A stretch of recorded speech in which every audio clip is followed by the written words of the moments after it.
Holy calamity, scream insanity. All you ever gonna be's another great fan of me. Break.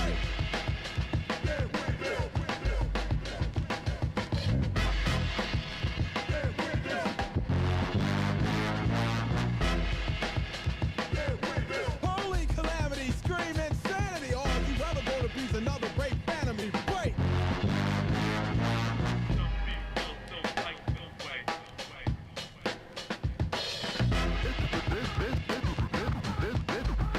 This is a journey.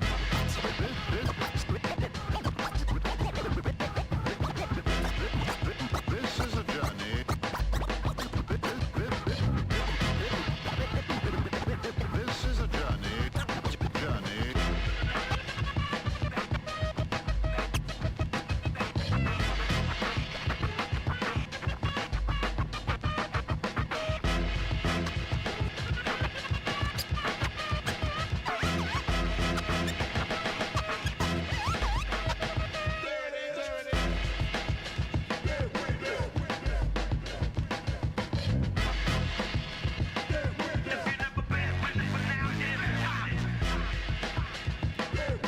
Holy calamity, scream insanity. All you ever gonna be's another great fan of me. Break.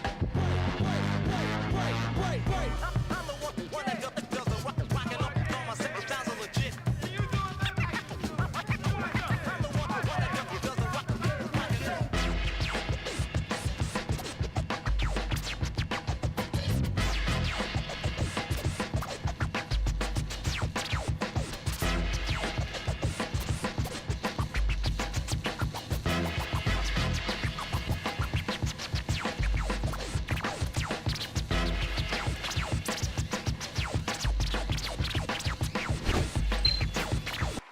Hey, what's up? It's Mike out of here. How's everybody doing? Superman wins the race by a nose. Dugio in here, second place. How's everybody doing? Okay, Scoop, what's up? Dugio, you got your Twitch? Yeah, I saw some email. I deleted it immediately. I never look at those, but my Twitch recap: 1,800 hours watching this stream. My word, that's getting to like the I'm gonna stalk you, murder you, and wear your skin as a coat level number of hours. That's a little like it's like, am I gonna go to TwitchCon? You're gonna try and run up and give me a hug on stage? My bodyguard's gonna have to throw you off. I don't know what's gonna happen, but I'm flattered. Thank you. Maybe you already know where I live. It's possible. I do talk about it all the time. I don't talk about my exact address, but you guys could probably track me down if you want. Come say hi. I'm right here, baby. You want to step to me? Come try and take my skin. I'm not giving it up without a fight. Top streamers watch? Nice. Holy shit. Everybody got these same emails, right? Whose skin are we wearing? No, I'm joking about, somebody who watches my stream that much might want to murder me and wear my skin as a coat. Let me get... No, I'm just kidding. Obviously, that's awesome. I want to look at my total hours streamed. I just delete those emails immediately. I never look at them, but let me... Huh? Hold on. Give me 1 second. Where is my little recap nonsense? How many hours... Oh, it's community recap. I don't give a shit. I just want to see how many hours I streamed. My first year of streaming, I streamed almost 5,000 hours, which is crazy. It said I streamed almost 2,000 hours here. 286 days streamed. Huh. 286? That's it? That's... Oh, you know why? This year was probably one of my lowest years in terms of hours streamed and number of streams, because I ended up taking so many trips this year because there was so much shit happening, weddings and my parents' anniversary, and just like I think we traveled, so I was away for a week at a time almost like 4 times or 5 times this year, so that does track actually. Anyway, I don't hate watch peeps. No, I know, Dugio, I'm just kidding. But it's not even hate. That's what's so weird. It's more just like a Like, you know, again, look at the people who assault, you know, female streamers at cons and stuff like that. They don't hate them, they're just obsessed with them. They're like fixated on them in a weird way. Now, it's obviously a bizarre, you know, they're in love with them in some way or whatever. It's not quite the same thing, but it's, you know, that is a weird, I don't know. Um I don't know. It's just a whole weird dynamic, and there's so many aspects to it. I mean, I think there are people who come on my stream who have been in my channel for a long time who think that just because they watch me a lot, they are like friends with me, so that I like, you know, I should understand, I should agree with them all the time. They don't like it when I disagree with them or whatever, like they feel almost betrayed in a way. I get a weird vibe from all kinds of people sometimes over all kinds of different stuff, but I try and always take it with a grain of salt, because it's chat. Like, so much of what people say, sometimes I misconstrue, you know, what people are saying, and because you know, they said the way they typed it is not the best way of communicating what they were trying to say, and maybe the meaning was lost there, or I misunderstood or whatever. But there's people who just have this expectation of streamers that I think that, like, they think I'm some monkey on a stage that just dances for their amusement. And when I don't do what they want, or I don't pay them enough attention or whatever, they get salty about it. They get like upset. Like, I've noticed this before. I'm not talking about anybody specific, nobody here, but over 5-6 years of streaming, I've noticed this a couple times. Or I make a, you know, they know my sense of humor. They know I joke at everything. I dark humor, like, nothing's sacred. I believe, I think like a comedian. That's how most comedians think, or at least the ones who are real comedians, I think. I don't know. I don't self-censor, you know what I mean? And I don't, you know, expect anybody else to either. I want to hear your honest opinions. But then, you know, they know that I'm like that, but then when my opinion, when we come to one random topic, my opinion diverges from theirs, or, you know, I push back against one of their opinions, and they get mad. And I'm like, but you know that, like, I'm like, what did you think I was going to say? Because what, you've been a sub for a long time or whatever, that I should just like agree with you or whatever, you know? I don't know. There's a bizarre parasocial relationship. Yeah, that's anyway. Parasocial behavior. Yeah. 287's good. Yeah, it's, I don't know what the averages are. I don't look anything like that up, but 900 hours. Okay, Scoop. Damn. 366. That's hilarious. I mean, yeah, because on your phone and stuff, I would watch Twitch over a lot of, well, television is dead, but, you know, now my TV is only watching specific shows, but that's only when I sit down for an hour, you know, after stream, you know, with Yunjung or something. But when I'm, yeah, I don't know, out and about, if I'm waiting somewhere for somebody, I'm usually watching a stream over other stuff, right? So yeah, that makes sense. Every day, yeah. And if you have a job that you're kind of tied to a computer every work day at least, then yeah. But oh, Superman, yep, that didn't work. Do you know why? Because this plugin this is what I mean about OBS and all these plugins. This one will not stay logged in, and I'm certain the issue is tied to OBS not shutting down properly. I shut it down and it says it's shut down. There's no process running in the background or anything. Okay, now it should work. If you do, here, let me, you trying to do this. Pardon me, Mr. Perfect! There we go. But it's that rewards theater module is not functioning properly, and I think it's tied to OBS is also kind of doing weird shit still. When I start it up, it always gives me a warning saying, OBS did not shut down properly. Do you want to run in safe mode and disable all your overlays? I'm like, no. I don't know. I don't know. I don't know what did it, but I reinstalled OBS. It didn't fix it, so weird. But personal dancing monkey, yeah. I mean, I also felt like that when I was teaching English in South Korea. Rosie, how you doing? Yeah, everything's fine. Everything's fine. We're just joking about the nature of streaming and stuff. It's very much a brand new kind of medium, right? I mean, not new. It's been around for a few years, but it only really became huge when COVID happened.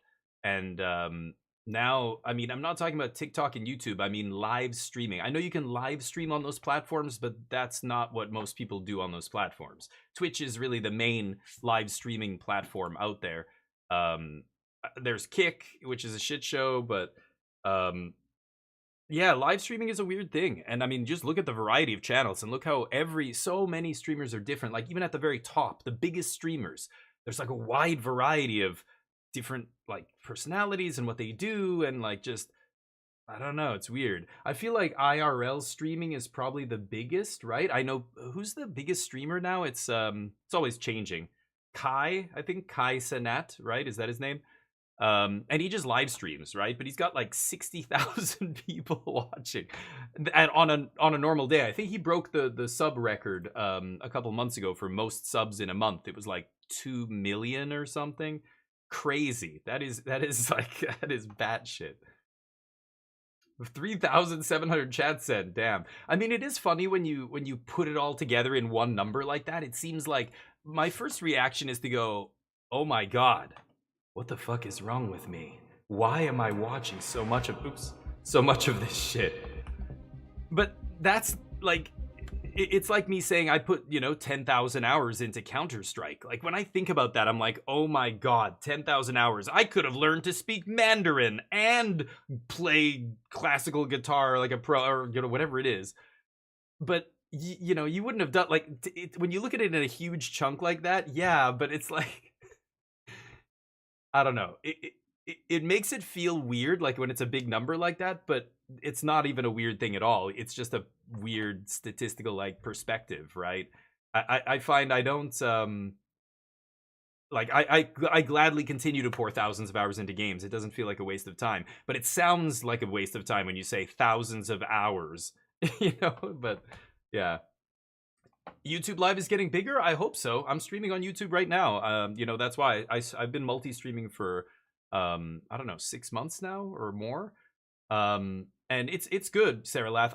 What YouTube is lacking from my perspective is a way to make small channels easier to discover.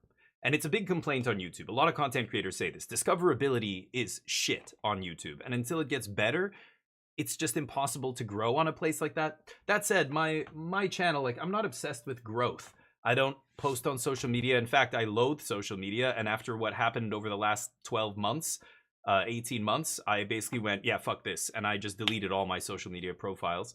I don't give a shit about, channel growth and views all the time. I play what I want. I tell people what I feel to be universal truths and accurate fact-based information. I don't, so I talk about politics. I talk about a bunch of stuff that other streamers will not touch with a 10-foot pole because it's provocative, and it doesn't matter how you couch it. You can be totally logical, but there's somebody in here who thinks the earth is flat. And I go, that's fucking batshit. The earth's not flat. Here's a bunch of reasons why. And they go, fuck this guy, I'm not watching him again. Like, I know there's that, substitute earth is flat with any number of different subjects in the public discourse today. But you watch on YouTube? Yeah, I'm sure he multi-streams. Ko and all the big streamers are on every platform, of course, because they don't post. They don't, they don't do anything. It's a team of editors that does everything for them, right? Ko just streams the games he loves now. He's so big that he doesn't do any of that shit himself. He didn't build his own app. He didn't do all that. Like, he's got a whole team of people doing a whole bunch of shit behind the scenes, filtering game requests for him, negotiating terms with companies for him to stream games. Like, obviously they communicate with him about his rates and all the things that are going on. But I don't know. I hate spamming people, and I really don't like gatekeeping. Like, all my giveaways are always free to everybody in the channel. I let everybody enter for free. You don't have to, go on some other big streamer's thing. It's like, hey, if you want to win a new PC, we're doing a giveaway this month. You're like, oh, a new PC, amazing. Go and follow my TikTok and like 5 videos, and go to my YouTube and do it and follow all the shit. And I'm just like, it's a whole checklist of shit. And I'm like, no fucking way. I don't want a new computer that bad. Screw that. YouTube Live exists, yeah. Hollow Live VTubers. Oh yeah, I have no idea. Oh yeah, premium, and then you don't get the ads and everything. Yeah, Dugio, right. And I wish like YouTube had more integration. Like, for example, I can see I have another window in OBS here that shows me the YouTube chat, multi-chat. It actually shows all the chats in one, but I can't reply in it. All I can do is see the messages. So it's so small. It's not as big as my normal chat where I'm actually, sometimes typing things or using, doing these sound effects and all this kind of stuff that, yeah, I don't even look at the other one, and I feel like I miss messages. Idol culture, yeah. God. Well, it's better on Twitch. You're right. It could be better than it is now on Twitch, Sarah Lath. You're not wrong. but YouTube and Twitch are not the same. I want them to be up here. You're right. Twitch is here, YouTube's here, and I don't know, whatever else garbage. Kick is a shit show. I'm never Switch streaming on Kick again. I was multi-streaming on 3 platforms, Twitch, YouTube, and Kick. And the Kick chat was just nothing but bot spam, and I couldn't block all the bots. Like on Twitch, you can go to a site, what is it called? Commander Root, and you can basically download a blacklist, and they constantly update it, and it just pre-bans a lot of the bots. So you don't see as many bots in the chat. You don't get bot rated and all that kind of stuff. And it works because all that shit used to happen on my channel way back in the first year of streaming. It was a big problem at one point. A lot of people, even big streamers, were protesting because they were getting bot rated. But you use these tools and stuff. None of those tools to stop that stuff exist on Kick. So Kick is just a Kong show. I fucking hate it. But anyway. Better quality, Dugio. Yeah, finally I'm able to stream in 2K on Twitch, which is a big deal. But there are limitations. My Twitch VODs are only 2 weeks, and then they yank them. The 2K VODs, they yank them after... No, what am I saying, 2 weeks? I think it's like 7 days. And then it turns into a normal 1080p VOD. Which is so cheap and shitty, but... You know, yeah, 2K streaming, YouTube is better for that stuff, for sure. There's other things that I don't like about YouTube, like I can't have that, you know, channel commands and all the other crazy shit, the polls and the wing champs and the giveaway, the raffles and all the other shit that I do on through OBS that's, you know, tied to Twitch. I can't do any of that on YouTube. I would have to do, I don't know, maybe there's some weird third-party workarounds, and it would all have to be a bunch of random other programs that do things. But it's just it's way less streamlined than Twitch. I can set all that up and do all that now for years now on Twitch, and it's been great. But holding back my kindness? No. Thank you, Rosie. Thank you. That is very, very nice to hear. That is why I do it. So I'm glad somebody, you know, enjoys it. I really I do this for myself as much as anybody else, though. I love games, and I love telling people about games, and I love honestly critiquing a lot of games and playing games at a high level, whether it's, you know, you want to get better at a game or know if you should buy a game, or I want to provide some use to people instead of just playing. You know, if the content is just me playing, whatever, people might still watch, but I want it to be educational at least, right? The little that I know about whatever we're doing. Like, I played this game for 30 years. I know a lot about Magic the Gathering, and there's a lot of players who don't know as much as me. Do I know the most in the world? No, there are players way better than me, of course, but I know enough to help new players. I've been doing that for years in real life already, for many, many years. I've run leagues. I had a 1,500 person Facebook group for, you know, Magic and all that stuff with a bunch of people and shops and organizing tournaments, and you know, it's I want my stream to be like that too, but anyway, I know it turns a lot of people off. People just don't like what I'm already doing. They're already like, yeah, play game now. Don't shut up, play game. So I'm gonna do it, but yeah, that's the thing about the views and stuff. Like when Magic sucks, I don't play Magic. I play something else. But I know a lot of content creators refuse to do that, you know? They want to build the brand at all costs. Like whatever it takes to get more views, I'm going to do it. Whatever, you know, I'm going to spam everybody I know with messages all the time. I'm constantly going to be posting things. I'm constantly going to be trying to, you know, get in with the company whose game I play or whatever it is. There's so many ways to do it. I just refuse to compromise like my integrity, my values and things like that. Like, again, I've talked about this before, but if Wizards reached out to me and said, you know, we want to give you a bunch of money to be an official Wizard, or if they said, we want you to do commentary. George, how you doing? Keep talking, don't ever play game. Thanks, buddy. There's George's intro music. That's another way I like to say thank you to you guys. Give you guys some, if you're a longtime sub or contributor to the channel, you get your own personalized intro music every time you pop in here. Jorge Mountain Lover, how you doing, buddy? George, fun fact, tied for first place on the all-time wing leaderboard. The wing champ, oh, you know what? I gotta change the month. The wing champ for November is Superman. UC Superman topped out November. I think I might just put November like that so we can fit his name in there. He's got a long name. Like Charliesaurus Rex is the worst. When he wins, I have to like change the size of the overlay.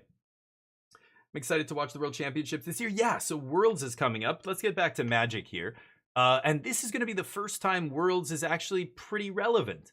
You know, I forgot that maybe it was okay, Scoop. Somebody in here reminded me that it's going to be 100 players or over 100 players this time. Like, oh, it's a real tournament. Shit, because usually Worlds is like 32 players and or whatever, and it's not really useful from a larger metagame perspective. But this will be large enough that there will be enough young, like new players in Worlds that the pro teams can't just be inbred to beat each other. They have to actually take the wider, like, random factor into account, which is going to mean less inbred deck lists, more useful information for everybody else like us who is watching, saying, how is Standard going to shake out after this tournament? This is going to determine what Standard looks like for the next, well, until the next set at least. It's just going to be whatever happens at Worlds, it's going to be that kind of stuff cycling, basically, right? Go hard on slots this month, George. Yep. So yeah, Xenomatrix, this will be an interesting Worlds. I'll be watching it. We'll do a watch party. We do a lot. I play and we watch because the draft and stuff is interesting, but I don't need to watch the draft games. You know what I mean? When they're doing that stuff, I'll play my own games. Speaking of which, should we do a draft? Or should we start with some Standard? I kind of want to jump into a draft first and just keep going. Just ban him? No. What format is Worlds? This is going to be Standard. You're a noob. Oh, perfect. Then you're in the right place. Yes. The hooks are in. Now the addiction blooms within you. Your life is over now. Oh, That's... I'm sorry, that was the wrong voice. This is the voice I was trying to do it. I'm sorry. The producer said, no, we can't do it again. Okay. Never mind. I botched that one, my bad, because I was giving George a shout out, or somebody a shout out there. It was you. Okay, Scoop. Yeah. So this will be an interesting metagame. It might actually it'll hopefully be relevant, which it hasn't really been ever. This is the first time Worlds has been this big, right? I'm a noob too. Thank you, Dugio. Dugio points into wings. Superman points into wings. Yeah, nobody has wings yet, but soon, a couple days, it'll be casino day. All right, here we go. Avatar Limited? Or, yeah, we'll play Standard after this, but let's jump into some Limited first. I still have been riding this same, like, 2,000 gems for, like, I don't know, 12, 13 drafts or something now. Let's see if we can keep running it. So Seralath, yeah, it's going to be Standard, and Standard is kind of the, I don't know, it was the bedrock, Magic format for many years, but lately, the last, I want to say close to 10 years, it's really been in flux.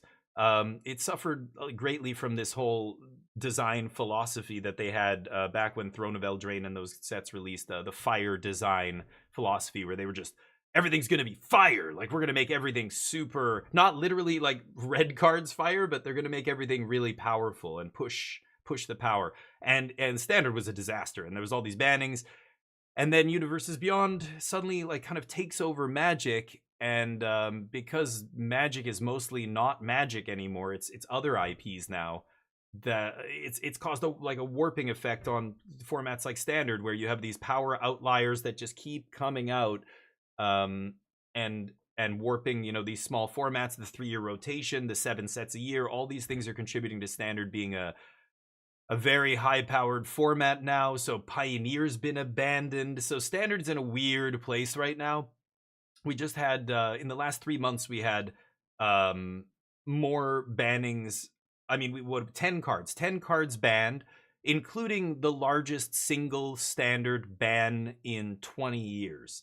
So it's a very weird place to be right now in Standard. And that's like 20 years only if you're including, each of the artifact lands as a different card. If you just put them all as like one thing, it's actually maybe the biggest Standard ban of all time. I'm not sure, but infinite drafts, yep. Oh, you don't understand what any of them are? Standard jump in with your free tokens. Okay. Well, okay. So Standard is the kind of, your bread and butter. Like, Standard, it encompasses all the sets printed most recently. It does not include Commander cards. It does not include cards that are printed specifically for other stuff. like, well, yeah, Commander's the big one, but Modern Horizons and things like that, which I don't even know. Those sets don't come out very often, but Modern is an older format. Legacy, yeah, you might not know what those formats are, but they're paper formats. Arena, the only real format on Arena is Standard. Pioneer is on Arena, but Pioneer is another format they've kind of abandoned. But like Alchemy, Historic, Timeless, those aren't real formats. They don't exist in paper Magic. They're just to fill out this digital client, basically, with digital cards. Because to go back and put all the cards in Magic on here would be impossible. So, I mean, it would, I don't know. I don't even think it's possible to do with this software that they're using. I don't know. They seem to struggle with just the number of cards that are already on here.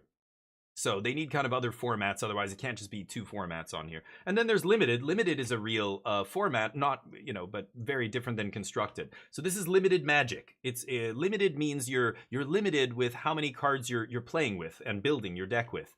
And this is where I like to do deck building. So this is called drafting. We're going to open 3 packs. We're at a table of 7 other players, so we're all going to open 3 packs, one at a time, and pass our packs around the table. It's like a fantasy draft. It's literal, yeah, this kind of drafting was around before sports fantasy drafting ever existed. What is it? I believe I heard another content creator refer to it as Buffman auto battling. Fantasy football.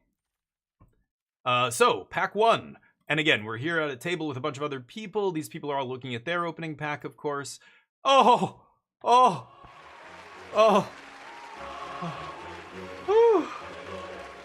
my goodness.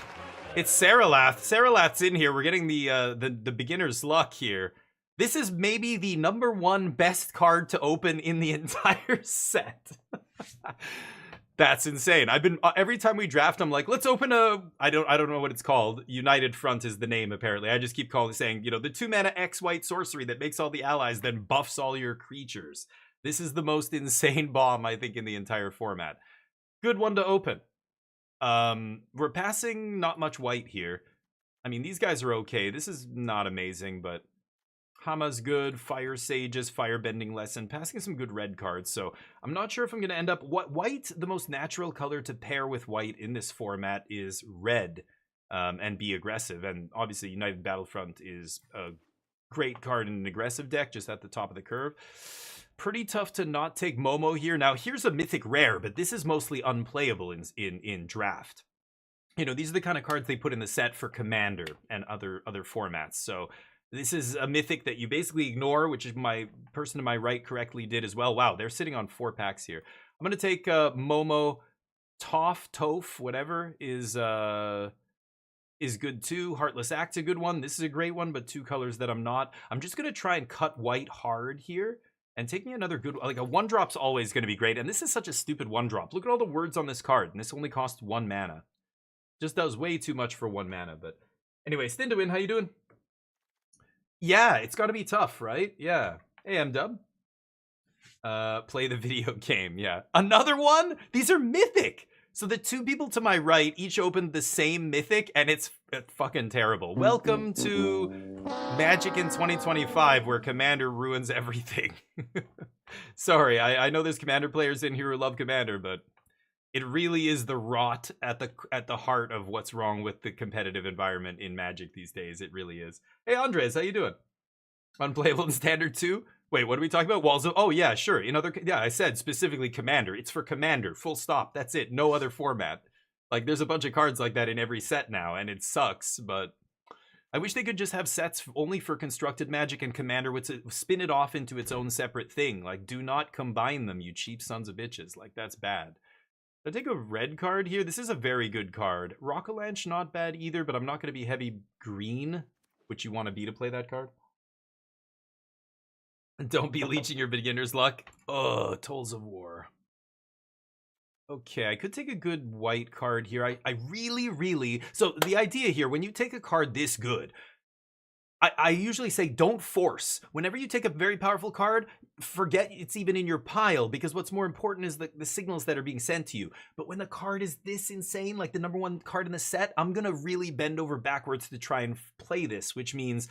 I cut white as hard as I can. Like, these white cards are not amazing. Like, you know, they're okay, but I'm still just taking white cards here because I want to really cement this idea to the people on my left that white is not open and they should go into other colors, so that in pack 2 they hook me up with enough white that even if I don't get a ton in pack 3, I'll be okay. So the whole dynamic in draft is we pass left for this first pack. We're all passing our first packs around, right?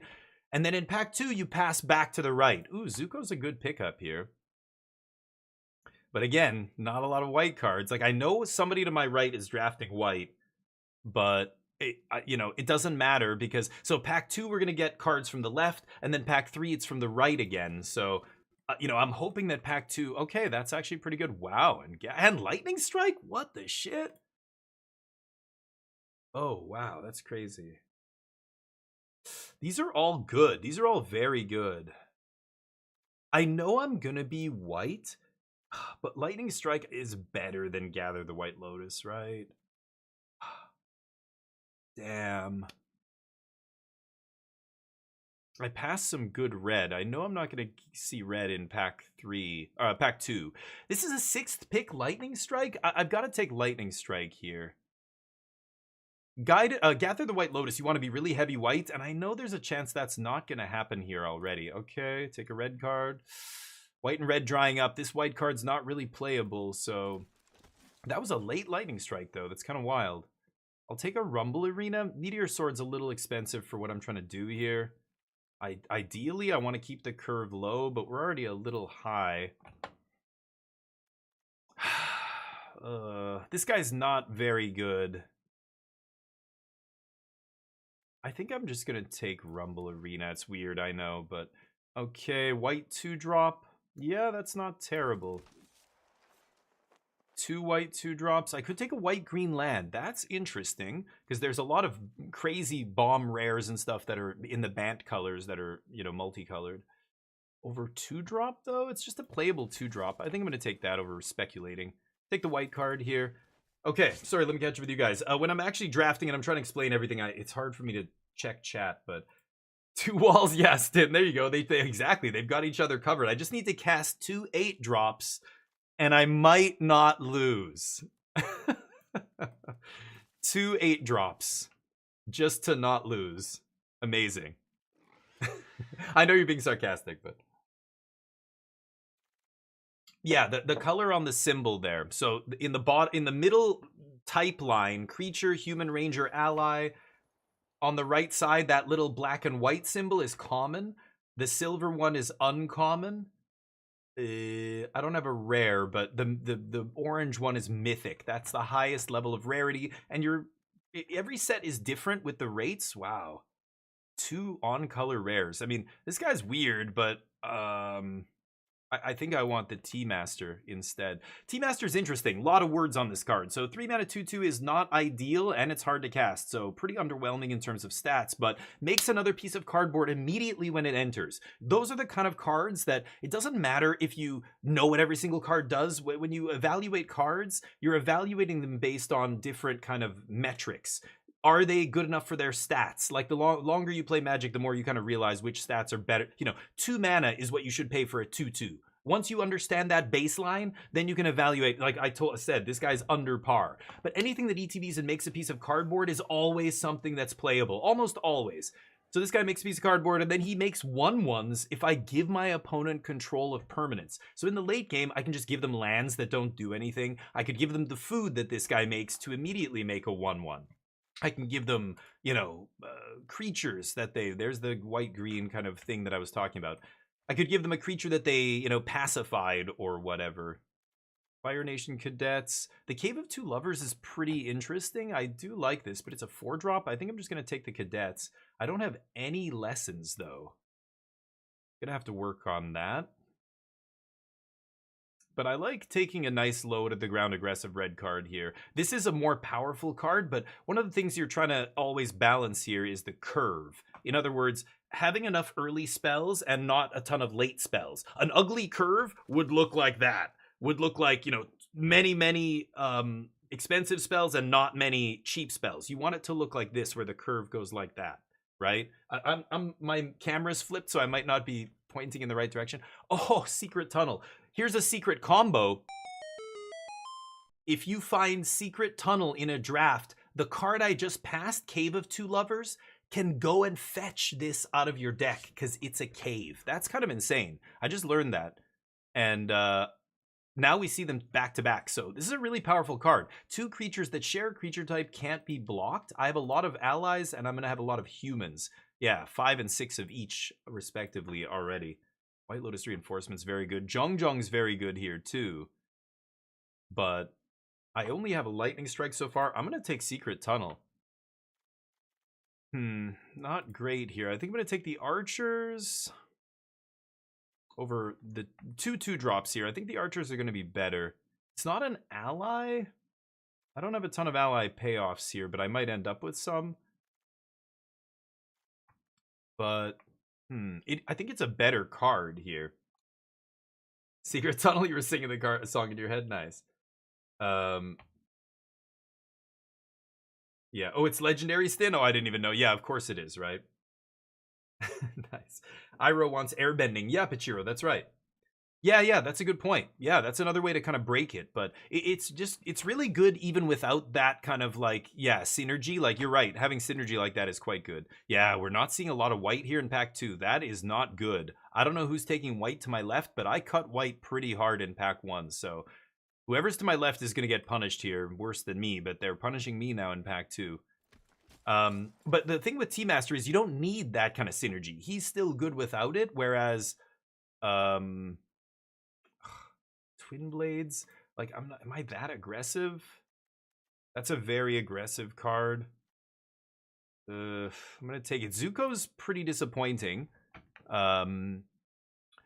He just, unless you have a ton of sack effects, he's not great. Like, giving your opponent a Zuko really sucks. He's been better for me than my opponents when they played him. Lost Days, by the way. I don't know how many people saw this, but oh wow, Team Avatar is a great pickup here. Compassionate Healer is awesome as well. I would love one of those. Need more 2-drops here. I only have 4 2-mana plays here. I'm getting a little glutted at the 3 spot, but this 3-mana card is just too powerful, and I might not play Twin Blades here. It's not amazing. Team Avatar, get in there. Momo, this Momo sucks. So this is the rare one, and this is the uncommon one. The uncommon one is fantastic. So many abilities, always relevant. This doesn't do anything. You have to pay a bunch of flyers and flying enters. Not great. +1/+1 until end of turn. I'm going to take the white-black land. There's a chance I splash something here. White-blue land? Sure. I don't want to splash, but Cave Wheels. Holy shit. So this card, not only does it go to fetch my cave, my Secret Tunnel, but it turns it into a creature. Earthbend 3, and then Secret Tunnel says it can't be blocked. That's gonna be very sweet. Damn, we did it. That was awesome. I did not think I was gonna wheel Cave. We wheeled the Cave of Two Lovers. I don't know why, but card's good. Penguin's good too, no respect. This thing's unplayable. Another commander card or whatever that doesn't do anything for us in limited. This guy's good, but obviously not in our colors. This is 6 mana. I think I'm just gonna, oh, fuck. Lightning Strike. Lightning Strike's better with Zhong-Zhong copying it. I kind of want to take another good 2-drop here. This guy's too strong. I love Lightning Strike. I've got, I want to have a bunch of good removal here. Yeah, I'm probably not going to play that. Sandbenders.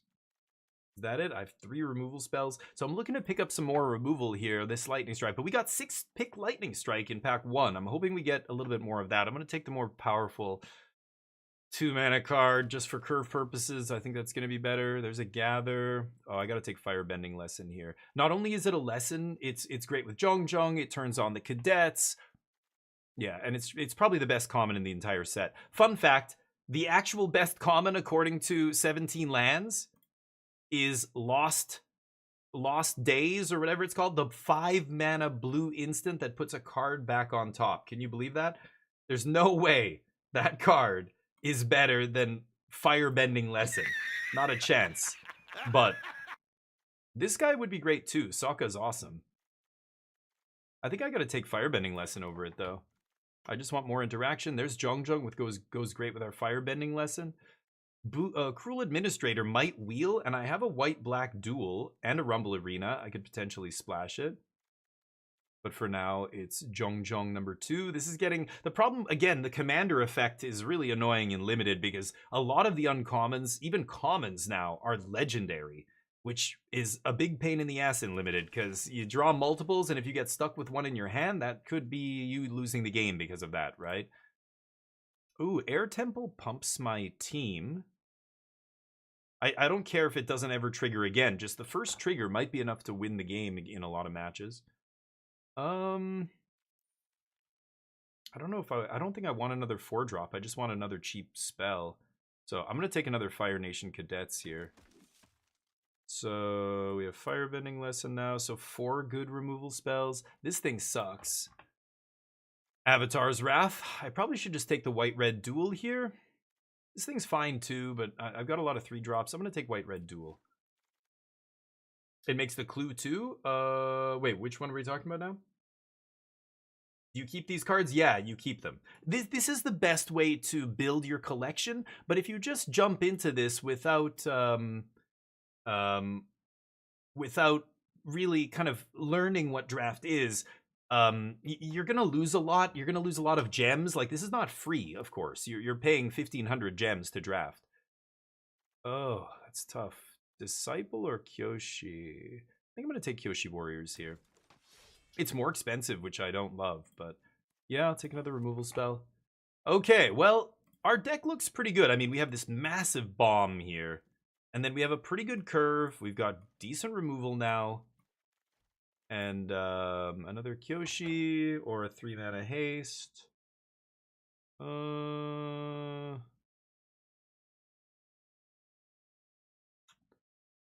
That's actually tough. I think I'm going to take the 3-mana card over the 4-mana card here. And we're not going to play... I'm going to play white-red. I might not... Yeah, we didn't end up having a reason to splash black, so these can go. And then these are awesome. Secret Tunnel is going to be fantastic. The fact that I can fetch it with Cave, and then Cave makes it a 3/3 unblockable is going to be... Oh. That's synergy, baby. So this is 23 cards. This is a tight 23 here. I could play Twin Blades. I don't think I need to. 14 creatures plus creature, and a couple other, you know, ways to, like, secret or Cave is a creature because it earth bends. Wow, it's a great blue common. Should probably not be going that late. Cunning Maneuver kind of sucks. I don't like that. This is much better when you're okay. Battle Fan, I could see playing Battle Fan over Cunning Maneuver, but Battle Fan sucks too. Cunning Maneuver is much better when you're firebending a lot. We don't have, like, we have the cadets, but honestly, this can only firebend if there's a lesson in your yard, and I only have like 1 lesson, right? Yikes. So it's unfortunate.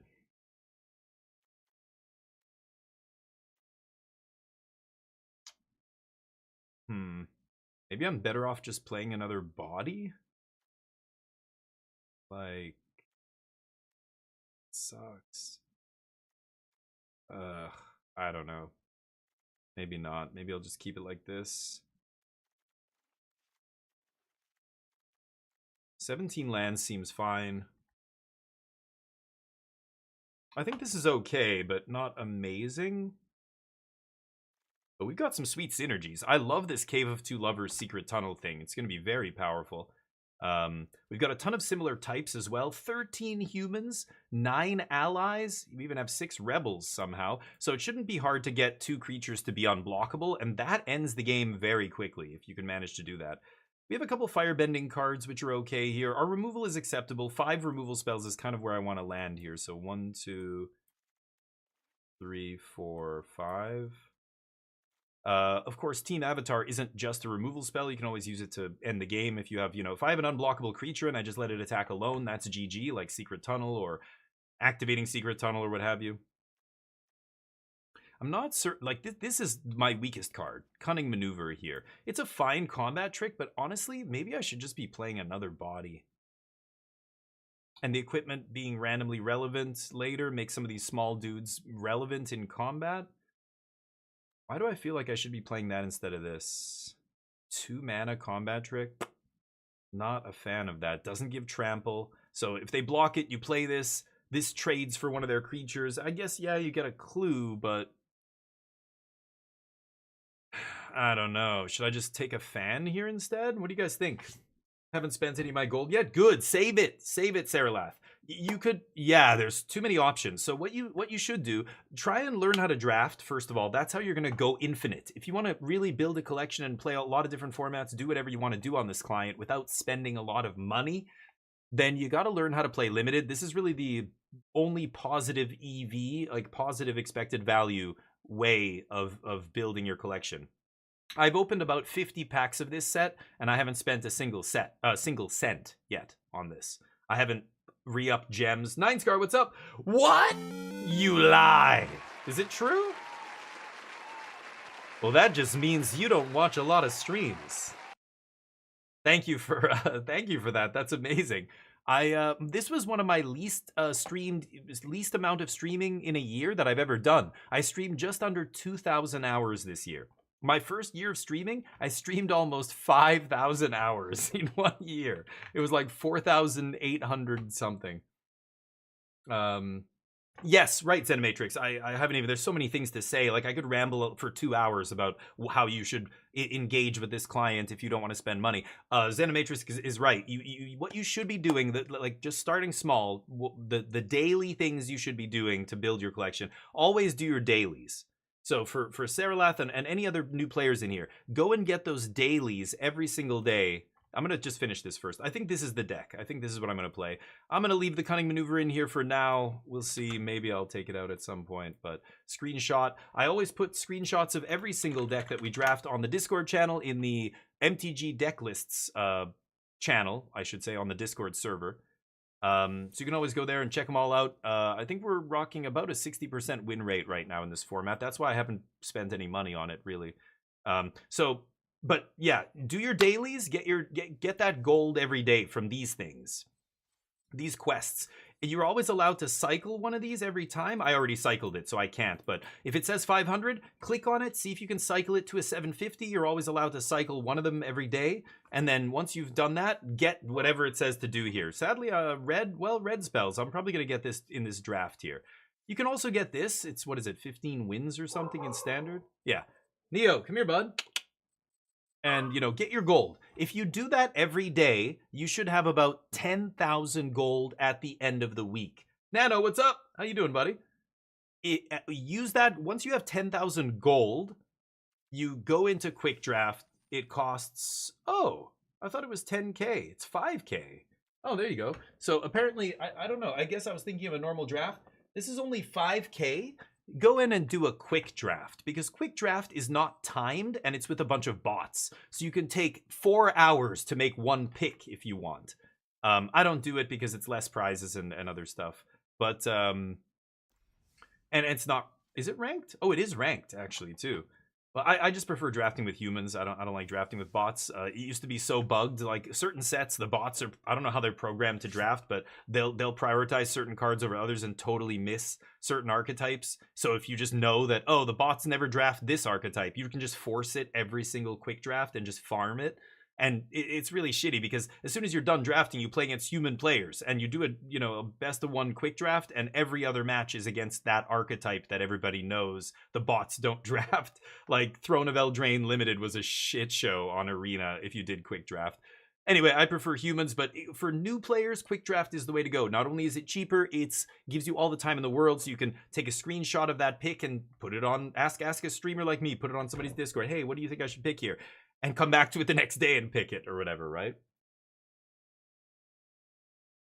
Yeah, right. Sarah laughed at too. Yeah, you got to figure out what you like. There's a lot of different. I like control decks, so I'll show you after. We're going to be playing a control deck. Draft is, mostly all the decks are mid range. Like even the aggro decks are closer to mid range. There's no control. Everything's mid range basically. So there's not a bunch of different archetypes. You're trying to just draft what the set tells you to do in terms of decks.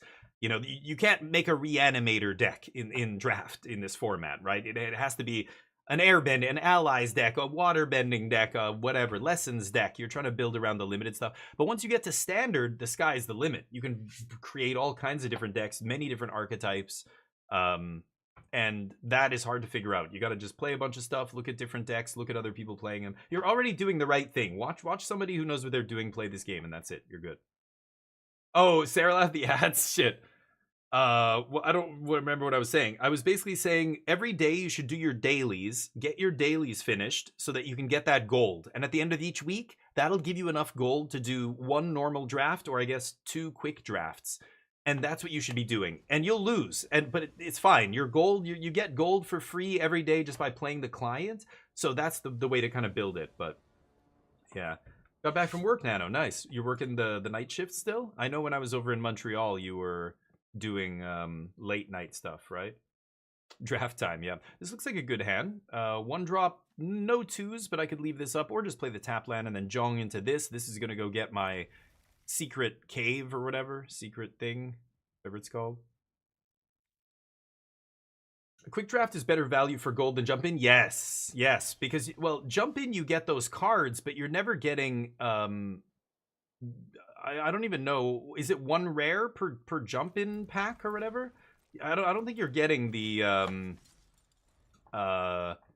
rares you want. I don't know. I actually no. Hold on. Somebody said there is Avatar is pretty good for quick draft. Should I just pump this idiot? All right. I think somebody, I read somewhere, maybe it was on Reddit or something, people were saying, actually, Avatar is pretty good for jump in. You can get a lot of the good cards and whatever else. I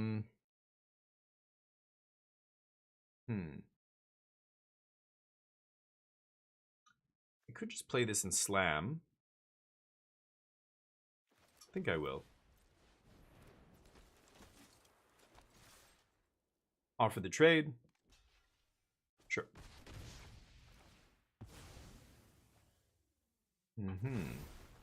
Now it's going to incentivize them to not spend their mana because they want to leave a blocker back, which I'm fine with. Yeah, so they don't play anything. I would like to cave here, use all my mana. But if I play Tapland Jong, I can untap into Exhaust Lightning Strike and double Lightning Strike. That's pretty good. They're going to kill my cadets? I'm going to go this pass, and let's see what happens.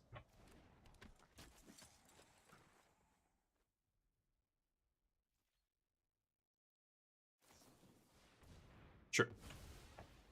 Wow, sack that. Why would they sack their 2/2? That is weird. Oh, it's just to get it back? That doesn't matter? Wow, that's weird. My opponent tried to, like, not lose a land there by sacking the creature, but I'm beating you down. You need that 2/2 here more than you need the land. Like, who gives a shit? You got 1 more land? Yeah, they didn't play a 7-drop here, so I don't know why they did that. That is weird. I think you'd want the tempo more, but... Oh, no. No double lightning strike. Oh, well. Single lightning strike will have to do. Yeah. Sure, boss. I'm not going to pump. I'm going to play Deserters. I'm going to pump the Deserters, actually. And... pass? I could have pumped Cadets there, gotten in for another damage, but it's fine. I'm going to go Cave of Two Lovers. This is going to go get the Combustion. Ooh, okay. Well, I can double spell here. That's nice. Pass.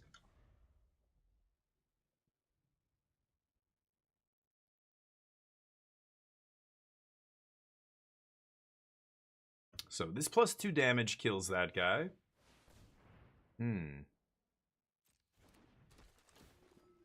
Let's see what they choose here. Okay. 7/7's fine. They've got some blockers, but they need to, Oh, the question is... Oh, they are attacking. Wow. 1 card left, huh?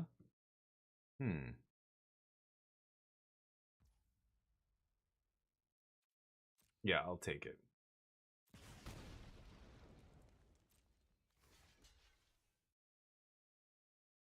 I think I'm going to stop on the damage step here. So because Razor Ring says deal 4 damage to target attacking or blocking creature, as soon as we leave combat, this creature will no longer count as an attacking creature. So it'll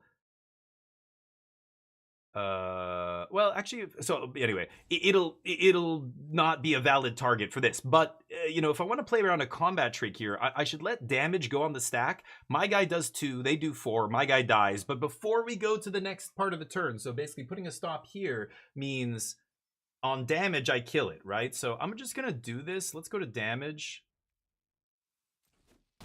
because the in this spot, if they have like Snakeskin Veil or whatever, it's still, they can still cast it. I don't even think there is a green one. There's a white one, but Firebending Lesson. Yeah, let's go get our cave. Sick combo. Okay, and are we racing? I think we're racing. They don't share a fucking creature type? These aren't human allies? They're just allies. Okay. Oh my god. Okay, okay, yeah. News to me.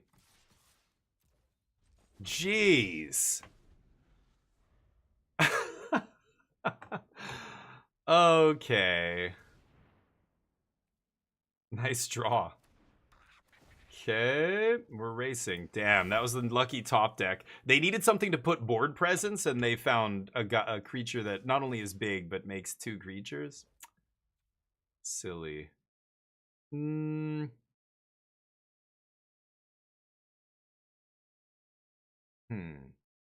take 9 here. 6, 7, 8, 9, go to 7. Kill that. 3. I guess I have to kill Badger Mole, and then I can chump these guys next turn.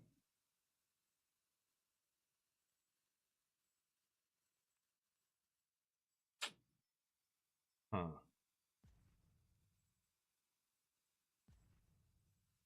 Yeah, I'll just take it.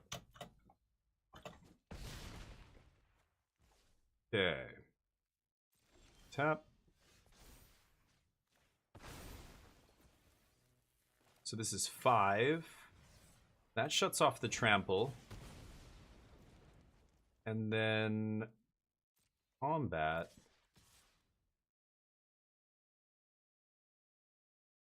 5. They have 1 card left. I think I'm swinging 3 here. There's the Firebend 2. Okay. They're in deep shit next turn. They have to either force through something with trample, like they need to top deck another Badger Mole. That would be a miracle. Or I think I'm okay here, because I can obviously chump the big guy.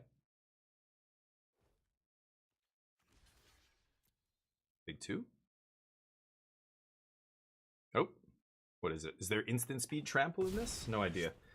Night into the morning, Nano. Yeah. Quick draft better value than gold than jumping. Yeah, I think quick draft is better because you get more cards, first of all.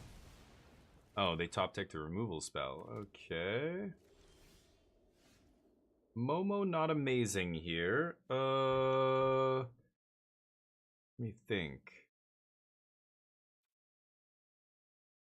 5 double pump.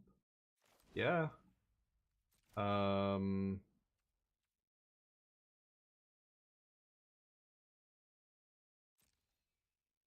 Go to combat.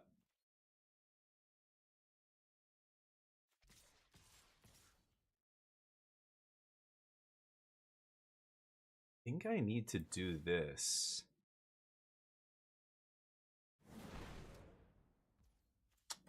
See if their last card is a removal spell number 3 here. No. Okay, Momo. Getting close. 5 life each. Zuko? Pass. Oh, I could have pumped 1 more time. Oh, I'm such an idiot. I thought I only had 1 man left. Oops, I should have done the math with my mana there. That's on me. Okay, I think that's lethal, right? Because I can make Zuko unblockable. Zuko and Fire Nation. Yeah.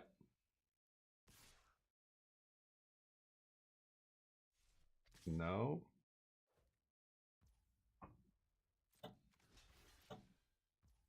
Okay. Could scry 2 here, but I think I'm just going to put a counter on this. Right.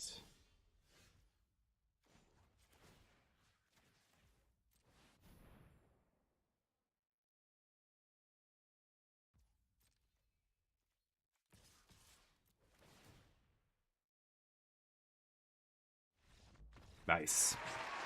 Got him. Jump in's only 1,000. Okay, didn't know that. That is really cheap. Holy shit. So yeah, jump in, you can get a bunch of cards for cheap, but you're not going to get different stuff. You're just going to get whatever's in those jump in piles. I think quick draft, you're getting, you know, your chance of actually getting playable cards. Are any of those jumpstart decks have one Shitong in them, or Badger Mole Cub? Does one, if one of them has Badger Mole Cub, yeah, grab that one every time, I guess. But I think draft, you're going to get a better selection of cards for your collection. But if you're like brand new, yeah, maybe. I still don't, I don't know. Again, I think you should, you know, learn how to draft, save your gold, use your gold for draft. That's the best way to build a collection. And of course, jump in doesn't give you packs. So you're not accelerating your this thing, whatever this is called, the wheel, these things. Drafting does a great job of filling this very quickly, because every draft you're getting rewarded with packs. Every pack you open is spinning these. When you jumpstart, you're not getting any of that shit, right? So there's a bunch of ways to, you know, like pros and cons. You've got to tick a bunch of boxes in both columns and see which one's better. I think it's draft every time, but draft is hard. You got to get good at draft. You've got to learn how to draft. You've got to, you know, every set changes the colors that are good, the archetypes, and what blah blah blah. Is it an aggressive format, slow format, on and on and on. So yeah. I recommend getting into it though, because draft is something you can go to your local game store and do in real life, which is awesome. All right, will we win this match? Get your bets in. I'm gonna bet. If I bet no, I'm probably gonna lose, but I'll do it anyway. I bet no. You guys can bet on yes. 8Ball, we gonna win this? 8Ball says we're gonna win. Okay, you guys should bet on yes. Not bad. 2, 3, 4 is a nice little curve here with a secret tunnel. They're all humans for my secret tunnel, but I love fetching this with the cave. That literally won me the game last game. That was awesome. All right. Lilu. Sure. Ooh, nice. Tap land on turn 1 is perfect. Into Deserters is interesting. I kind of want to put it on Fire Sages. Let's just play this guy. He's fine. I could play Fire Sages first there, right? Swing, and then I have 4 mana next turn, and I could, what, Zuko or something? Or no, I can't Zuko mid-combat. What am I saying? Yeah, that thing doesn't block very well, which is nice. I think I'm just going to go Freedom Fighters here and swing both, because I'm happy to trade Freedom Fighters for the Iguana Parrot when I know they can't prowess it up here, right? I'm going to get some more coffee. Be right back.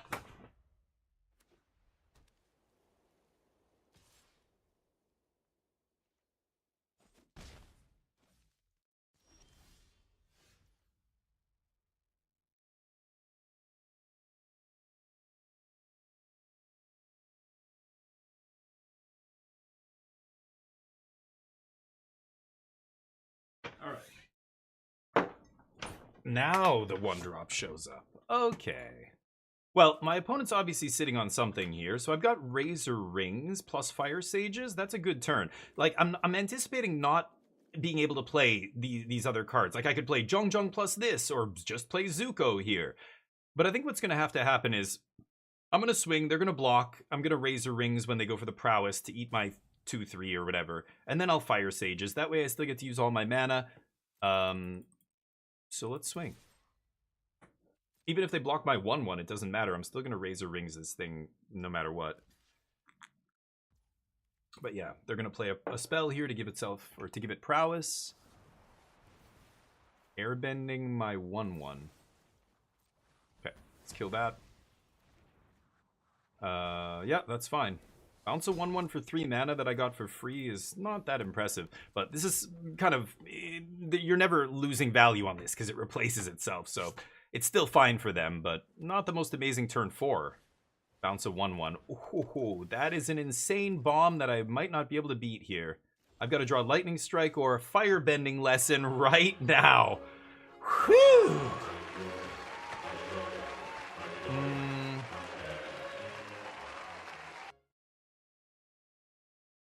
So I think I can use all 5 mana from the Fire Sages plus my 4 to kill this Katara, and I don't really have a choice. So I don't want to trade 2-1 for 1-1 here, so I'm just going to attack, Firebend, and then before blocks, I'm just going to kill this, I think. You just got to kill it on sight. I'm very lucky I drew a removal spell finally for that. I mean, I had a weird removal spell earlier. This is why these kinds of removal spells suck. That's the kind of card that just has to sit back and do its thing, and I lose. Okay. They're at 10. Leave my cubs alone, Calper? No. We murder all of them. Cub-aside. I mean, hey, I'm doing you guys a favor, okay? The cubs are everywhere. It's like when, they reintroduce wolves to Yellowstone and the population explodes because they have no natural predators. There are no natural predators for cub in this environment. Except me, baby. I kill them all. I'm doing my part. Culling them. Culling them so they don't go to $80. You're welcome. If I don't do it, what's going to happen? It's going to be a cub metagame and it's going to be a $100 standard card. Is that what you want? Is that what you want, Calper? You know what I mean. Punch you in the face really hard? Great. Let's see here. So I could activate this guy, but I also have a nice little... I wonder if they have Quench. 1, 2, 3, and then Cadets. Am I gonna use the mana here? And then Cadets. No. No, I'm not. Is there a chance they have a sweeper here? I think they're just sitting on Quench, so I'm just gonna play around Quench. Oh, that they didn't get priority there. I'm gonna play all my dudes then. Go. I just assumed they were sitting on Quench. They had 2 mana up. It's good to play around. They have 6 cards in hand. They just drew a bunch of cards. Like, it's good to play around stuff when you can. And I feel like that was a spot where, yeah, we probably should just play around the counter magic. But as soon as I play this and it doesn't pass priority to them, that's a new player trick that you should learn. GG. If you're playing Magic and you want to know if your opponent has a counter spell, you can bait them with something else. So if I just slam Zuko there, and they have there's a counter spell in this format that says, counter target spell unless they pay 2 mana. It costs 2 to cast, so they had the mana to play it. And if I go for Zuko, I can't pay 2 and it gets countered. I'd rather play around it. So I play Zhong, and Zhong just resolves immediately. It doesn't give priority to my opponent, which means they don't have anything that they could possibly play. If they had any instant or any activated ability or anything, whenever you put something on the stack, it'll pass priority to them, and they have to say, okay, before your thing resolves, right? Always bear that in mind when you should be playing around counter magic, removal spells. If it passes priority to your opponent and they have mana up, it means the game knows they can do something. So look at the whole battlefield and go, well, they don't have any activated abilities to use at instant speed. Like, that would be something that it would ask you priority. It would give you priority to do, right? But if they don't have activated abilities, then it's like, oh, they must have a combat trick or a counter spell or a removal, whatever it is, some instant speed spell that the game knows they can cast. So the game's going, do you want to play that? Do you want to play that? Even though I don't know what it is, the fact that the game stops there tells me they have something, right? Or by the other side of that coin, the fact that the game didn't stop there meant they don't have anything, and then they're just dead. Hey Rasta, what's up? Solid this year? Epic 7? Nice. Epic 7, whoa. Magic and League, nice, sweet. I streamed about 1,900 hours this year, which is low for me. That's because I took a lot of trips this year. I actually streamed less this year than any other year that I've streamed. But 200 and something days, I can't remember how many days it said. Yeah, right, Calper. Yeah, those little tricks. We have some, newer players in here, just trying to tell them the little tips and tricks for that kind of stuff. Because a lot of experienced players don't talk about this anymore. They just assume that everybody watching me knows this already. But there are a lot of new players to the game. Will we win this match? Get your bets in. I'll bet no again. You guys can keep taking my wings if you want. You want these wings? Come and get them. You look beautiful, by the way, chat. You guys are amazing. Thank you for hanging out. I keep today. Good old hand smoother.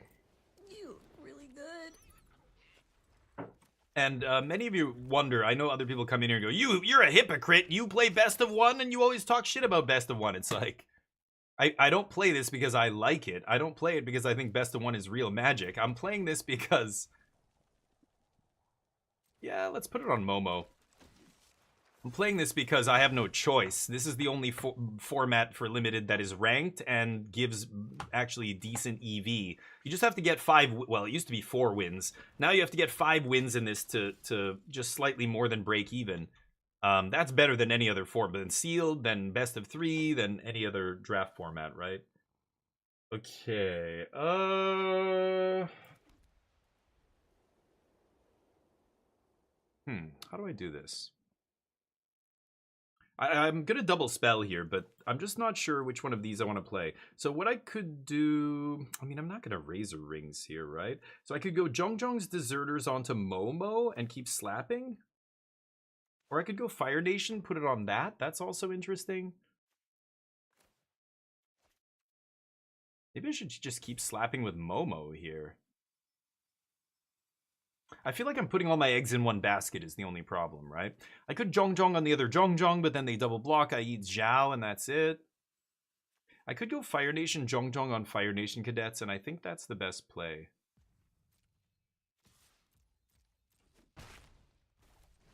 Let's do this. And this. Okay. No lessons in the yard, but now they have to double block to kill this, and I can pump it to trade for both their guys, right? Assuming I draw land, but... or if they double block, I Razor Rings it. Putting it on Momo's good, because they can't block it at all, but then one Lightning Strike, and it's like, okay, I get a little bit of value, but it's... I think I'd rather spread it around here, because this Momo's gonna die. Yep, there it is. I think I'm fine with that. I could scry 2 here. I think I just want to keep pressuring. Let's put the counter there. No attacks. They're stuck on 3 mana like me.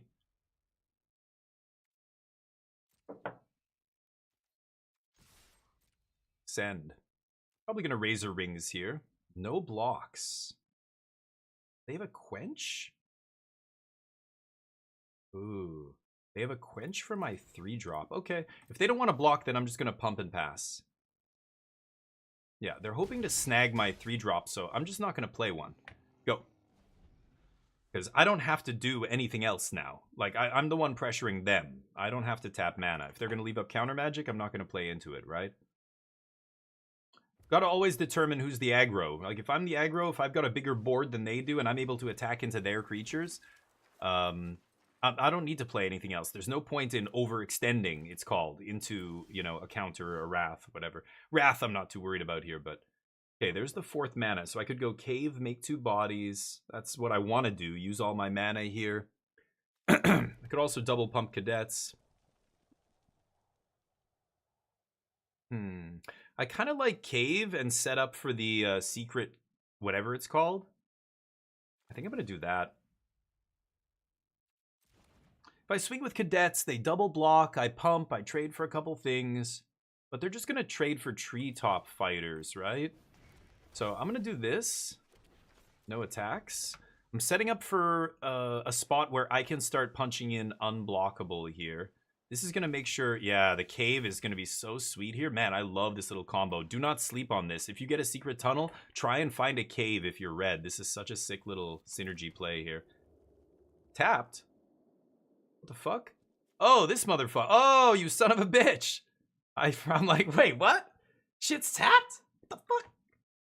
I could go Zhongzhong here. I want to use all my mana, But Zhongjong lets me double rings next turn. It's kind of interesting. I think I'm just going to still go Kyoshi here. They're going to counter this. No, they don't have Quench? Okay, well, I've been playing around counter the whole time, but apparently they don't have it. 5 mana, no plays. Let's just pass. I'm going to make Secret Tunnel unblockable, and then I can do a sweet little trick here where I can attack with Secret Tunnel, and then on Declare Attackers, tap it, make my other 2 attackers unblockable.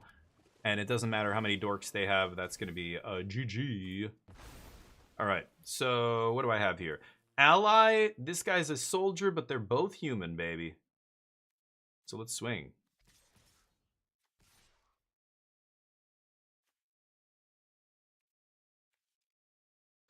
Oh, but it taps. Oh, I thought it had vigilance. Oh, it only has unblockable.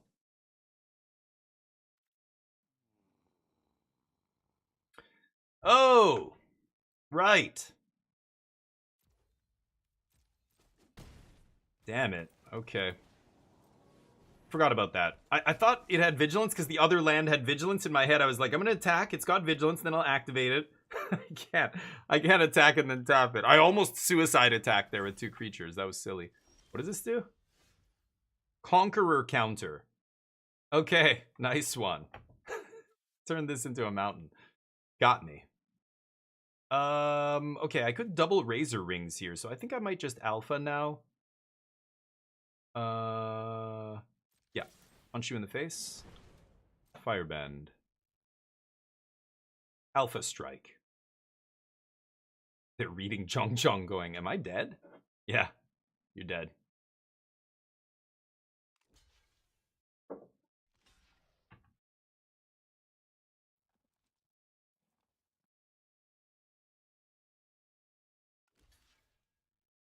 Mm-hmm.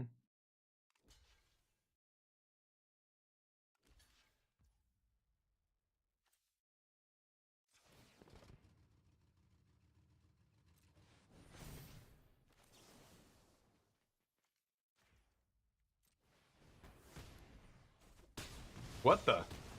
What? Oh, did I miss that? Oh, lesson. Oh god, I keep forgetting it's lesson. I thought it was any spell. Why do I keep thinking that? I think I fucked that up once before. I'm just so used to everything just work. Why doesn't everything just work? Why do I have to like read the cards? God damn it. I keep forgetting that Zhongjong is lesson only. Whatever. We take those. Deck too strong. More packs, more gold. We're 3-0. Let's keep going. Will we win this match? Put your bets in. I keep betting no, and somehow I keep winning. Let me catch up with you guys. Sorry, guys. I missed some messages here. I feel like Twitch General was low on end beside. Well, and Rasta, don't you remember Twitch? At one point this year, they made a big effort to cleanse a lot of the bot accounts on the program. And when they did that, suddenly everybody's viewership went boop down by like 15%, literally across the board. Small streamers, medium size, the biggest streamers even were like, whoa, there's like a noticeable dip in the viewership because they banned a bunch of bot accounts, right? Trying my hardest to throw Uzuru. I can't do it. Okay, you know what? I'm gonna do it this time, okay? Watch. I keep playing my cards. I'm not doing shit. I'm not trying to rig shit. I didn't do fucking shit. I didn't rig shit. Okay? I don't know. I'm trying to lose. I haven't even drawn my mythic once, Uzuru. Once. I have the #1 card in the entire set in my deck. I haven't seen it in the last 3 games. So I'm trying to lose here. Come on. Can't do it? Noob. Can't mulligan this. You sure about that? Oh yeah. You sure about that? I'm trying hard. I'm trying hard to lose, okay? What, because I'm not as good at you at losing? You guys think I'm not as good as you because I can't lose on command like you? Pardon me, Mr. Perfect. Fine. I gotta try harder, I guess. All the Zhongzhongs. Oh, flavor win. Zhongzhong's deserters plus Zhongjong himself to lead them? Of course. We don't just win in this around here, chat. We win in style. I really love Zhongjonging the double firebending at some point. I think it's just get bodies on the field here. Let the bodies hit the floor. I could have attacked first as a bluff. They're blocking with this every time, though. There's no way they're not blocking with that. They don't give a shit if that dies, right? Okay, now I'm getting... That's a little... okay. You know what? What's going on over there? They have 3 mana up, no plays? The fuck?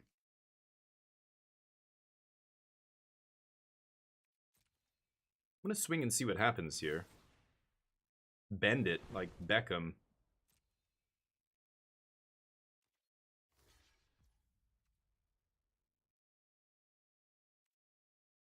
Okay. Interesting.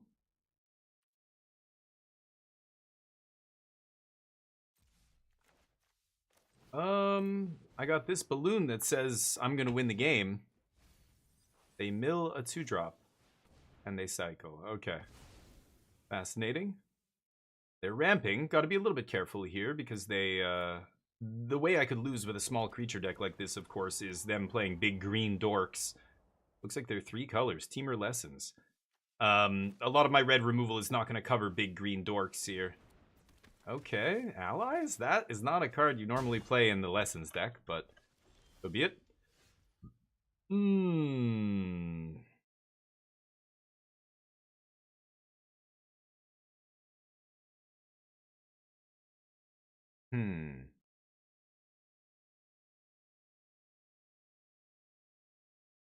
I kind of want a Lightning Strike Sparring Dummy. Is there a chance they have Octopus form here? Let's just swing. I'm stuck on mana here. It's a little bit annoying, but I can Sandbender Storm, kill the 4/4 if they go for Octopus here.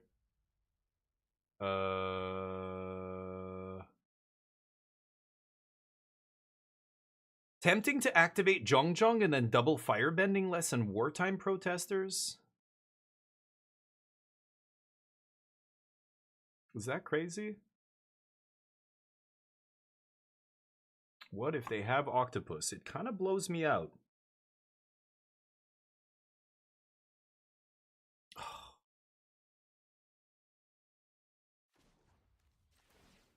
I'm just gonna do this.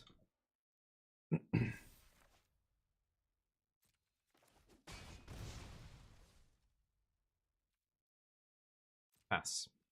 End step, we can level up that balloon. And I've got all my removal up. I'm trying not to use the lesson, because that's the only thing I can copy with Zhong here. These Zhongs are not great. I'm an idiot. In my head, I was thinking I could copy any instant or sorcery, but that is not the case.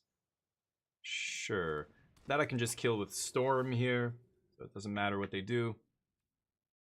Earthbend 3 counters is what I'm assuming? No. Deal.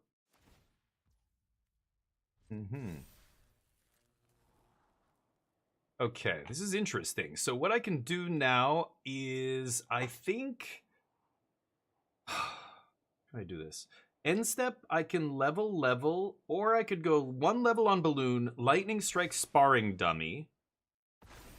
They're at 18 though? They're too high for me to really pressure them here. What? Oh my god, they're attacking me. Okay, well that is wild. I was not expecting that. So I can clean up their whole board here, basically. Let's kill this.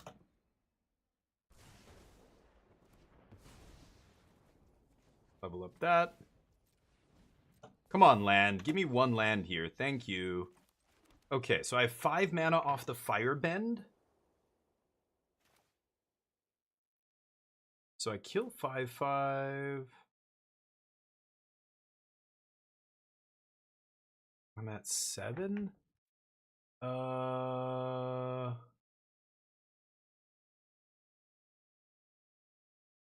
Oh, that's so close.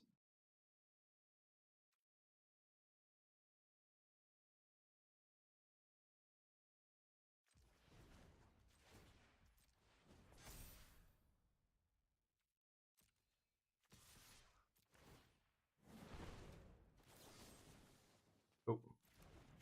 Not that one. That one. Okay. I might die here, but a little bit risky. I think, oh. Maybe not. Me getting stuck on land here is killing us. If I had just drawn a land sooner, we could have had a couple of really nice turns with the firebending stuff that was going on, but... sure. So my 4-3 holds that off. I can activate Zhong double firebending lessen the 4-4 here.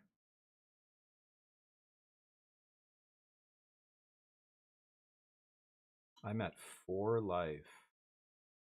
5, so 1, 2, 3, 4, 5. And then I play Fire Nation Cadets. So I can activate Zhong double firebending lessen the 4-4, and then play Fire Nation Cadets. But I have to attack to do that. Or I just activate Zhong double firebending lessen and kill that.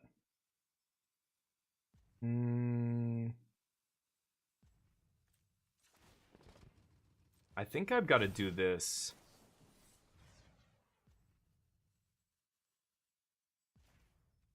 Yeah. Okay. And let's pass. I've got to play a little bit defensive here now on 4 life.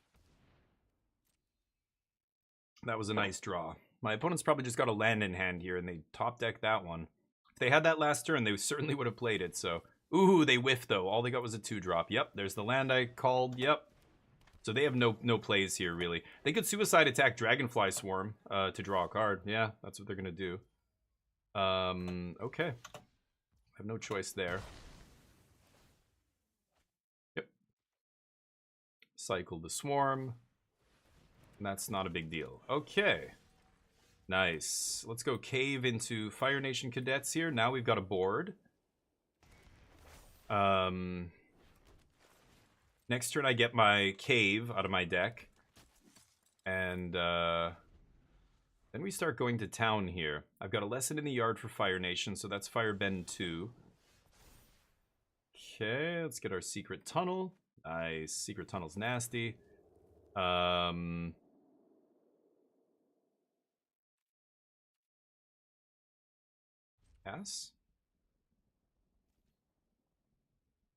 They're at 12? Yeah, very tempting to swing with Cadets there and just start chunking them a little bit. I should have, I think. I'm letting them draw back into this, and I should not be. Trigger? Ooh, Iroh's amazing. I think I'm actually going to just sack my food and just give them some lands here with Iroh. Beginning of combat on your turn, yeah. Let's play this now.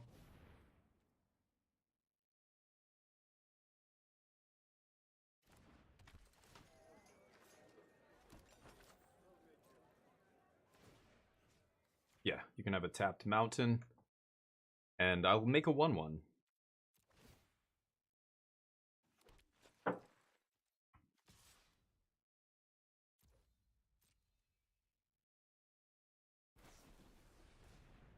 Ah. Okay. Well, they have to spend a removal spell killing this, but it just comes back to me and then makes my other creatures unblockable next turn, right? So I think I'm fine with that. Yeah, we're going to start clobbering them. I've got food here on end step to gain me some life, get off death's door. They need to top deck something good. They could have some big banger in their deck. I've got the best card in the entire set in my fucking deck. If I could just draw it, it would immediately win me the game. Nom nom nom. That looks delish. Some nice tea there. Secret Tunnel. Yeah, on Balfao. If you've never done that, try that. Cave of Two Lovers into Secret Tunnel. Oh. That's magic, baby. That's... Oh! Oh! Oh! No. You know what would be hilarious? If they drew Quench here. So I can do this for X is 4. I mean, that's kind of insane. I've just got to slam this, right? This is so stupid. This card. Quench? No! You gotta be fucking kidding me. Off the top? No, lies. I don't believe it. Okay, bonus. Never mind. Everything's fine. That's great. Here, you can have one of those. Don't need them. Don't need them anymore, it turns out. Slap? Yeah. Finish him. Yes, Marathon. Oh yes, now you see what happens when I draw my bomb, baby. Nice. They've got a food. They're not dead here, but they're going to take a lot of damage. Tradesies. Sure. Pump. Okay.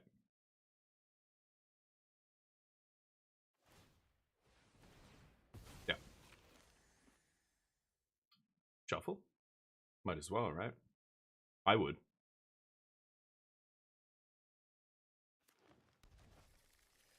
Oof, united front. Skadoosh. Good night, sweet prince. Oh, but wait, there's more.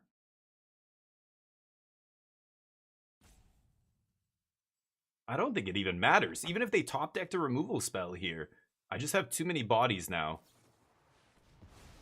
Not bad. Okay. Yeah, like, I'm just threatening lethal again next turn, right? And I've got Secret Tunnel. GG, baby. Oof.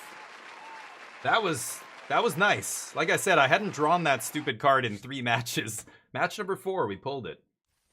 They could top deck a board wipe, but there's nothing. No, there are no board wipes in those colors, right? White has a shitty board wipe that says you can play all your creatures, just wait 1 turn. You know, that wouldn't be the end of the world, because it wipes their own board too, right? They can only have 1 creature. They pick 1 creature, wipe everything else, airbend everything else, right? Is there an actual sweeper in white? I don't think so. There's 2 like weird pseudo sweeper. They don't sweep anything. They're just tempo plays that like force you to airbend them all back or whatever. Black has a sweeper. Red has a do 1 damage to everything, which is not good enough there. Anyway, we're 4-0. Let's keep cruising. Will we win this match? Get your bets in. You're betting with your wings, everybody. Use those wings to bet. In white, which one? I turned my wings into points at a terrible time. Oh, sorry. Yeah, Rosie. Here, let me... I missed it. Sorry about that. I missed things. Appreciate the reminder. In white, what do they have? 1 sweeper where you choose 4 power worth of dudes? Oh, is it mythic? I don't know. Yeah, so it's possible, but, you know, rares and mythics aside, I don't usually try and play around rares and mythics, and really you shouldn't, unless you've seen it. It's best of 3. In game 1, you saw that sweeper. Oh, shit, you know? But the odds of them having a mythic or something is so small. But uncommon? Wait, what are we talking about? What? I don't know what card that is then. Maybe I'm totally misremembering. Choose 4 power and sweep? Choose 4 or 5 power? I don't know what it's called. I don't know like the names. After 30 years of Magic cards, it's the sweeper. It's the white sweeper. It's the black sweeper. Like, I don't know what they're called. Destined Confrontation. Oh yeah, okay. See, that's not even a sweeper. Yeah, that wouldn't be a problem on that board. I would easily just keep, you know, a bunch of 2/2s, 4 2/2s or something. Wait. Any number of creatures with power 4 or less. Actually, that wouldn't sweep anything, right? I would just... Oh, total power. Sorry. So I could keep 2 2/2s. They keep a 2/2. Yeah, I guess it would reduce us to kind of equal footing, but they wouldn't really pull ahead there with that. Anyway, Rise of Sozin's a big one. That's mythic, right? So those kind of cards, like, and Destined Confrontation sucks. Like, I think by this point, any experienced drafter, I'm still in gold, so there's probably going to be people who play that card, but I played that card in early access. I remember that card now, and it was bad. I first picked it because I'm like, ooh, white sweeper, oh, kind of. I can make this work, you know. I'm going to set up a board where I have some little creature, and they have a big creature, and I'm going to get them. It's bad. That card's bad. So I wouldn't really be too worried about something like that. But they're not playing black, so it doesn't matter. But black has a mythic sweeper. Black has a rare sweeper that are actual sweepers, but like mythic, right? Yeah, it's uncommon, right? I don't think anybody plays it, so I wouldn't be too worried about that. But let's get going here. Get another game in. Let's see if we can get... Let me see. I have a 7-1. I don't think I have a 7-0 yet. Let's see if we can get a 7-0 with this Boros deck. Yeah, Black got great ones, but they're rare and mythic. So again, in limited, you're not going to run into them very often. I've had the Sozin one once. I think I played against it maybe once in 12 drafts, you know? Like, it's... I mean, there are going to be people out there who go, hey, dude, I played against it 3 drafts in a row. And it's like, okay, well, Yeah, that can happen, but you know, like you shouldn't like draft or play your games by playing around a mythic that you don't even know if they have just because it's in that color. Unless, I don't know, you're in such a commanding position that there's just no reason to not play around everything possible. Maybe, but you know what I mean? I think, you know, as a control player, there's a weird double-edged sword of like, I want to play around whatever I can, but at the same time, I do not want to play scared. I don't want to play scared. This is interesting. Should I bump the cadets? I kind of want to, actually. And playing scared can lead to you giving your opponent 2 extra turns when you should have just killed them. And they drew the answer to their problem, and now they're winning the game. And, you know, like, I don't know.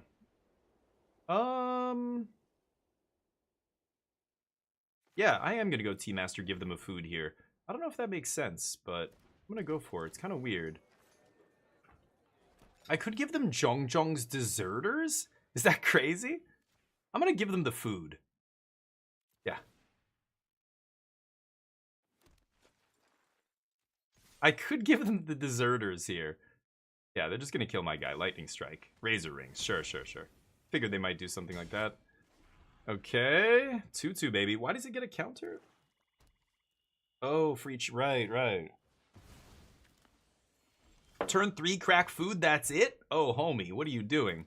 Oh, cave! A cave is supposed to find the secret tunnel, not draw the secret tunnel. God damn it. Could give them a 1-1 here. And then I make a 2-2?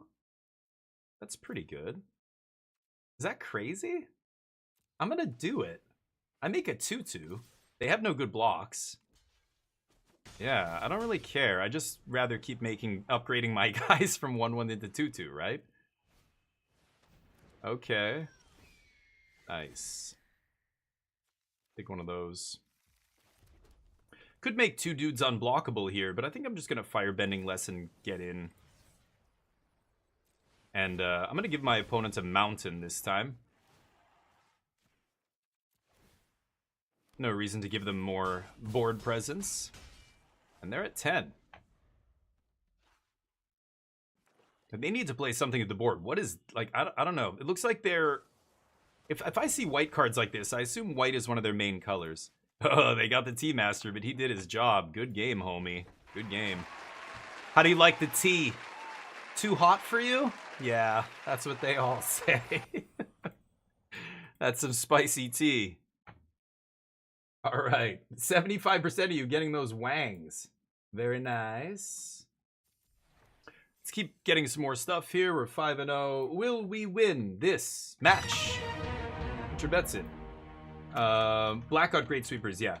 Well, the reason to play black, I could even expand that, Balfao, is basically if you open good rares. If you open really good black rares, you go black, and actually it's a nice place to be because a lot of people right now, like the format is now just old enough that word has spread far enough about what the best colors are and the worst colors. I'm doing this because it really doesn't mean anything, but when new players hear, what? Oh, Lords of Limited said black is the worst color in this format? Okay, I'm not taking that black card. And then you just, like, I can't tell you how many drafts black is wide open. Like super late removal spells and all this other stuff. If I take a black rare and I get into black, I'm happy because I know I'm going to have tons of playables. Because there's a lot of players, especially newer players, who are trying to shortcut the format by just going, wait, I don't want to learn magic. Just tell me, like, give me the TLDR. What's the best color? Okay, force white. Okay, don't ever draft black. Got it. Like, it's not literally that extreme, but it's close. It's you know, it's that weird warping effect that 17 lands data has on people. I think a lot of people put way too much stock into the data. I don't use it at all, but I hate the rankings on the, you know, untapped.gg and all that shit. But newer players need a guide, and when they're looking for something to tell them, you know, nobody wants the real answer, which is you got to get good at drafting to consistently win at draft. They just want to know, tell me what to pick. Tell me what to pick right now. What's the best color? Tell me what is it? Is it allies? Should I just force allies every draft? It's like, you got to read the table. You got to draft the hard way, like Ben Stark, you know, that old article. but nobody wants to do it the hard way. They just want the shortcut. So what that does, it creates this weird like outsized effect where a lot of you start seeing it draft in, draft out. The color that is quote unquote the worst color is the color that just is wide open. And this is not there's some formats where the worst color was so bad that even if you were the only player at the table playing it, you were probably not going to win very much. You were not going to have very good decks. But that's not what this is like anymore. This isn't Battle for Zendikar where, you know, green was so bad it was like you couldn't be mono green and be good, you know what I mean? Black is the worst color by like a percentage point or something, 1.5%. It doesn't mean anything to actually rank these colors because they're all so close that any of them are easily good enough to be a winning deck. But content creators are trying to talk about large data sets where, you know, when we look at thousands of games played, black is slightly doing slightly worse than other colors. Again, I think that's a byproduct of most of the people using that program not being very good at Magic. Like when you look at the actual winners metagame and how the really good players draft, they're playing black all the time. Like there's a bunch of black decks there. The win rates and for individual cards, everything's just kind of all over the place. Compared to the wider data set, it's because you're getting so much data from mediocre players. It's ChatGPT. It's full of errors because the data they're putting into it is not coming from Hall of Fame pros exclusively. It's coming from randos. And randos tend to make a lot of errors in Magic, etc., right? I could Cunning Maneuver here. I think I'm just going to Deserters and start crunching. I don't know. Playing against the Mirror here. They got the die roll, so they're ahead of me. Yep, I'm gonna take it. This guy's got to die, but I don't have a removal spell. No blocks. Ooh, they have no third land. If they had a third land here, they would play third land and play a 3-drop, but they don't have it, so the best they can do is pump. Oh, never mind. They have a third. Wow, so they just didn't have a 3-drop. That is far less likely than them just not having a land there, but... Ooh, hi, Mark.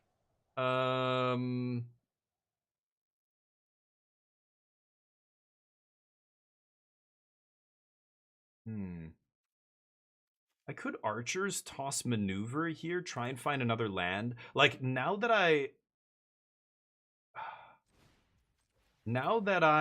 Oh, man, this is crazy. Maybe that's crazy. Now that I drew United Front, I was going to say that, I'm very tempted to find more land drops, because this will win me the game, right? Even on 4, like 5 mana. As soon as I play these lands, I'm just slamming this. It's going to be insane. 3 2/2s plus all my board gets bigger. That's bananas. So next turn, I'd probably just go War Balloon here. Should I throw Yuyan under the bus? I think I will. Want them to have something here. No? Can't just let them keep gaining life, but... You don't think... He crews, I know, I noticed that, but I think it's okay. Okay, they didn't play any 4-mana spell. So they've either got instant speed removal, like Razor Garbage, whatever that card's called. Some removal spell that only matters in combat kind of card, right? I'm definitely going to play Kyoshi Warriors here, so let's just swing and see what they do. They might wait for me to pump. I'm going to think about it, and then not pump. Make them think I was debating it. Okay, now United Front on 3 is GG. There's no way White-Red's going to be able to beat that. They can't even beat a 4-drop. What? What? What? Anyway, let's go back to that moment where I blocked. That was an interesting spot. Blocking is the 3rd hardest thing to do in Magic. Okay? For all you new kids out there, the number 1 hardest thing to do in Magic is sideboarding. Mulliganing. Mulliganing is number 1. Sideboarding is number 2. Number 3 is blocking. Blocking is always way harder than attacking. And that was a spot where, like, I could have not blocked. Balfoul makes a good point. You know, this is crew 3, so why not keep my 3-power guy? I can play Balloon if I leave this back. But I do need to get this guy off the board. I want them to spend mana on a trick to save him or something, because that means they're not going to play anything else. I didn't know they had nothing. I don't know if they drew all lands or what, but... I think the reason I should block there, even though I can crew, is because of this. as soon as I drew this card, I know I'm gonna win the game if I just don't die. The longer the game goes on, the better and better and better this gets, and this will just win me the game as soon as I play it. It's gonna be impossible for them to beat a card like this, right? So I know that I win the long game. Suddenly, I'm more incentivized to block to keep my life total high, force a trade, or force them to tap out for a combat trick so they can't play a bigger threat there. And then, you know, bide my time. Buy me some time so that I can play this. If I didn't have this, I wouldn't have blocked because then it's just a straight race. But this is not a race anymore.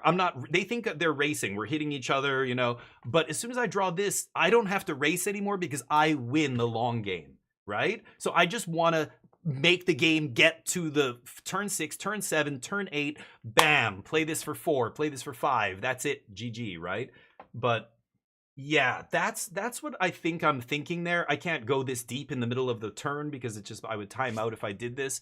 But I think that's how, like, you have to shift gears mentally from, am I the aggro, to suddenly, no, I'm not the aggro anymore, to yes, now it's time to attack again. Whoa, wait a minute, they played blah, blah, blah. Like, really good professional players, they do this all the time, and it's why it's so cool to watch them play Delver or like a tempo control deck. Splinter Twin was a good example. They know when to, like, I'm the control. Oh, I see an opening, bam, we shift gears, now I hit them and I combo off and I win, or whatever, you know? Like, those guys know when to switch gears at exactly the right time. I'm trying to get better at Magic, and I still make mistakes, but I play a lot of control decks. And in a control deck, knowing when to turn around and start attacking and finish this game, because now my opponent only has 1 card left, they're living off the top of their deck, I need to close the door here before my opponent finds another way to get back in this game. Like, I gotta switch gears. I gotta start being aggressive.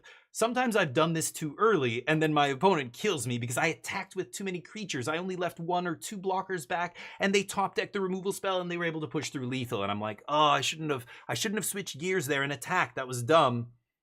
You know, like, no, like, it's hard. It's super hard, right, in Magic? But the key to knowing what type of blocks to make is who is the control and who is the aggro. Think 5 turns in advance. Like, I'm doing 8 to them, they're doing 6 to me. I'm the aggro here. They need to do something. If we just keep hitting each other like a hockey fight where nobody's playing defense, we're both just punching each other. I'm punching them harder than they're punching me. I don't need to overextend here into sweeper or counter magic or whatever. You know, I want to make sure I can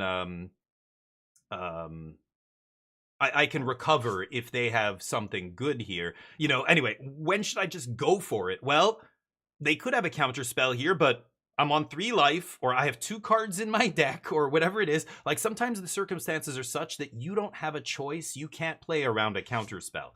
I've had that situation too, where people are like, why did you play into that? And I'm like, because if they have it, I lose no matter what. I might as well attack here and hope they don't have it, even though I'm like 99% sure they have a counter here, or whatever it is that I'm playing around. They have that octopus form or whatever.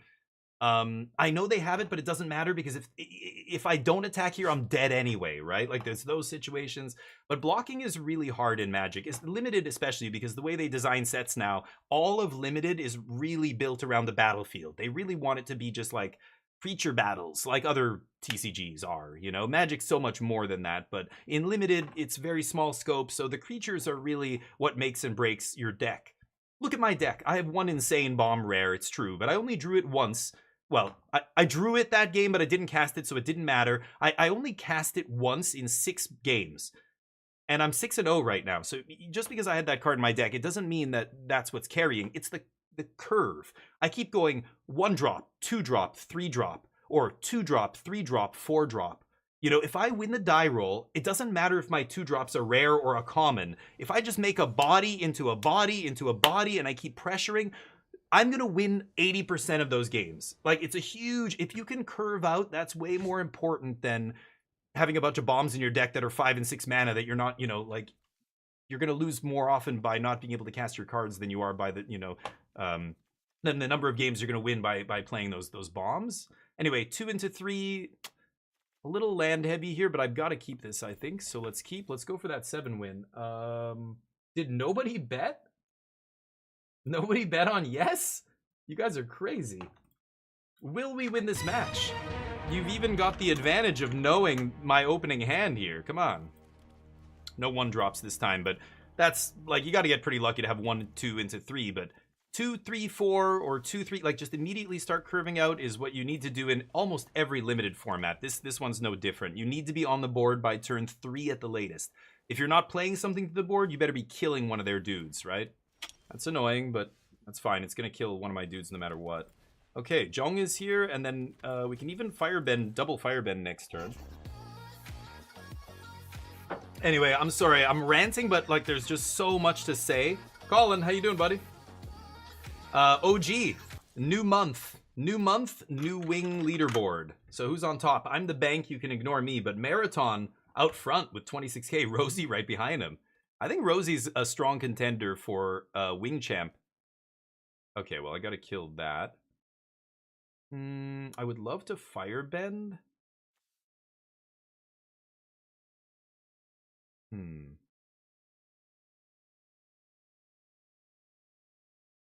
Okay. Let's pass.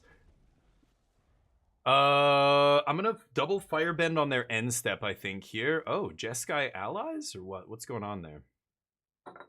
Yeah, we reset every month, but so at the end of each month, I'll reset the wing leaderboard, and we will start everybody from 0. That way, everybody has an equal chance. Oh, okay. So if they have a 1-mana red spell here, I don't get to kill both their creatures, but I get to kill 2 of their creatures here with this, which is pretty spicy.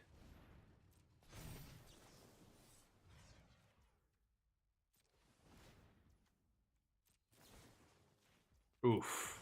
Little 2-for-1 there. Nasty.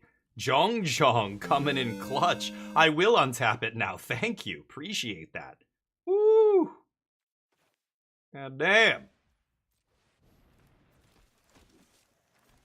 Okay. Slap.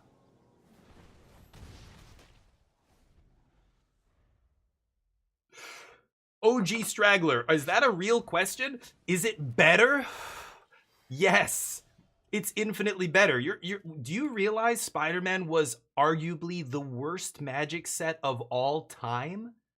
I'm not exaggerating. The fact that they made that a real set immediately pushed it to crazy like level of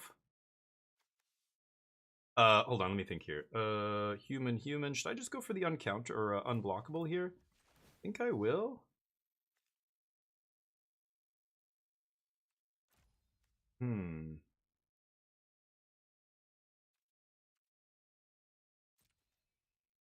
Swing.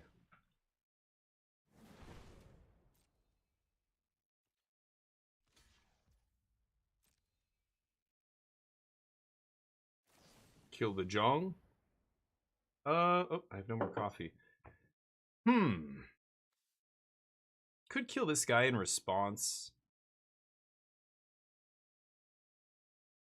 I kind of want to save Team Avatar here.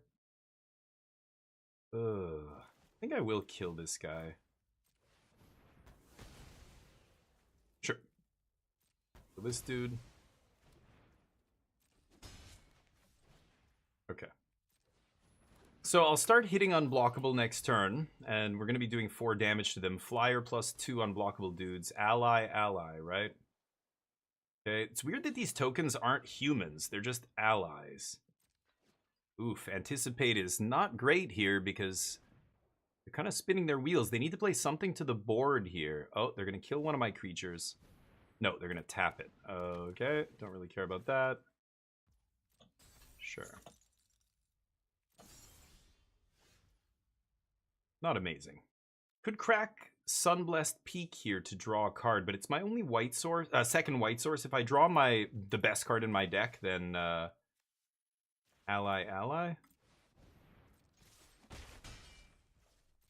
If I draw the white mythic, I want to be able to cast it here, obviously. So I'm not gonna crack Sunblessed Peak just yet. Whoa, that's a mythic.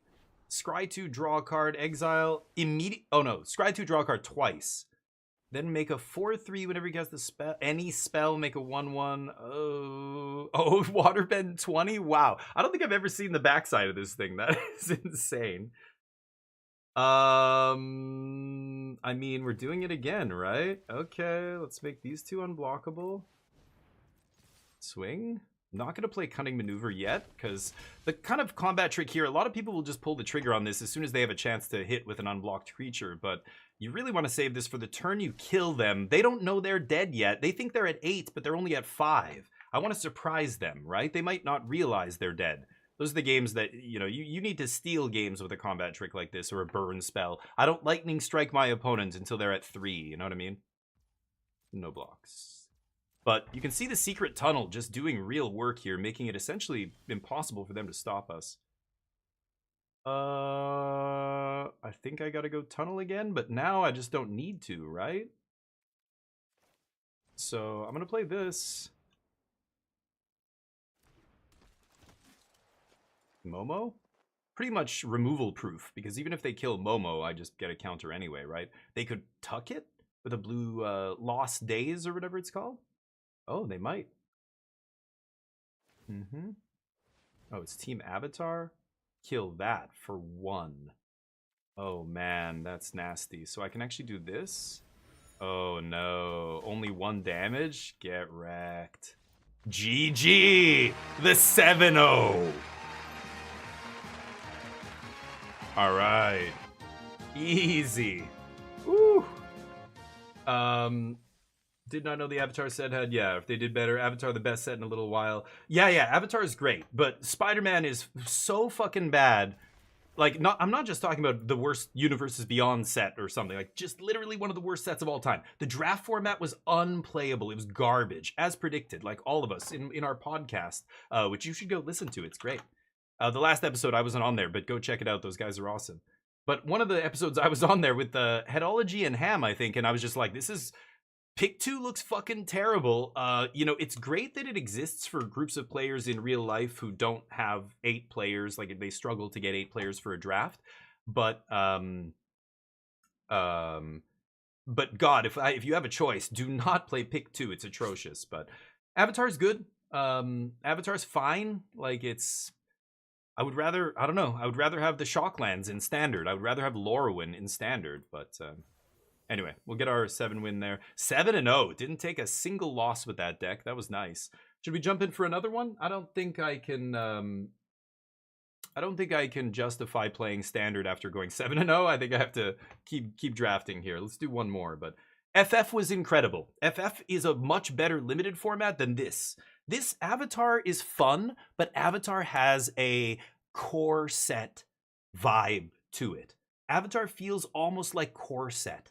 It's very simple, like very simple mechanics. The gameplay is very convoluted. There's a lot of tricky shit going on with firebending and waterbending and all that stuff, but like the cards themselves are not convoluted. Play a format like Duskmourn and you'll see what I mean. There's so much more hidden synergy in Duskmourn. Avatar doesn't really have any. It's pretty much what you see is what you get. Like, yeah, sequencing can be tricky, but the cards aren't tricky to play. The roles they play in your deck are very straightforward, whereas other formats were really crazy. You could get like really weird decks and like with really weird interactions. It's weird. I don't know if other people are saying this, but I in the early access, I always do a 24-hour stream, and we did about 17 drafts or 18 drafts of this format in that 24 hours before anybody else got to play with it. And I remember one of the first people asking me about what did I think of the new set, and I was like, it feels like a core set. And here we are a few weeks later, and I think that holds true. It does have a weird, simplistic... I don't know if they did that because it's Avatar, and it's kind of a more childish IP. Like, I know, you know what I mean. I'm not trying to denigrate Avatar. If you love Avatar, I'm not saying, you know, it's for kids only or whatever. I mean, hell, I play Magic the Gathering and I'm a 44-year-old man. Oh, God, I play Magic the Gathering. I'm a 44-year-old man. What am I doing with my life? I need help. Anyway, it's not Star Trek, you know? It's not an adult IP. It's not Lord of the Rings. Even Lord of the Rings is more adult than Avatar, right? Teenage Mutant Ninja Turtles is Avatar. That's going to be on the same level. Teenage Mutant Ninja Turtles already looks very cookie cutter and basic. It's weird, but Avatar is in Standard. Yep, Standard legal, Straggler, for sure. CPU is hitting, just without running anything, Jub? My CPU hits 80 degrees. That's not a problem, but that's when I'm playing Indiana Jones with full ray tracing and, you know, all the visuals, and I'm streaming at the same time and whatever. Yeah, if it's doing that when you're just sitting in Windows watching my stream, then that's probably high. But what are you doing when it's hitting 80 degrees? Yeah, cleaning before new parts always. Take it all apart, clean it. I've got to do that too. I built my PC in March, and I haven't cracked it back open since. I've blown it out a little bit. I've taken off the front plate, blown out the fans with compressed air, but I haven't taken the whole thing apart and cleaned it. I want to see how dusty it is in there after a few months. But are you guys ready for another one? Yeah, Balfao, right. Yeah, that's part of it. Yep, that's right. Yeah, and because there wasn't five bendings, some of them are very easy. Earth bending's green, duh. Fire bending's red, okay. Air bending, sure, could have been blue, could have been white. We'll make water bending blue. That's pretty obvious. But what do you do with black? But I like the way they did it, because black and green, black and red, like some of these other black, like these other factions have evil creatures and evil villains in them, so they're like black red legendary Zuko or black blue red Azula or whatever. I like that. I think they actually did a good job mapping the bendings, even though they're kind of like missing one. A lot of people said they should have done metal bending, but I don't know what that is. I don't know what the show is. I don't know if that fits or what. But ready for some earth bending? All right, let's do it. Playing Modern Horizons. MH, I just think I'm playing Magic right now, so I think Modern Horizons. Monster Hunter Wilds, yeah. Okay. Oh, I didn't. Oh, really? No, I missed the other message. Damn, that is a problem then, yeah. Yeah, that might be because of overheating too. Your computer freezing and restarting. I would definitely, clean it out first, for sure, but use Core Temp. Use like an app to watch your temps and see what's going on, yeah. Okay. Yeah, that's right, Balfao. And that does feel bad. I think reports of Black's weakness are greatly exaggerated. I think Black is not that bad. The commons and uncommons aren't quite as good as the other colors, but it doesn't mean they're bad. It just means you have to figure out where they go. They're harder to fit in, and so people just say they're bad. And the win rate reflects it, because people are playing them in decks where they shouldn't be playing them. Do you know what I mean? Like, there's so many factors. That's why the data can be used to really oversimplify things and send the wrong message. Sweet Lord in heaven. The 2-time. This is one of the best rares in the entire set. So last draft we opened that mythic. You could say I'm lucky, but hey, we went 7-0 and I only played that card once in those 7 games, right? So it's not like we played that every single game and we went 7-0. This is a bananas land. I think it's funny. I heard LSV say this one is better than the green one. The green land is insane too. There's a cycle of these lands, right? I think the green one is better and it's not close, but I think this is the second best one. The other thing is white is the best color, so being in white is pretty great here. We're passing Glider Staff. This is an awesome white uncommon. I really like that. That's unfortunate. And then there's a couple white cards. Water Tribe Captain's fine, but everything else is a big drop. This is probably the next best card in the pack. One of these red burn spells is really good. This is really good, but only in one deck, so not a great card to first pick. This is easy Air Temple, and we're going to try and push white here if we can. Okay, Firebending Lesson is probably the pick here, and it sucks that I passed 2 red burn spells, but this rare is underwhelming. 2-mana 2/2 Menace is okay, but it's not a bomb. You draw this on turn 9, and you're not going to be very happy with it, right? His other ability is basically irrelevant. Avatar is the only white card in the pack. I guess there's Poxbearers, but both of those are such low power level. I think it's Firebending Lesson. This is probably what I think is the best common in the entire set. Combustion Man's fine, but again, like these cards, this guy's just another big dork. He's sometimes good, a lot of times he just dies, and he's expensive, and he doesn't do anything when he ETBs. This is a better card than this, because this ETBs and does something, but triple blue-black, not really what I want to take with Air Temple. Firebending Lesson goes with Air Temple, could be white-red aggro here. Might have to ditch my Air Temple, too, you never know. It's Firebending Lesson, every time there. Okay. So no white cards at all. I mean, if you count this, sure, but it's not really a mono white card.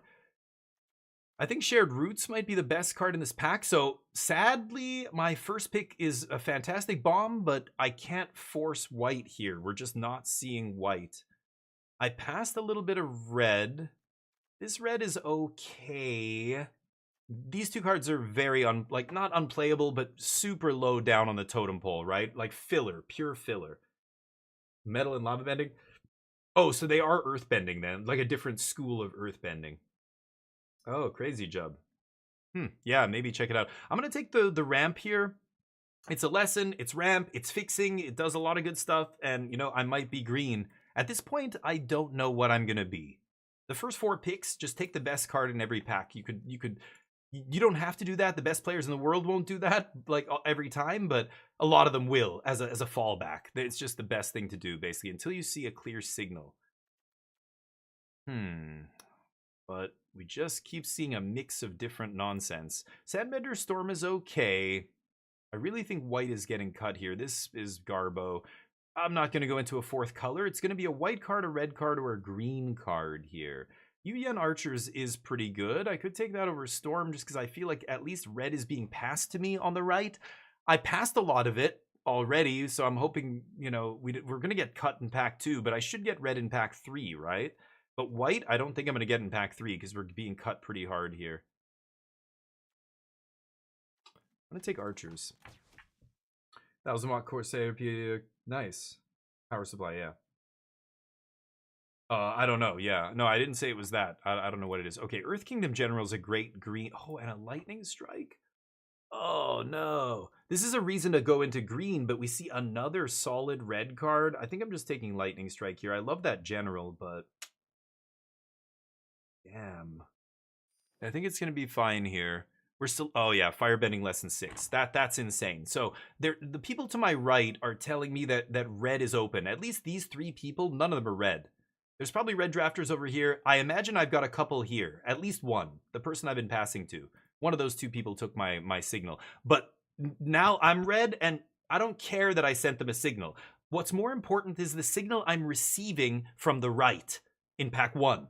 That is going to be more important, and that's what I should follow. It sucks that I passed a couple of red spells, but it's on those people to my left to get out of red because I'm going to cut them 2 packs out of 3.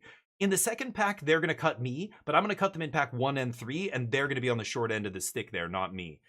The fact that the people to my right are saying red's open here makes me just want to go all in on red. That's a decent green card, but we're not going to have a ton of lessons in red-green. This is not an amazing land, but, you know, because think about it. You're paying 3 mana to get 4 mana that you can only use in combat. Like, that's not amazing. Maybe I just take Boomy? He's not amazing either, but I do have 2 lessons already. Fire Nation Palace is so underwhelming. I think I'm just going to take this guy. I say, yeah, Boomy. Oh, and Shared Roots Wheels.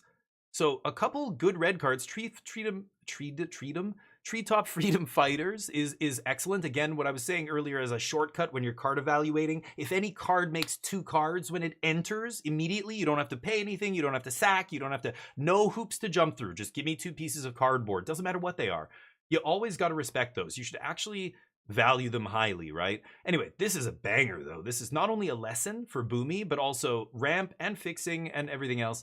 Sadly, Air Temple's got to go. That really makes me sad. Wow. And then this Wheels. I'm going to take Rebuke here. I think green is open as well as red, so this is going to be interesting. I'm going to be red-green, which is not a color combination I play often, but I could even take black for the fixing here. This lesson is underwhelming. Turtle Duck is very mediocre filler. I think this guy's better, especially when I'm ramping. Yeah, these garbage red cards wheel, as expected. I guess I'll take this. I'm probably not going to play it. Yeah, don't care about that. Don't care about that. Just cut the green card. These are all unplayables at the end of the pack. So a pretty good start. Firebending lesson ×2 and Lightning Strike is solid. Plus Rebuke means we already have 4 removal spells. I've got some good ramp plus fixing, so I can actually splash if I open like a crazy, you know, if I open a green-black bomb, I'm going to splash it, you know. This is probably not going to make the cut, I can tell already, but I'm going to leave it in there for now.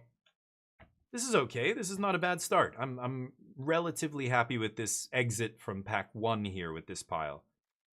Really sad that I can't play this. This is the best card in my entire pool, but that's, oh yeah, look at that. We get another ramp fixer at the end here. Oh, Ba Sing Se. Wow. Yeah, so we get the best, what I think is the second best of this cycle. And then pack 2, we can't play the Abandoned Air Temple, so I'm sad. So what happens? The game rewards me with the other, what I think is the best. The reason I think this is a better land than this is a land that requires other stuff, right? If you don't have any creatures in play, this doesn't do anything. If somebody sweeps you, I would rather have this. If somebody kills all my creatures, I would rather have this. If we're trading off resources in a really attrition-y game, I would rather have this. Because the other one requires, it's almost win more a little bit. This one has a higher ceiling, right? For 4 mana, I can put 5, 6 power on the battlefield. This is only ever putting 2. But this is so much better, especially if you're, you know, again, in many matchups where people are killing all your shit, this just makes this impossible to race. You can go 2-2, then you can make it a 4-4, or you can make 2 2-2s. Like, the flexibility is insane. Wow, Earthbender Ascension. So we're getting hooked up with green cards now. Rare into rare, easy. This is a banger too. ETB, unlike a lot of the other Ascensions, this one immediately affects the board. It's a 3 mana 2-2, right? It immediately enters and Earthbends 2, and then ramps you. It's a rampant growth on a 2-2, which is insane. And then eventually it just takes over the game. As soon as you do the most basic thing to do in every single deck, which is play lands, you're always going to get to 4 or whatever, and then you immediately start pumping your team and the other person can't beat your pumped up team. Would love to wield this. Would love to wield this. I'll take either of those. This green card's mediocre. The red cards are mediocre. Easy Earthbender. Whoo! Great start to pack 2 there. Really good start. Banger removal spell. Everything's coming up Millhouse. And I learned recently the preceding sentence. What is it? I can't remember. Something about his legs being wet and his cuffs are dry or something. Konnichiwa, Torf. Boomy might be able to. Boomy's not a very good card. I don't want to play a Boomy in my deck. I want to play this. I want to play these kind of removal spells, right? Badger Mole's fantastic. I hope to be able to get that back.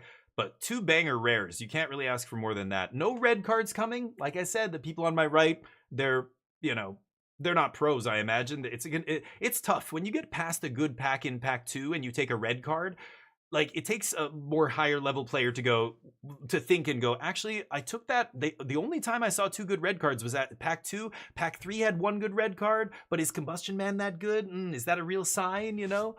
And go, no, that's not a real sign. I can't pay attention to that, right? Anyway, this is a mediocre fight spell. I've already got Rocky Rebuke and Allies at last. I don't need another one of these. I love War Balloon, though. It's a 3 mana 4/3 flyer is definitely above rate. Normally you pay 4 mana for a 3/3 flyer. So 3 mana for a 4/3, like better stats and cheaper than what I should be paying for this. The only downside is that crew or fire counter or the activation. I have to activate it. So it's like it's 3 extra mana, but because you can pay that with fire bending, you can, you have mana lying left over on multiple turns. Like, it's really easy to do. I think that's an awesome card. Here's a great spot to pick up a Badger Mole. I'm getting a little top heavy. No, not bad. We're not going to play that. My deck is looking fantastic right now. Yeah, easy Badger Mole. I'm just keeping an eye on my curve here, but yeah, lots of 2s, lots of 3s. Plus I have double shared roots. I might not even play Cycle of Renewal. I have to remember that I have really good fixing, just so I can keep other options in mind. Like, if I see a green-black, red-black rare, I'm going to jam it here. Or whatever, red-white, whatever it is. Okay, to that effect, I could take Boiling Rock just as a hedge in case I see. But so my beautiful today. thank you, Torf. Appreciate you. Oh, is the You look really I didn't good. hear your intro music, Torf. Did your intro music go off? Weird. I didn't even hear it. This guy's mediocre. I'm not a big fan of this, and I have a lot of 4-drops. I'm gonna have a lot of 4-drops. I have 0 right now, actually, so that makes no sense. But I like hedging here. I like being able to splash for big bombs if I draw. Like, what I'm thinking though is once the power level of your deck is this high, there's less reason to splash. You know what I mean? This is really good. Creature or land. I mean, this finds Ba Sing Se, which is insane. Walltop Sentries is very good too. It's very good with Rocky Rebuke and Allies at last. But this one is better. Oh, okay, never mind. We took... What did I just take? The 3-drop?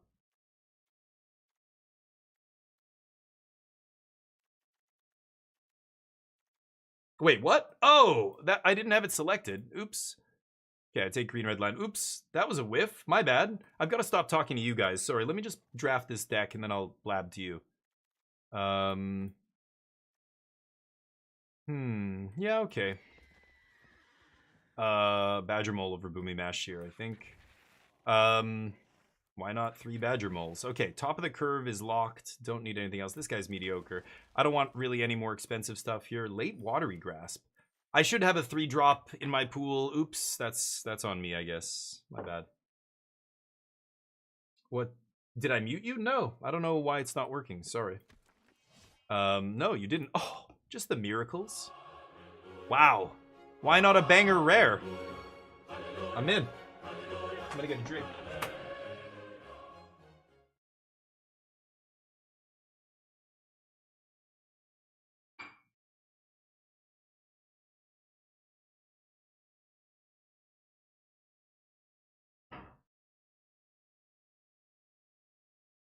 I'm getting very lucky here with the opens, unlike last draft, but last draft we went 7-0.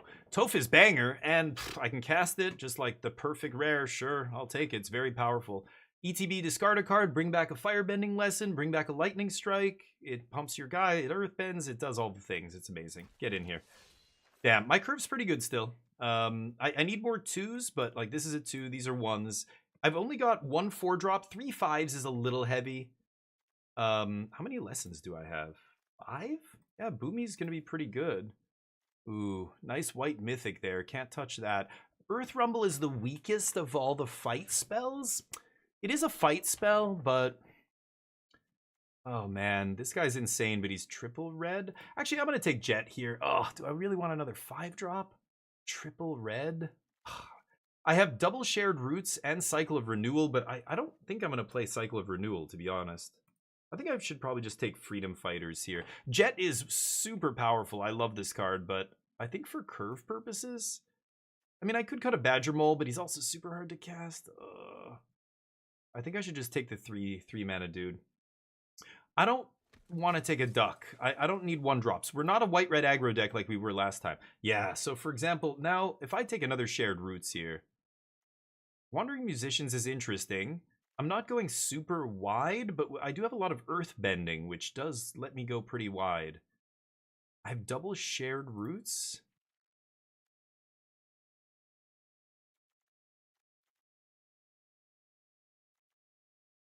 I'm going to take Musicians here. That's weird. But I think I want another threat. Like, I don't know. Triple Badger Mole. Yeah, it's going to be okay. Like, I am going pretty wide here. Another Cycle. This guy's ass. I'm not going to touch him. Ty Lee's really good. I think I'm going to just take her over Freedom Fighters and mix it up a little bit. So getting a little heavy on the 3s, but I could easily cut like the horse here.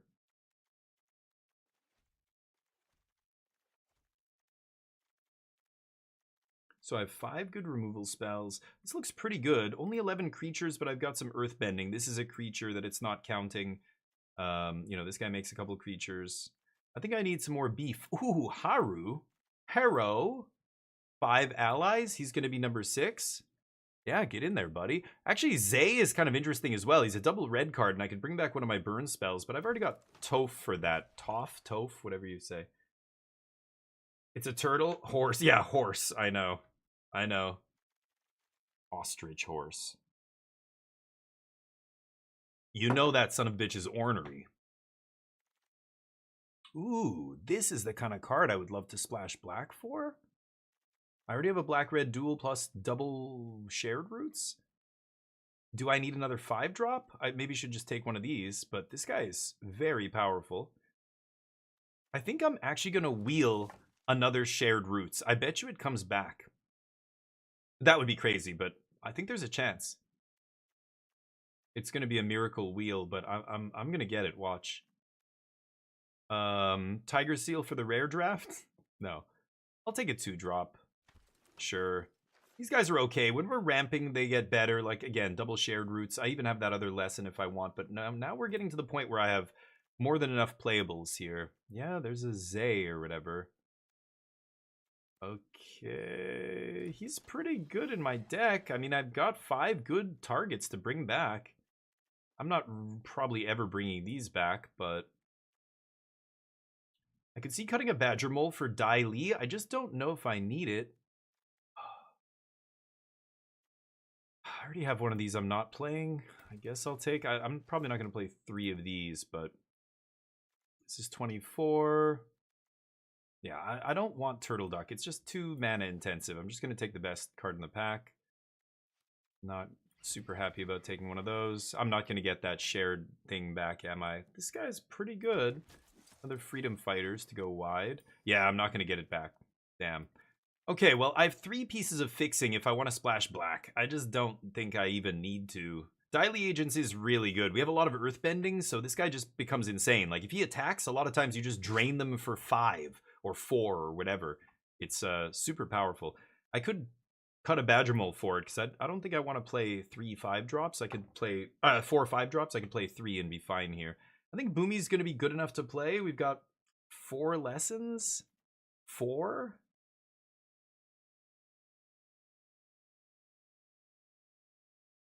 I just need 1 in the yard for him to be good. I mean, would you play a 6-mana creature that ETBs and makes a 4/4 that ETBs and makes another 3/3, like 7 mana for, or a 7 power and toughness across 2 bodies for 6?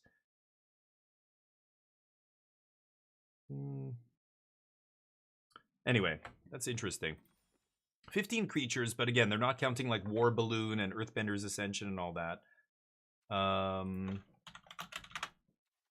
Let's see here. I don't know. Should I splash black? This is 9 green, 8 red, 2 black, 4 black, 10 red. Because what you should do, you know, add up all your sources. I'm using untap.gg to do it. You guys should use untap.gg. It's free. If you use that link, the second one there, they'll know you came from our channel. You can support the channel. They're one of our channel sponsors. It's cool that they do that. I love this. It tells you the breakdown and whatever, your chance of drawing it, and, you know, just doing your sources. You know, we used to have to do this manually, right? But it will not count stuff like this. And when you're counting sources, you really should be counting shared roots. So I can't count shared roots as a green source because it's green to cast, but I can definitely count it as a red and black source. So it's like I have 10 red and 4 black in the deck. 4 black is obviously more than enough to play this guy. I think he's worth splashing. I could see cutting Zay.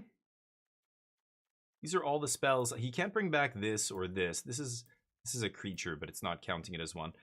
But these are pretty good. I don't know. He's an early play, but he's so defensive. I think I'm more aggressive. Ty Lee, Treetop, like a lot of these guys want me to be aggressive. Haru. Is she an ally? No, none of these guys are allies. These guys double trigger Haru. That's kind of sick. Oh yeah, that's great. Toph is an ally, right? Should I cut Professor Zay?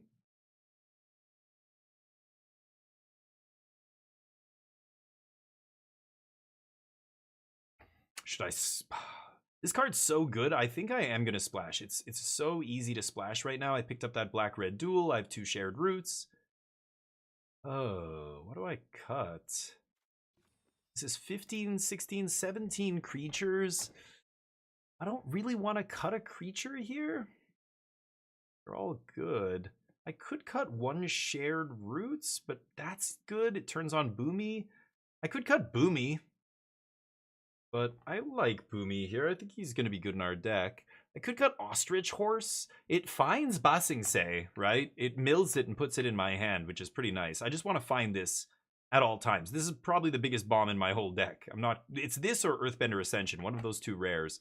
Toph's a rare, but he's not. I don't think he's as good as these 2. I think Ba Sing Se, it's close. This might be better than Ba Sing Se, actually, but Ba Sing Se is very good. And so, like, Horse finds Ba Sing Se. Wasn't there another? Oh, there was that other 1 mana spell that I never took, right? But Horse is pretty weak. I can see cutting it. Should I cut the Horse? Yeah, let's cut it. It's not an ally or anything, right? Yeah, it doesn't really have any synergy with anything that I'm doing. This is 14 creatures plus 2 things that make a creature. I think that's pretty good. Playing the Zay. This is going to be a sweet deck. Okay. What do you guys think? Sorry, let me catch. It doesn't fetch only forests. You mean the shared roots. But because it's green, you can't count it as a forest to fix. Like when I'm adding up my sources, I'm trying to determine how many green sources of mana are in my deck. You know, this is not a green source because I need green to play it. So I can't use it to get the color. I already need the green in play. So you can't count it, you know? But does this get me a red source? Yes. Does it get me a black source? Yeah. Can it get another green source? Yeah, but I can't cast it without drawing green already. So it doesn't help me make green mana. But it does help me make red and black. You know what I mean? No, Ascension gets everything. Any basic. Yeah. Oh, you mean for sources? Yeah. So, you know, I could probably even cut a mountain here, but 48, 57. Because, you know, again, if I just want to make sure I have green every game. So you could even argue in a mana base like this, where, you know, as long as I find green, all my other colors are perfect, right? Because I don't have any double red. Oh, I guess I do have a double red card. Maybe I shouldn't do that, actually. But, you know, it says 7 sources here, but really I have 10, right? I forgot, yeah, Earthbender's another one. So Shared Roots plus Earthbender, you know, these cards get me red or black. All I need is green. So just making sure I have green means I'm going to have all my colors, right? So this is like 10, 10, 5 for mana with 17 lands. 10, 10, 5 is pretty good, right? But because I have a double red card I want to play, I guess I don't need to play this early. Is it 9 green or 10? Maybe I should just play 10. But I think it's fine. I'm going to go 9-8. I have a lot of cheap red that, you know, if I don't have green, or if I don't have red early and I don't have this, then I'm kind of in trouble. I think I'm going to do this, but yeah, I mean, this is double red, but this is the kind of card I don't even really need to play on turn 2. It's actually better later once I've, you know, put a bunch of stuff in the yard that I can bring back with it. But yeah, it's also a reason to maybe not play this card. Like, I could just not play this and play either another 2-drop, a ramp spell, a Badger Mole. I think my top end is good. But yeah, like, I don't need to play this on turn 2. You know, if this was an aggressive, you know, 2-mana card that I really wanted to play on turn 2, now it's a different story. You're right, I can't cut a mountain, but I don't care about playing this on turn 2. So I could see 10-7 or like 10-10 being correct. Right now it's 9-11. Like, I have more red sources in my deck than green, which feels wrong. I feel like I should put another forest in the deck. But again, yeah, double red card. It's interesting. Yeah, removal is the thing I was thinking of that I just want to make sure I can play Firebending Lesson early. So let's run it like this. The deck looks good. Splashing black. Let's see how this works out. Will we win this match? Put your bets in. I'll bet yes the first one here. All right. Yeah, this is a great... I mean, this is just one of the most busted cards in the entire set. So I'm going to keep basically any hand that I have it. 2-drop, 3-drop into 5-drop because we're going to be ramping with this. I just need to top deck a land in the next 3 draws, and I'll be able to turn 4 Badger Mole, and we'll just be off to the races. Let's see. See what happens. Get your little betties in here. I'll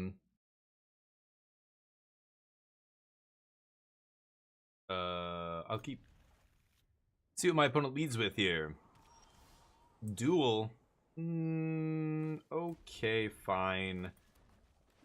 I guess I'm trying to think of what I would shock here. I guess it's possible. If I shock that idiot, he's gonna do a lot of damage to me. Yeah, let's just use our mana.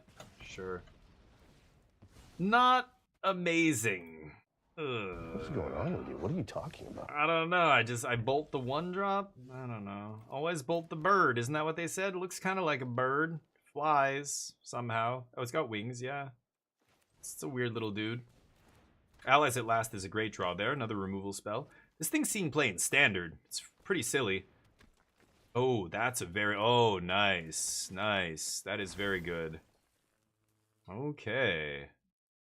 Here we go. Oh, I was going to say, it's giving them priority. It's just that guy's ability, right? Well, I'm gonna get black here. With Earthbender. Yeah, we're swinging, right? I'm gonna swing. Let's see what happens. They're just gonna take 2. And then I'll Earthbender Ascension. I'll make one of my lands a 2/2, but it's gonna be tapped. And then next turn I could slam Badger Mole. I drew the land here, so. And we'll be off to the races. Badger Mole will make the 2/2 into a 4/4. Alright, here we go. With that black source, we've got 1 lesson in the yard already for Boom Booms. Yeah, sure. Get that. Okay. Counter. The fact that this thing turns itself on is silly. I love to turn myself on. I'm self-contained. Any self-contained card like this is really good, right? Oh, shit! What? Oh, no. Hold up. If only this was Magic Online, right? You immediately sell that thing for 100 tickets or whatever. Oh, Earth Kingdom Jailer. Okay. Well, I think I want to kill Earth Kingdom Jailer here. Oh, but they've got the fucking protectors up. Oh, that's gross. Alright, I'm gonna Badger Mole here. And they have 1 card left. So they just have a bunch of 1/1 dorks that can't push through. Just punch this up. I could make a 2/2 here, but I don't think I want to do that. No attacks. Okay, so I have to find another removal spell here. Earth Kingdom Jailer is just protected by the protectors. And there's not really any way to get around that. I've got to kill protectors or kill Earth Jailer twice. They fight. Okay. It's not so bad. They still don't really have any good attacks here. Could Boomy.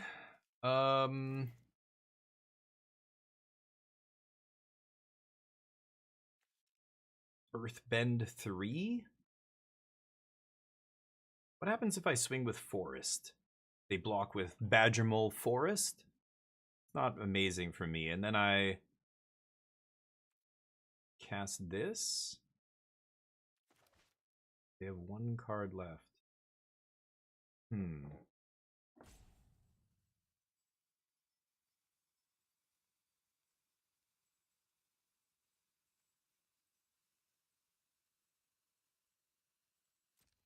Okay.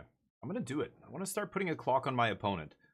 And the reason is they have a bigger board than me, but they can't really attack. I can, because they are risking me blowing them out here. See how they block. But yeah, they're just gonna take it. Okay. So I could Yuyan toss a land. I could just Yuyan not do anything, leave up allies. That seems better to me. I'm just gonna play this and not activate its or not use its ability here. Decline. Okay.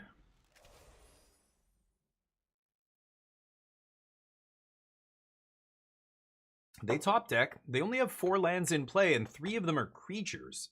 As soon as they cast something, they lose half their board, basically.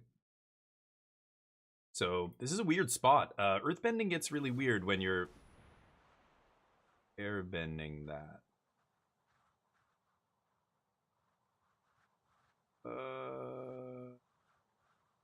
Okay.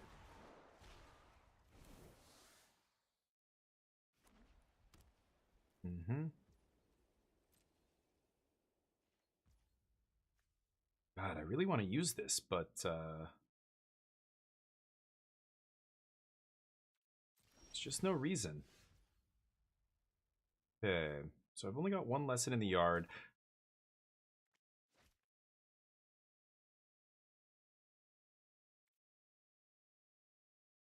I mean, I could Boomy here, but what am I doing? Am I just Earthbending 3? I mean, I could make this forest a 7/7. I think they're going to kill it. I think they're going to kill my forest. So let's swing first. I want to see what happens here.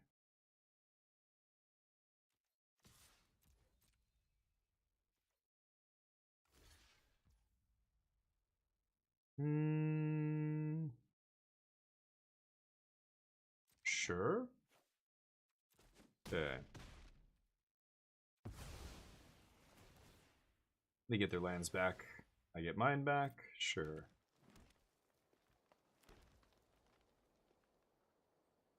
I think I do want a Boomy here now. Because now I'm threatening a much bigger board than they have here. Let's Earthbend 3. Okay. I've got allies at last to push damage, so they don't have a lot of great blocks. They got to use that Earth Kingdom Protector at some point. They've got one card. Oh yeah, they're out of gas here. They're desperately digging. Not a great card on turn 9 or whatever we're on here. Okay. I think I'm going to Yu-Yan first. Let's cycle this land. See what's on top before we make any decisions. Redraw. That's why we redraw. Nice. Nice. Secret Lightning Bolt. So 2 removal spells in my hand is pretty sick here. I think I'm just going to swing with the team. They don't have a lot of great blocks. They're probably going to block with Earth Kingdom and then try and save another one of their dudes by sacking it. And then in response, I get to pop that dude. Pop said dude. Okay, so should I go for the Lightning Strike here? See if I can break it up. I could go for Allies at last. Allies just takes down such a much bigger creature here, right? Ooh, they didn't even think about using Earth Kingdom there. Okay, well now they're in deep shit. Pass. So I have a removal spell up, plus... They're dead. GG.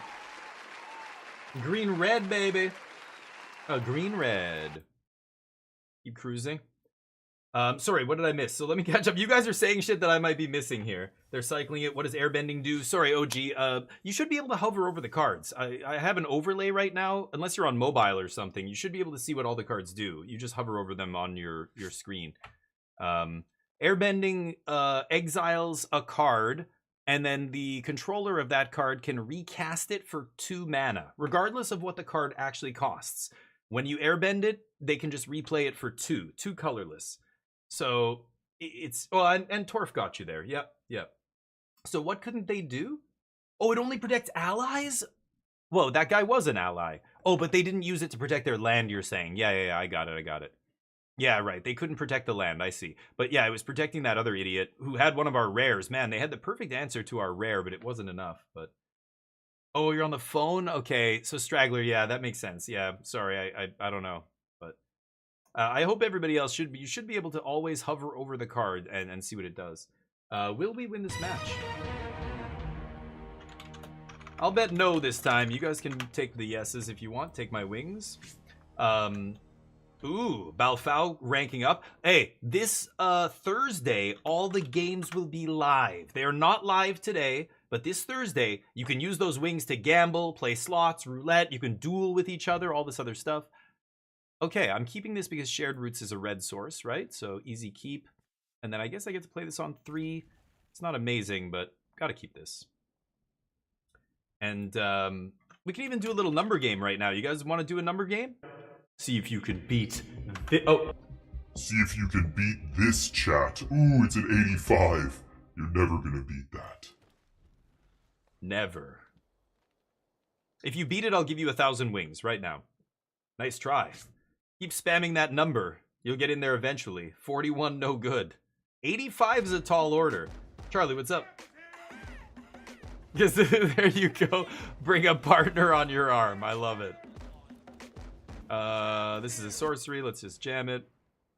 Go get a red source. Okay, 4 mana to work with next turn is pretty nice. If I draw a red source, I'm going to go Ty Lee, Firebend, Cadets.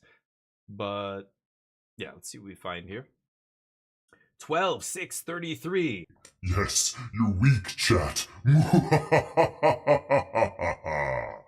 You'll never beat an 85. You've never scored an 85 or higher in your life. Have you? Have you, chat? Yeah. I get it. I could... God damn it. Yeah, fine. Okay, well, I can't double spell this turn. That's awkward, but 3 removal spells in my hand. It's weird. She's got prowess. She's no joke. I can set up a turn where mid-combat I can just cast 2 spells. Bang. Like, she eats 2 things. I kill some other stuff. Like, wipe their whole board if they're not careful. Prowess is an awesome ability. It's one of my favorite mechanics. You see a lot of prowess creatures in Standard being good. You know, these days I'm playing Standard and I've got these Monk tokens with prowess, but you go back to the day, the OG Monks with prowess. Prowess came out in Khans of Tarkir, one of my favorite formats of all time, and prowess is, you know, you've always got to be tracking. Suddenly a bunch of 1/1s can just do like 10 damage out of nowhere, 15 damage, because they all have prowess, right? No blocks. Ooh, a green-red mirror. I just realized we're playing against Gruul here. Ooh, no plays? I love this, right? You might think that's bad for me. They did damage, but they spent 3... Well, they wasted a mana here because they only spent 2 of their 3, but they didn't affect the board on turn 3. That's not good. And they missed a land drop, right? Yeah, I ramped once, but now I'm going to 5. Okay, don't need any more removal. Thanks. Appreciate you. They might have a shock here. Let's punch. Oh, no, wait, no, I didn't mean to do that. Oops, I can't take that back. No. Oops, I clicked yes. Whoops. Okay, so be it. Okay, I'll do 4, and we're catching up on damage now. Okay, I've got the rebuke up. Let's pass. Whoops. Oh my god, what the fuck did I do? What the fuck? Shit! What the fuck? Really bothered me. That's gonna kill Okay. me. That's real. That Yeah. will us honor.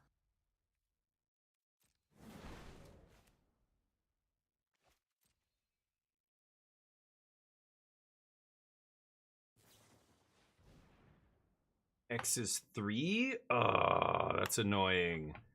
Fuck, I could have killed that guy and they don't double spell here. I can't double spell to put her out of range. That's what's crazy here. Damn it. Oh, one more spell and that gets burned, blown out, right? I could have killed that guy before combat. I should have just did it. They were tapped out. I'm doing stupid sound effects and not paying attention here. I guess I'm gonna kill this. Pass. Let's see what else they've got. Yeah, my bad. I could have punched the land there as well, but I was just gonna kill the land with that thing. I guess I didn't need to tap all my mana to do it. Oh, come on. Getting flooded here. Uh-oh. My opponent's got nothing either. It looks like we're both stuck on lands and removal spells. All right, let's see what happens. You're right. That's true, Balfao. I should have hit the land. I forgot the prowess gives me 4 power, and then, yeah. I was just annoyed that I let them do that. I should have just killed their small guy, because I was going to untap and firebending and then hit for 4. Oh, fuck. Well, I die now, I guess. Where are my bombs? Okay.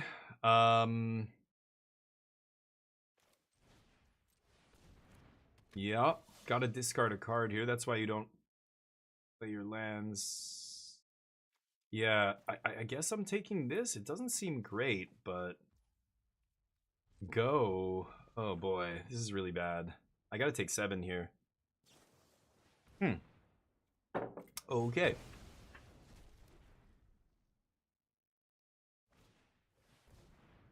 Oh my god. Fucking brutal. Well, I'm gonna lose now, unfortunately. I get to draw here, so I've already lost. I can kill this guy, but it doesn't matter anymore. I need to draw land, actually, to kill him. Right. Yep. Well, some bad luck there. We drew a bunch of lands. We didn't draw any creatures the entire game. I think... Oh, that guy was the only creature we drew. I had this in my opening hand and didn't draw another creature till this guy on turn 8 or whatever. Jeez. Yeah, I just drew all my removal spells, which is not enough. Yeah. Doesn't really matter here. I'm going to 1, you know, and I have no way to kill Sabertooth here, so I think I'm dead. Maybe Boomy? Boomy could turn into a 7/7, make a 3/3? I need Boomy off the top here, basically. Not really gonna cut it. I can't even activate. I'm 1 short. Devastating. Go. Devastating. GG. Alright, well, that's how it goes. Our first L in 9 games, though. I'll take it. Will we win this match? Let's get the bets up for the next one. I guess I took the money that time. Damn. Okay, let's try again. That was good. My opponent was kind of stuck there too. They top decked the big dude, and that was it. We just can't beat a 7-7 there. That's too bad, but... I mean, I could have beaten a 7-7. Boomy would have done it, right? Boomy with 2 lessons, 3 lessons in the yard. I would have scried 3, made a 3-3, and he's a 7-7. That would have been sick. But, no such luck. Try again.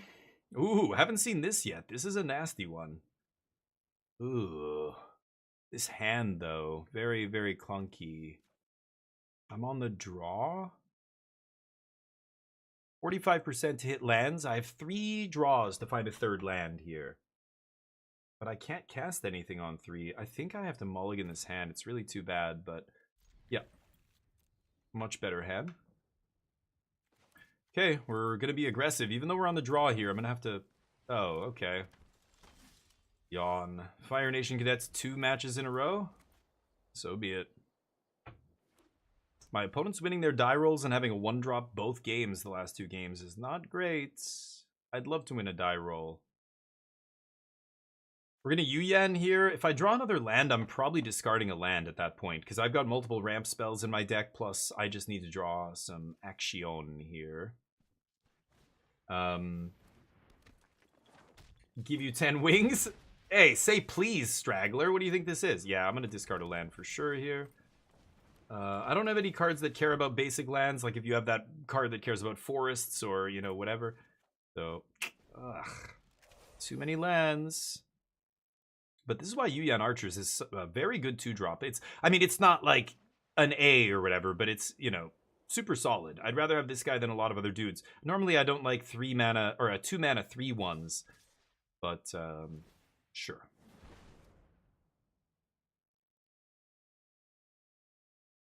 If I block Firebending Student, I could die here. I think I'm just going to block this guy. If I block Firebending Student, they could potentially put it out of range here very easily, right? So, yeah. I think I'm just going to go for the guaranteed trade here. Trade with one of their cards. Whether it's a removal spell or the creature in play, doesn't matter to me. I trade. Okay. Pretty good. Opponent's got a solid deck, and I'm getting flooded again. What the fuck? I've drawn all lands this game so far. I even drew an extra card and still hit a land. How many? Oh, no. They can double pump 4/5? No, they... Oh, but this guy's fire... Yeah, they can double pump that guy. God damn it. Okay.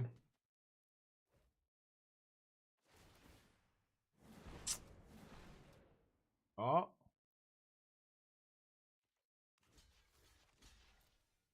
See if they have 2 spells.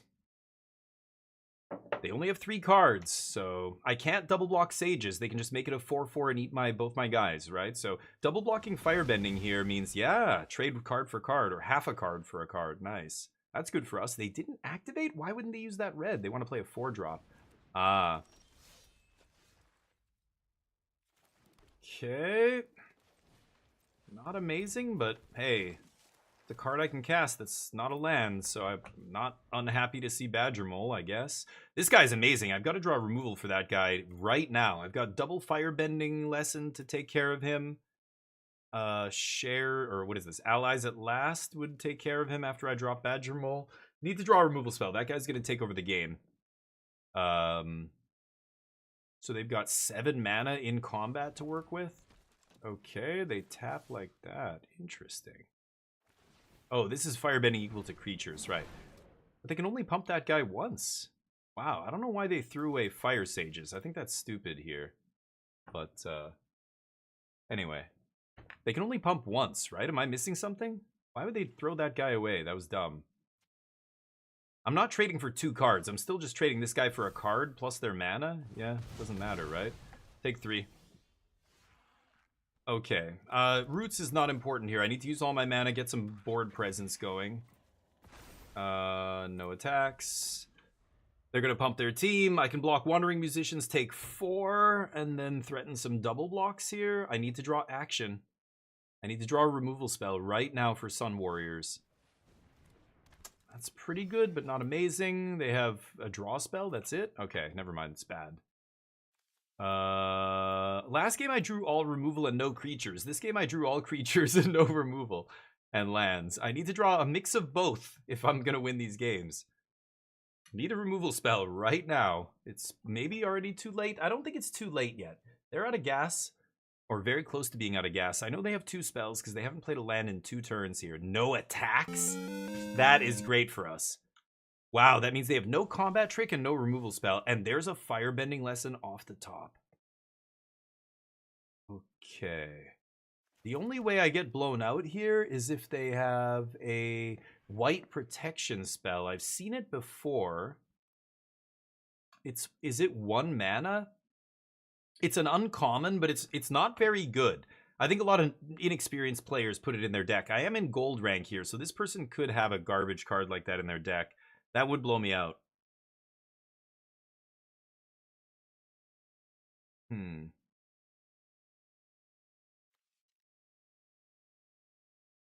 Am I gonna wait? I think I'm gonna wait here. Let's pass.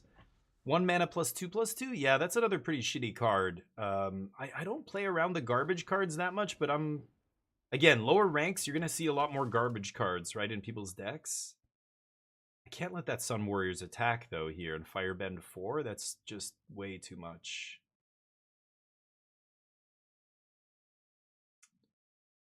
Oh, boy. Holy sh... Oh, no, I thought they were sacking him to bring back the draw spell. Okay, if I'm gonna do it, it should be now, because I can't let them draw another card here. They have 1 card left. So I'm gonna Firebend kill this now.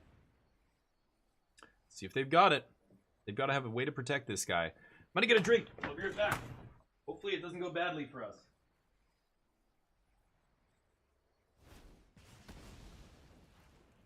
Yay!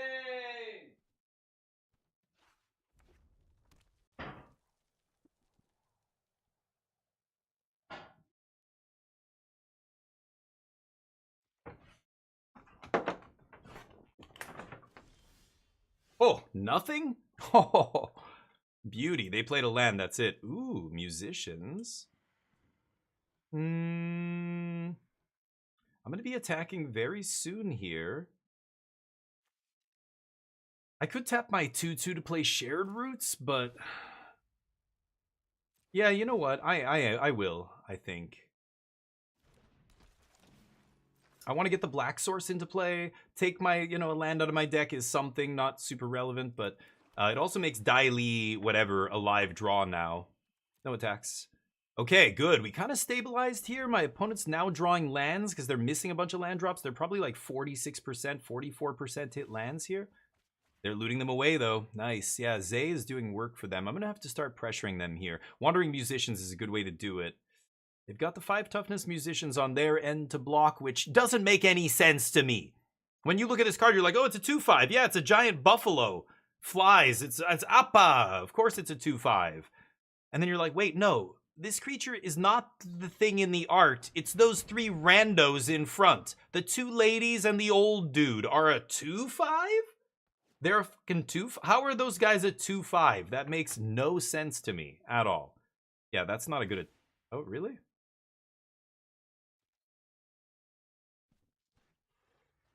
So this is a pumps? Why wouldn't they attack with both?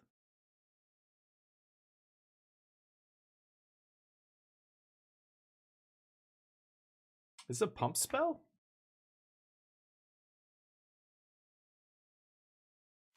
Yeah, I don't care. Yeah, I'm gonna call the bluff. Pump spell, shock, no, nothing like that. Ooh, that's a great one. Professor Zay is insane here. They're just gonna get back their stupid removal spell and kill this guy, but I'm gonna play him. I could swing. But I think I'm just going to leave everything back here. We'll play it safe. Yeah. Now that they've got they top deck that good removal spell, because they're actually digging 2 cards a turn here, so they're going to find action before I do. I need to find action or a way to put action into play. I don't have any card draw in my deck, sadly.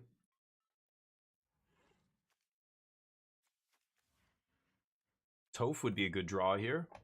Toph, whatever. Interesting. What is this? Zay is only a sorcery here, so they can't activate and bring back that removal spell. I mean, this is a sorcery too.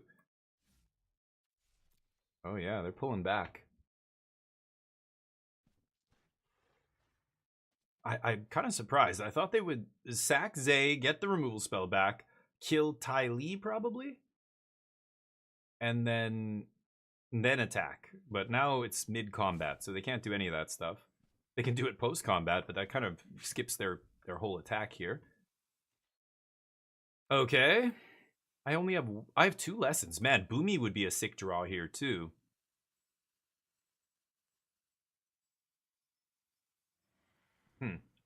I do have a Zay as well. Yeah, I have a lot of outs here. I mean, shit, I have Ba Sing Se would probably just win the game, you know, over the next few turns if I draw that. I have a lot of great outs here. I need to find something though. No land one time. 38% to hit a land, so 62% to hit a spell. Yeah, that's what you should have done pre-combat, homie.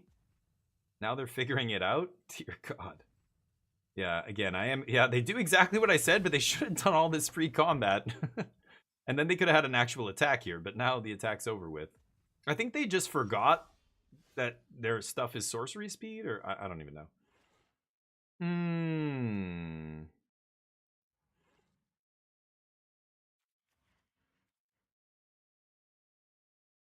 If I swing with Wandering Musicians and they block with their own Wandering Musicians, I can kill it. Should I do that? I think I will. I want to try and break this stalemate. But what happens if they just don't block? Ugh, yeah, I just gotta pass here. This is ugly. It's not a terrible draw, but man, my board is... Oh, no way. Another one? Fuck's sakes. That's lucky. Well, I don't know. Maybe I try and kill that. Okay, they're out of gas again, but they can bring back that removal spell. Huh.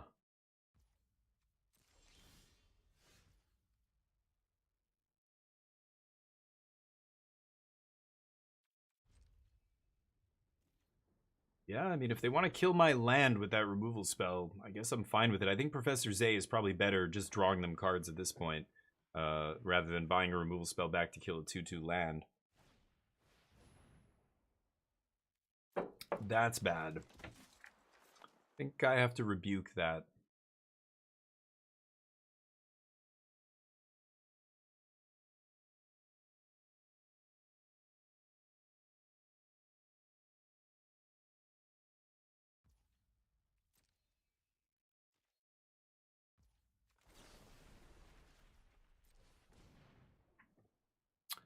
Last card is... nothing. Great. Okay.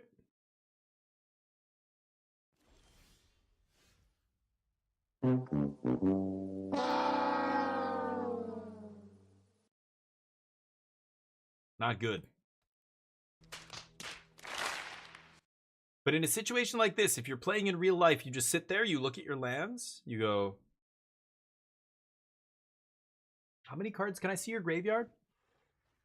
You have 1 card. 5 mana? Look at your cards again.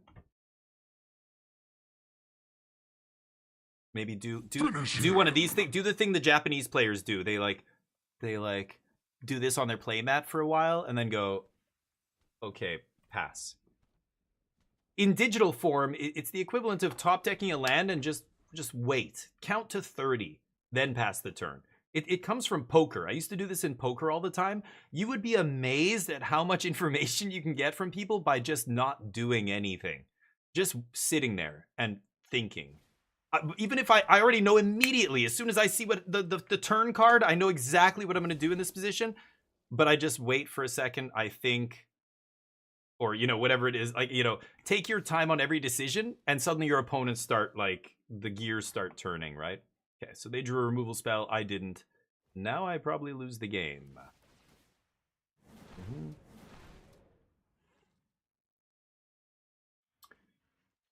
Yep, I need Boomy. I need Boomy stat. Bump it up. Nothing else to do as well, right? They didn't even activate Professor Zay. They just top decked the Jailer. Silly. Whatever. I have Lightning Strike. I have stuff that kills that. Gets my guy back instant speed, but I don't know. I think if I don't draw Boomy here, I'm probably dead. Rough draws this this draft.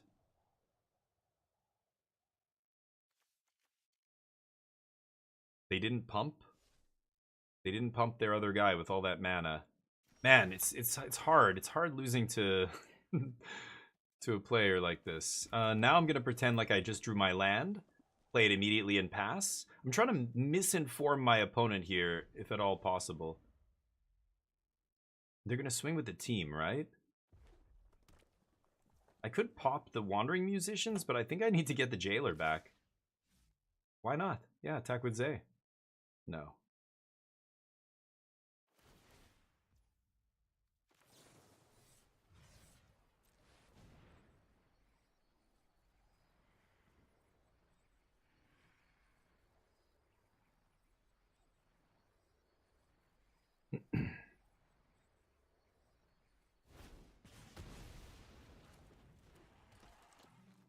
Okay. So I'm going to trade Musicians for Cadets here. I don't really have a choice. And I'm going to take 3 from the Musicians, go down to 4, keep my 1/1, and threaten a double block if I find something. I don't know. I need a Badger Mole, I need Daily Dork, I need something here, please, not a land. Drawing removal spell was good. That was a great draw. I need to draw more than that, though. Yep, they gotta spend their whole turn killing this guy. Sure. Big 3. Come on, action! Badger Mole's good. Badger Mole works.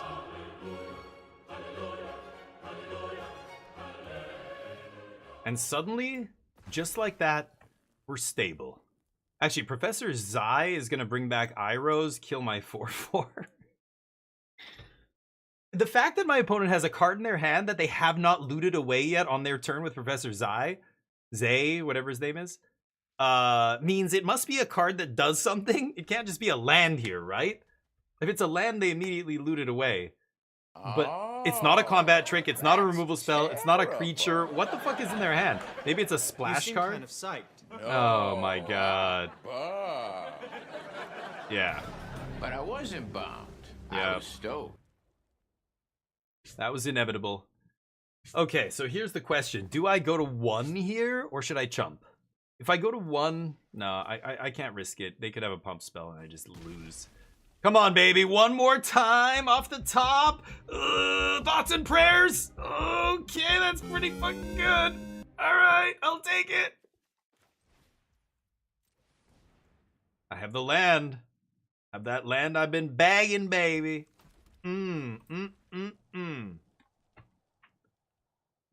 Shoot me.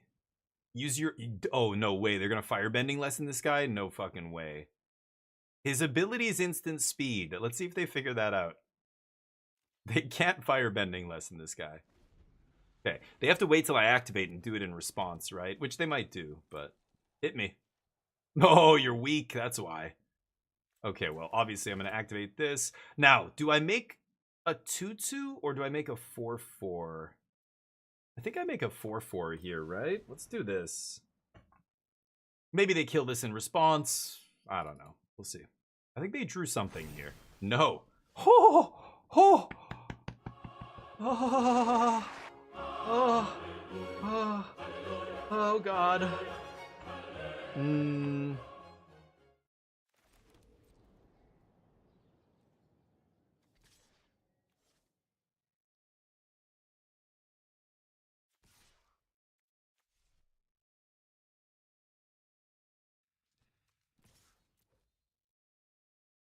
I gotta start hitting. I've gotta start hitting or we lose this. This is instant speed. Oh, activate only as a sorcery. Oh, never mind. It's a sorcery. I thought it was instant speed. Okay, never mind. Shit. I was hoping they were gonna block and then I was gonna pump the mountain.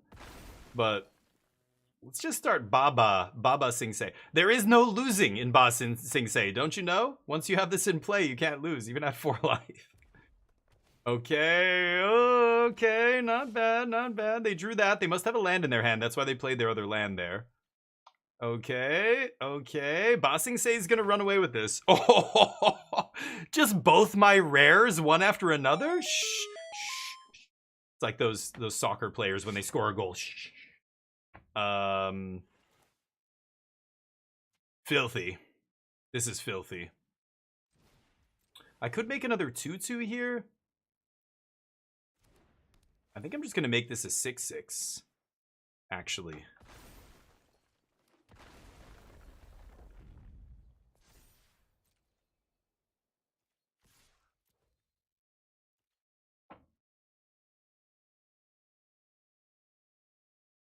Saying hi for 6.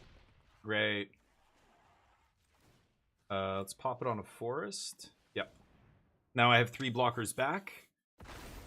Okay, you're up. Ooh, are we gonna come back here? I don't want to say it. I don't want to say it yet, but Ba Sing Se into Earthbender's Ascension was pretty good. I can't complain about drawing those 2 back to back. Jeez.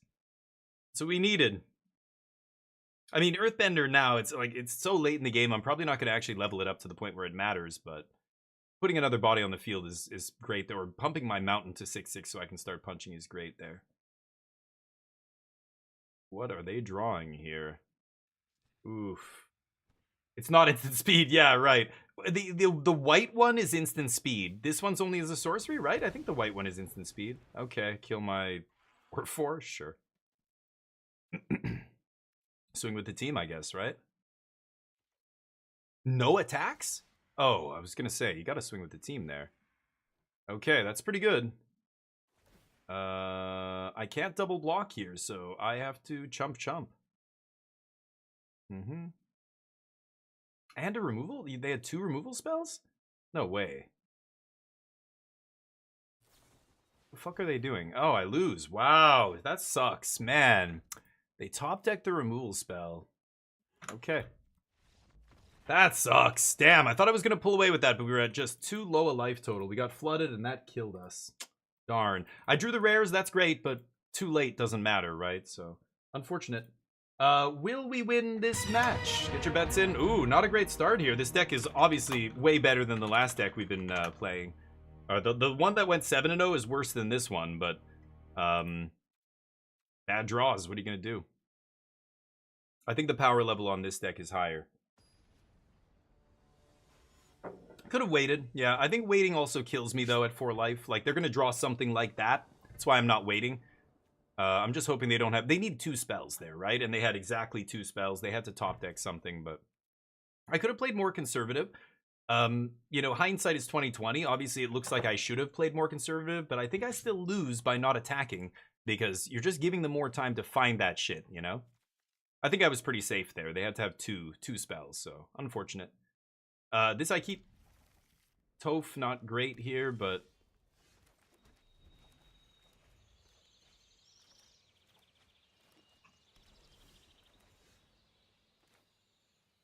I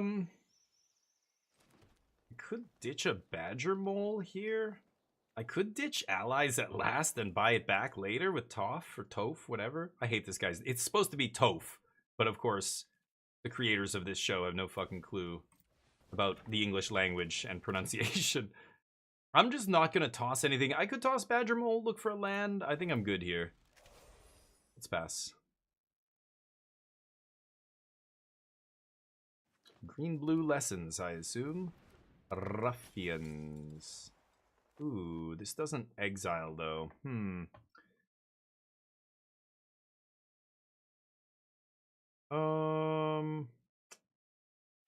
Okay. Let's just play Tylee and pass. Next turn, if I draw land, I can go Freedom Fighters, attack, make this guy not block, get in a bunch of damage. I think that's a better turn than trying to play this turn and trading one of my creatures for that. Fuck that.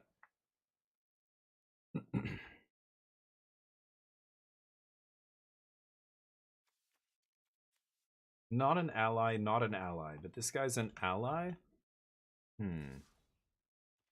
No blocks. Wow, really? Okay.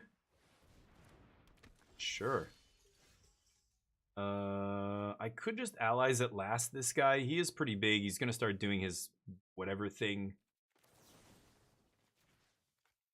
This just lets me put in a bunch of damage, prowess, etc. Sucks that I had to spend my whole turn doing it, but go ahead. No land is awkward, but it's fine. I've got action here. And with 2 good threats, I feel like this is okay.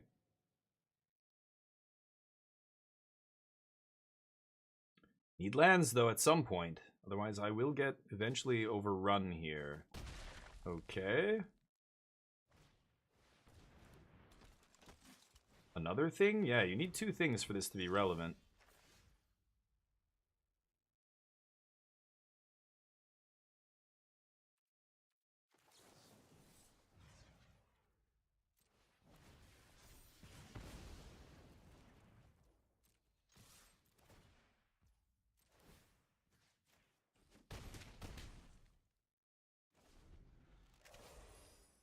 They're at 6 life, with I only have 3 lands in play. I really wanted to play a 2-drop there, I don't know, but getting in damage seems actually better. Now, I don't think they can attack me here. They've got to hold back. They've got 2 fucking cards to my 5? They've got to start playing conservatively here. Bossing says fine. Are they going to swing? It's kind of crazy. Wow. I can kill them here if I have a removal spell, so that was pretty dumb of them, I think. As it is, I might still be able to kill them.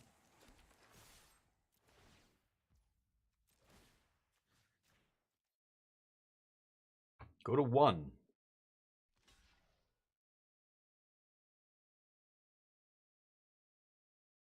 Octopus form?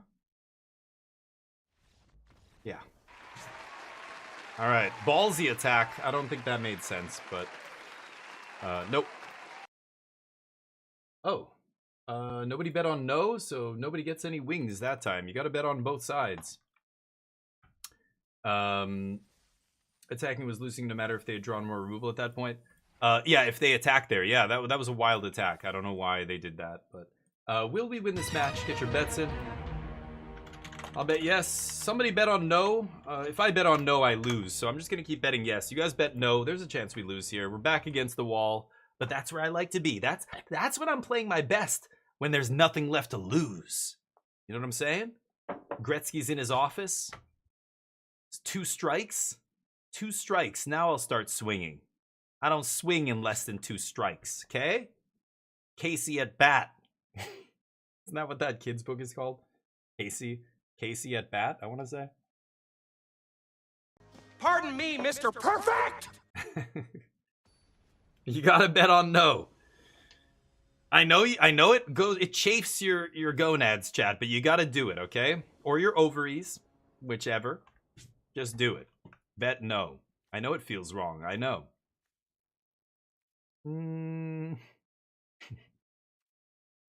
Somebody's saying hi to me. Hi, I'm mulliganing. Give me a second.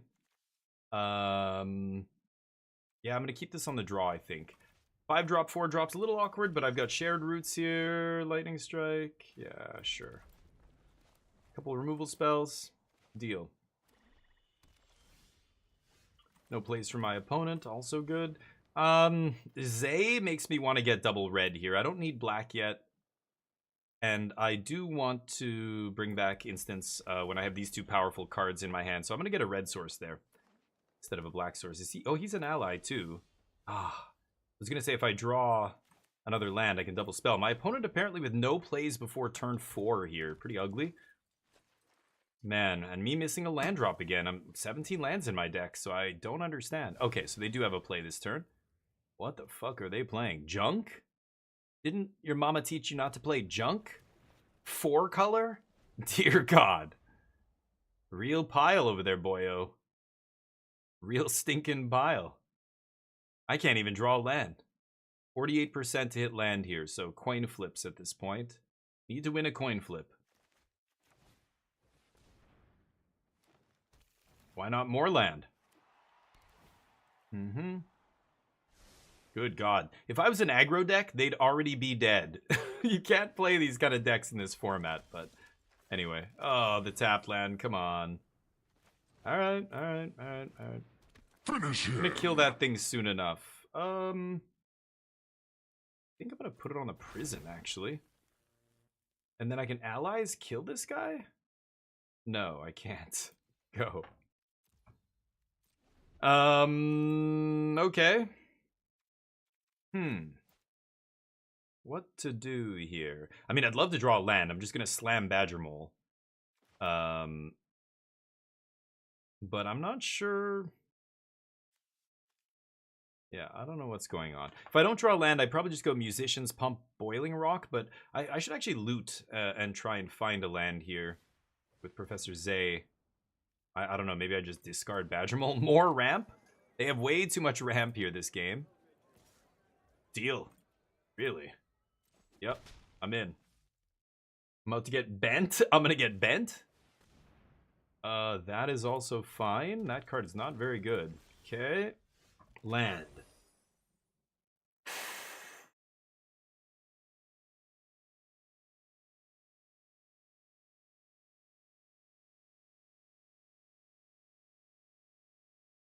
I'm at 18. I kind of just want to slam Badger Mole here. Make Boiling Rock a 3/3.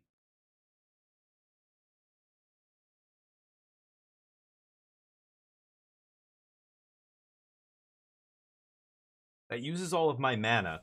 Otherwise, like if I go Musicians, I can make Boiling Rock a 2/2, but then I just can't block. I'm not going to loot with Zay, I don't think. I think it's just Badger Mole here. Pass.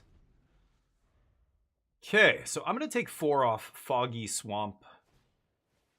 Ooh, that's pretty good. Dig Through Time? Sure. Jeez, that's nice. Let's see what they find. I've got lots of action here to kill stuff with. Okay, not too bad. Badger Mole. Presume they slam it. Oh, double? Okay.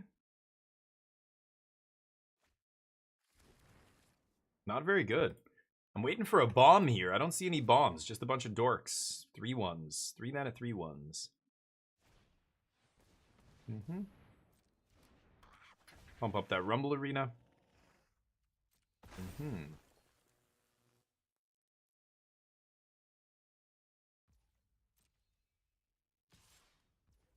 No blocks. Okay. My turn. A lot of options. So let's think through this. Okay, so I need to kill Badger Mole. I want to kill Foggy, so I can Rocky Rebuke the Mole. I want to leave allies at last up because it does the most damage out of any of my cards, right? This does 3. This does 4 right now. This does 7 right now, right? So I want to use my most powerful removal spell last, if possible. They have 1 card, we know what it is, so they can't really do anything to me here. I think I'm just gonna go 1, 2, 3, 4, 5. Interesting.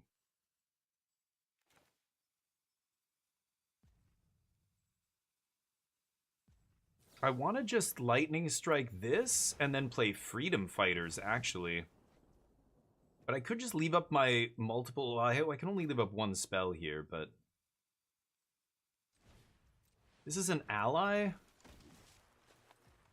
So let's make this a 4/4. And then I'm going to make another one a 1/1 here. Am I? Maybe I make it a 5/5, actually. Okay, pass. So I can bring back Lightning Strike if I want. I don't need to do that. I'm going to try and bring back this if possible with Professor. They top deck. They're in top deck mode, so I feel like we're very much in control of this game. My board is already bigger than theirs, and I have 3 cards to their 1 plus top of deck. I have 3 good spells. They know I have spells because I haven't played a land in like 3 turns, 4 turns here. Okay. So if I kill... I mean, I could just kill Badger Mole and Walltop Sentries and just start slapping here. Swing first? Yeah, if they don't play this, it means they're going to go to combat. So what is this? I think I'm just going to take it. I don't care about the life. I don't want to trade here. I'm not chumping. I don't want to give up any of my game objects for damage, because the damage doesn't matter. Yep. Last card is... Wow, nice top deck. That's very lucky. Okay, I got one of those too. Sure. My turn. Okay, so I do have to kill that guy now. So I'm just going to Rocky Rebuke Daily Agents and then leave up allies at last, probably. I can't double spell here because I keep fucking whiffing on land. I'm 48% to hit land here. There's no way they can... Give one cause. I'm trying to think of a way they could not have this die. Like, I could target my 5/5 here, but this is fine. And I'm gonna pass. I'm waiting till they're living off the top of their deck, and they do not have a great board. So I win the long game here. Let's just play this close to the vest. Play this conservatively a little bit. Red green. I'm not sure. Okay, more Garbo. How many ruffians they have? How many? I saw one already, didn't I? Is that 3? It's only 2. Maybe it was my last opponent had them. I could play this on end step. I don't think I want to. That's pretty good. I could have Professor Zide a long time ago.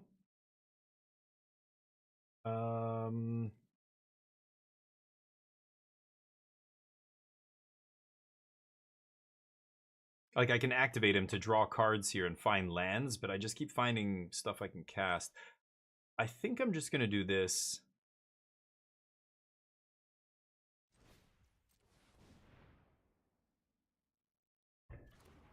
And pass. And then I'm going to level this up on their end step. And we'll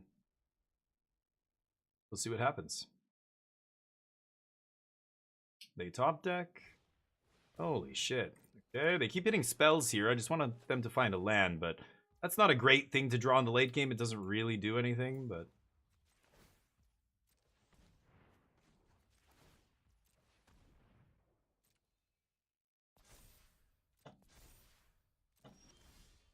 Finally.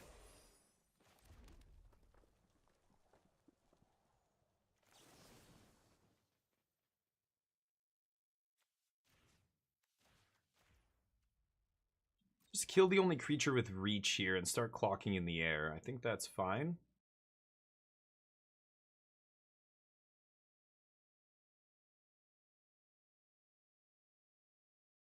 What do you say?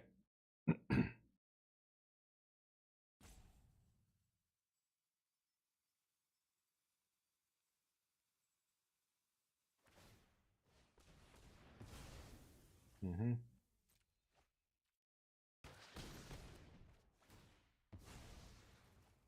Mm-hmm.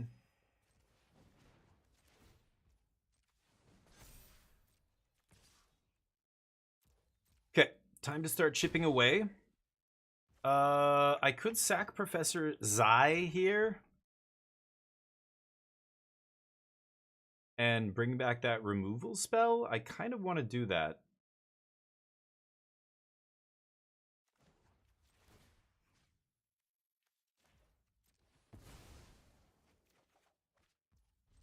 Gives us a little extra insurance in case my opponent's playing green. They're going to have a Rocky Rebuke or whatever it's called.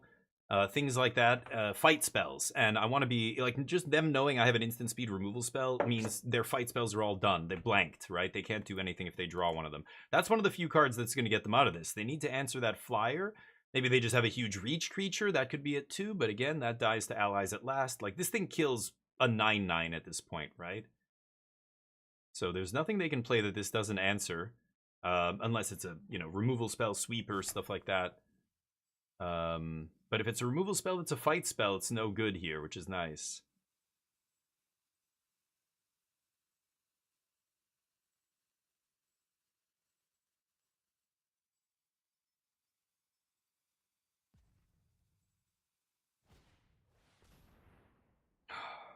Okay.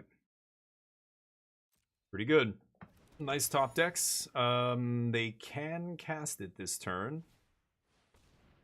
Yep. Oh, they have another one of these guys. Holy shit. Okay, they can't seem to draw land. They just keep drawing action here. Crazy. Play Diley, right? No, they're gonna draw a card. Okay. Weird.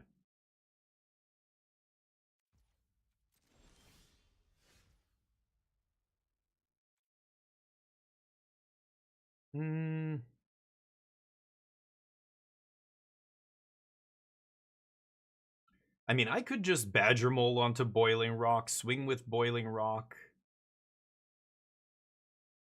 But I think I'm gonna take it easy still.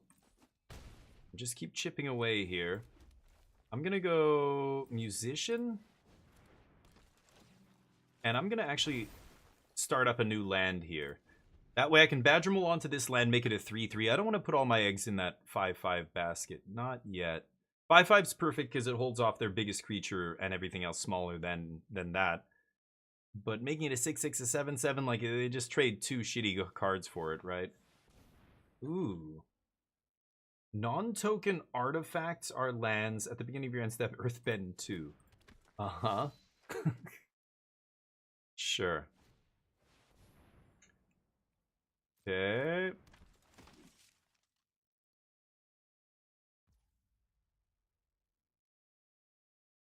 Okay. They only have 6 blockers? Are they just dead here? If I allies it last on end step, untap into Badger Mole, swing, trigger Wandering Musicians, I think that's lethal. Let's let them do this first. Yeah, dude. They only have 5 blockers? 4 after I kill one of them here. So I have 4, 5, 6, 7, 8 attackers. All of them are going to be huge. I could have killed him, I guess, before that, but I need to kill Diley agents here, so sure, kill that. Now they have 5 blockers. Wow, Bossing say. I think I still want a Badger Mole here, so I Badger Mole, put it on the 3/3, I swing with the team. 5 damage in the air means they're effectively at 9 life. And then they've got 3, 4, 5, 6, 7 creatures to block. They block the biggest 5, but they all have the lands have trample. So that's a 6. I think they're dead here.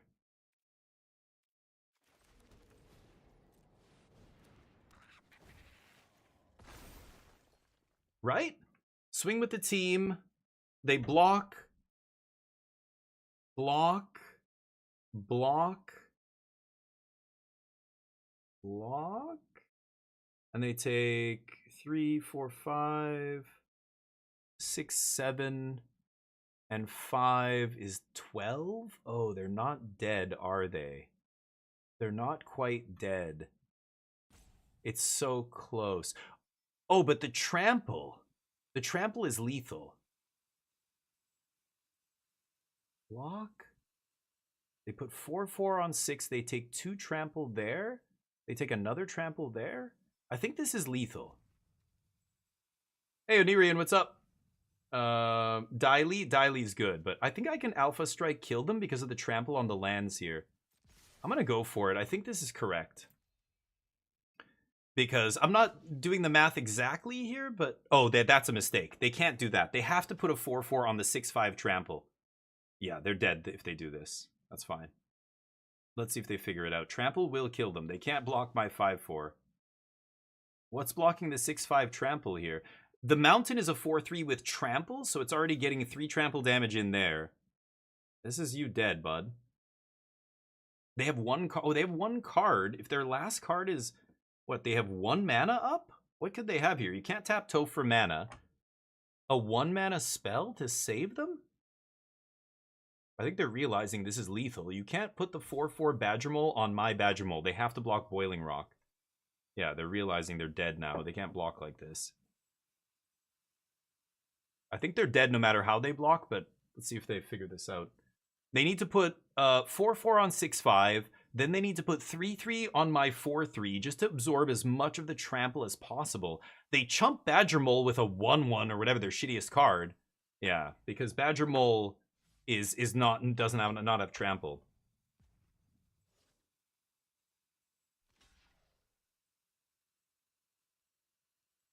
How you doing, Endirian? How's the weekend? Musicians to the ally earlier. Yep. Yeah, I could have done that. I think it doesn't matter how they block here. They're trying to figure out how they stay alive, but I'm doing 4 in the air, so they're effectively at 9 life. They need to absorb enough that they can stay alive at 9 here, and I just don't think it's possible. I think they're slowly realizing that, but...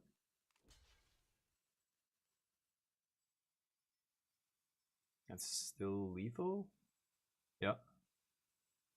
Still lethal.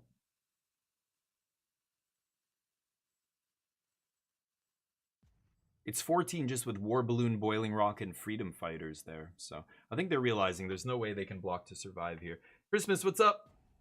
Good weekend? Nice. Less good Monday. Yeah, I hear you. I hear you. Monday's rough. Tough block for my opponent. Is this enough? I don't even know if this is enough. Math is for blockers. Oh no! Am I dead? I'm dead. I think I'm dead. Wow, they found the line. I didn't do the math, I just swung. They could apparently stay alive at 1. Damn, that's unfortunate. Okay, good blocks, good blocks. I block 5, I take 4, 5, 6, 7, 8, 9, 10. Yeah, nice. Good blocks. Good beats. Oh, that's how it goes. I think this deck was much better than our last deck, but what are you going to do? I needed my opponent to fuck up there. If I don't attack with everything, they keep toefing. Maybe I get there. I don't know. I didn't do the math, so that's on me. I just assumed it was enough. We lose. Unfortunate, but I'm over it. Let's play some standard. It's 2 and 3. We went 7-0 in the previous draft, so I don't feel too badly here. Got some packs. Let's crack those. Sure. Reveal. Garbage. All right. Rookegg, what's up? Math is for blockers. Yeah, I don't care. If I lose, great. Good for my opponent. They figured it out. I'm not going to do that math. Fuck that. I could have waited 1 turn. I would have put them lethal next turn, but I can't put them lethal in the next turn because they have too many blockers then, right? The reason I alpha struck there is because they only had 5 blockers back, but looks like it was exactly enough. Pretty lucky. But I'll let them figure that out. I'm not going to do it. I was going to put a basic island in here. Here's the Jeskai black control deck that we're playing. I cut a defeat for a teachings. Graveyard Hate in the sideboard. I was going to try playing a... What's it called?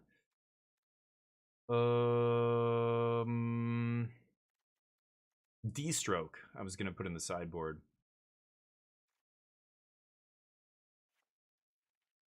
I'm going to cut a null. Let's put in a D-Stroke. All right. Play some standard. Didn't play much standard last month, so we're back down in gold rank here. Let's see if we can rank it up. No more coffee. I drank all of it. Damn. On to water.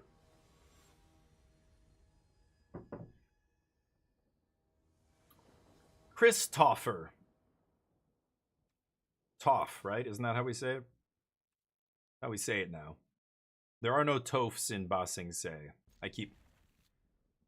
Oh, this doesn't make blue yet. Oh, right. Never mind. Guess I'm gonna have to name blue with this, unfortunately.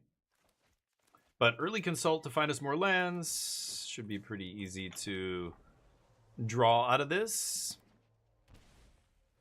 Could just kill that now. Yeah, sure. Always bolt the bird, right? Giver. Probably just gonna stock up next turn and keep making land drops. Ultima will ruin their day here.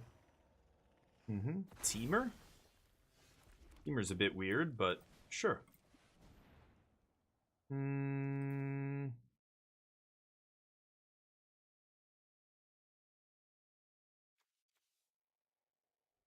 Archive turns on Flood Farm. Yeah, let's take that. Duel Me? Sick metal bending skills? There we go. With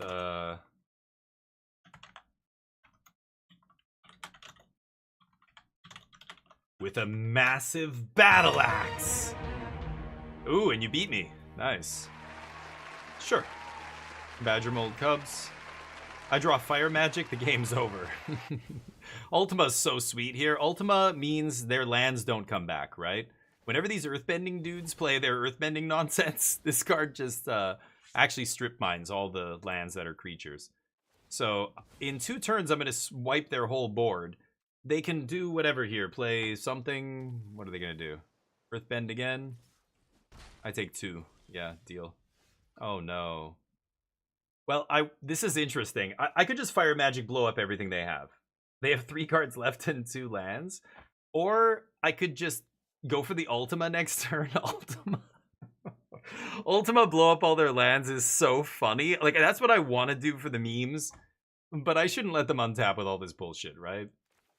Let's just kill their board. I probably don't need another one, do I? Yeah, maybe I'll keep it. They're gonna have more nonsense like this, right? Oops. You're fired. Oh, God, I sound like a disgusting conservative pedophile that got elected president in the United States. Isn't that what he says? You're fired. What, that's it? No second wave? Come on. You got something, right? Ooh, main deck. Turns out the answer is no. You may not. No. And you're tiny and you are on the ground. You're the most pathetic owl I've ever seen. Oh, you're not even an owl. You're just a random bird.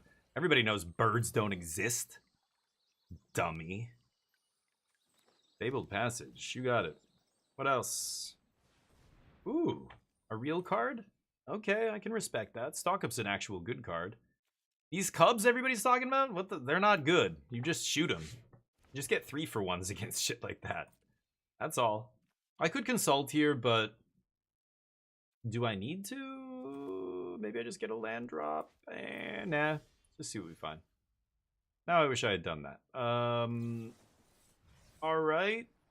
Let's... Yeah. Look at some cards here. You play Counter Magic too? Divert Disaster? Nice. Oh my god. Okay, I guess I should have done it on their end step. Should I start slapping them in the face? Maybe I should have started attacking them here. I didn't even think about that. Yeah, I should have attacked. Toph! I mean, sorry, Toph. Chris Toffer. That's your name. That's why you're playing this, right? Nice. Toph. What am I playing against here? This is bizarre. I thought I was playing against like a green ramp deck. I'm playing against some kind of weird mid-range. Like they're playing card draw. They're playing this. Everything they do is sorcery speed. Then they just randomly have this. You see why this kind of card is much better in a deck like mine that operates at instant speed, right? And then I can just leave up everything plus this. If they just pass with all their mana up, it's pretty obvious what they're going to do, right? I could Ultima here. I don't care about this. I want them to Earthbend, so this Ultima is absolutely devastating. Go nuts.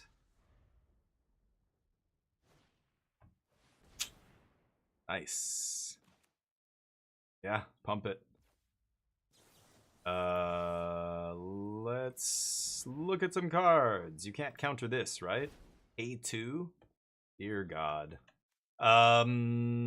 Teachings into Showdown's pretty good, but I already have Ultima. I think I might just take a land here.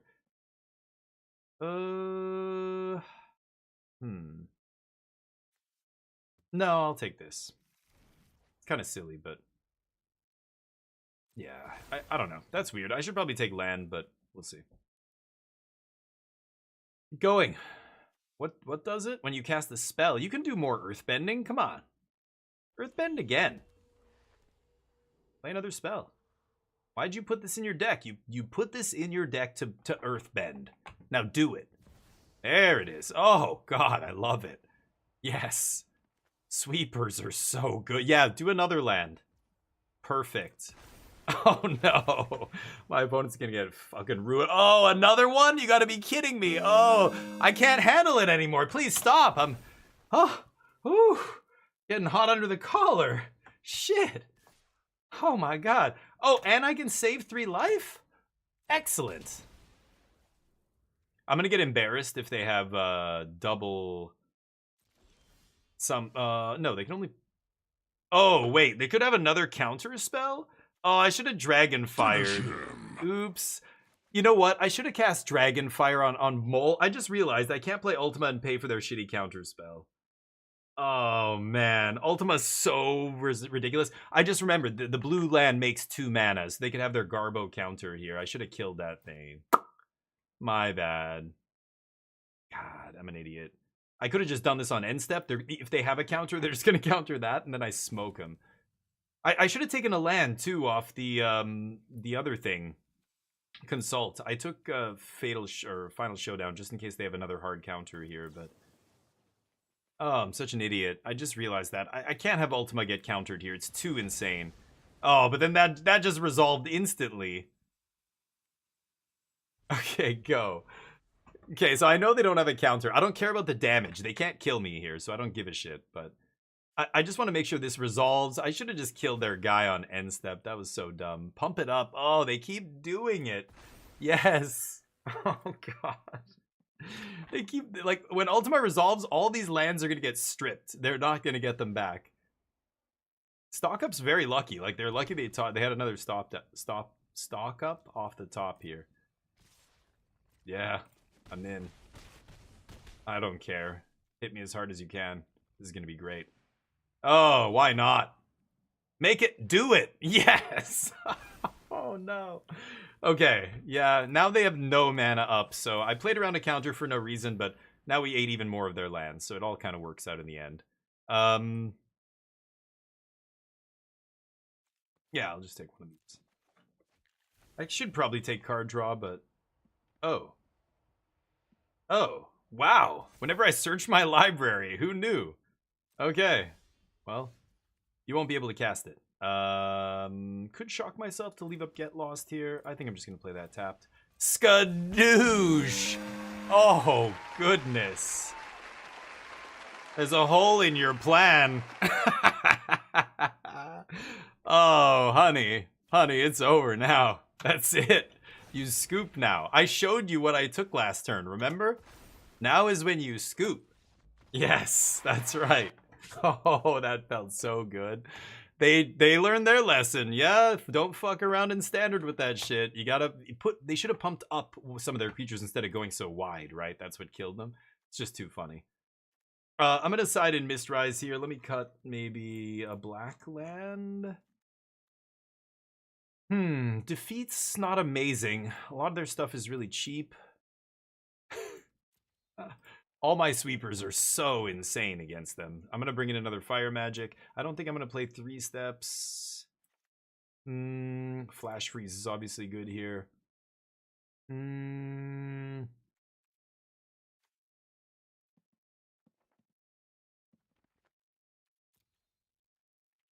Tidebinder. Tidebinder's okay. I'll cut a Teachings. Maybe I'll cut a Defeat. I'll bring in a couple Tidebinders. Wan Chi Tong's probably good too here, but they're going to have Negate. They had that goofy-ass Miscalc. Miscalc is good because you can cycle it when it's dead. This you can't cycle when it's dead, so there's a reason these kind of counter spells might be good in Limited, but they're absolutely unplayable in Standard, right? They're just not good enough. Miscalc would see play because, again, cycling is that backdoor, okay, this card's terrible when I draw it on turn 10. I'm going to cycle it. Those cards, you don't have that option. They're just dead draws in your deck late game. Could cut a Jeskai Revelation here. Beza is interesting. I don't need 4 Revelations, so it's like Wan Chi Tong or Beza. I'm going to bring in Beza. Let's see how that goes. Ultima ignores the lands because it ends the turn. So all these new players who don't realize these things exist everybody's so horny over Badger Mole. I'm just like, I'm gonna Ultima, and not only is all your creatures die, but all of your lands get strip mined. That's what I was saying. Oh, for you new players, maybe you don't know the card strip mine, but when I said we're gonna strip their lands, I'm talking about strip mine, the OG blow your land up card. I surveil land. I'm gonna keep this. I can work with this, I think. I'm on the draw. I have a surveil and a consult to find more land, plus a 2-mana spell to interact, right? Teaching's not a great draw. Son of a bitch. Okay, well, I just need to find lands here, so I'm milling that. Board wipes getting hit hard? What do you mean? Getting hit or hitting? No 1 or 2 mana play in your Llanowar Elf Cub deck? Okay. You got it. I'm going to consult for a land. They're probably going to counter this if I do this on end step because they know I'm looking for a land. I have a land, but if they want a hard... Okay, I'll take that. I was going to say, I'm hoping for a white land there.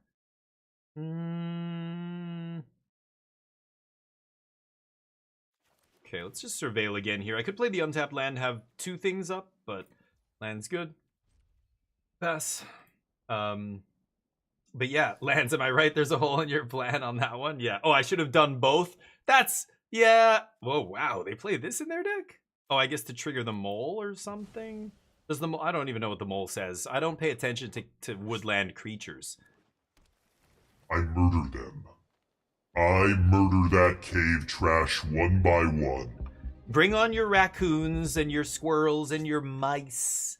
I don't summon mice to do my bidding. Are you kidding me? Raccoons? They probably have rabies. I'm a powerful planeswalker, okay? I don't rely on minions to do my dirty work. I craft giant spells and murder you. Isn't it more fun to be a wizard casting like bolts of fire and I don't even know what the fuck this is. Whatever that is. You know, than to be like Monster Rancher. I didn't come here to be Monster Rancher, okay? Let's get this shit straight. Okay, I don't care about Get Lost. My opponent's literally doing nothing over there.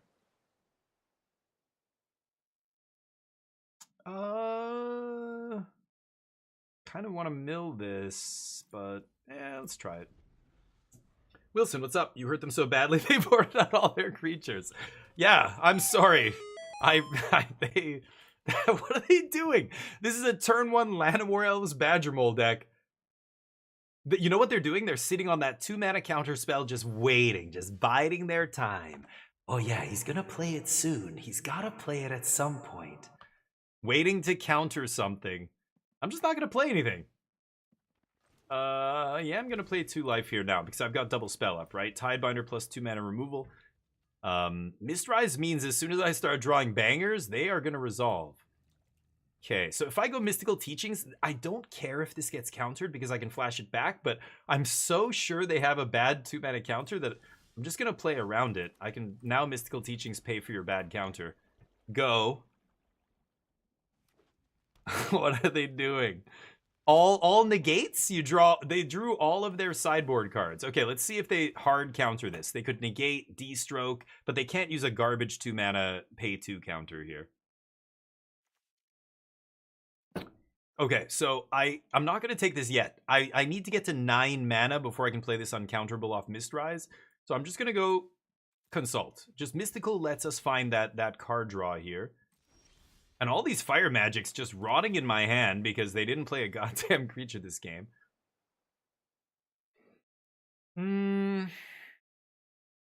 At some point, I will want to burn them out with stuff like that, but I don't think I'm there yet. I'm just looking for lands, looking for love in all the wrong places.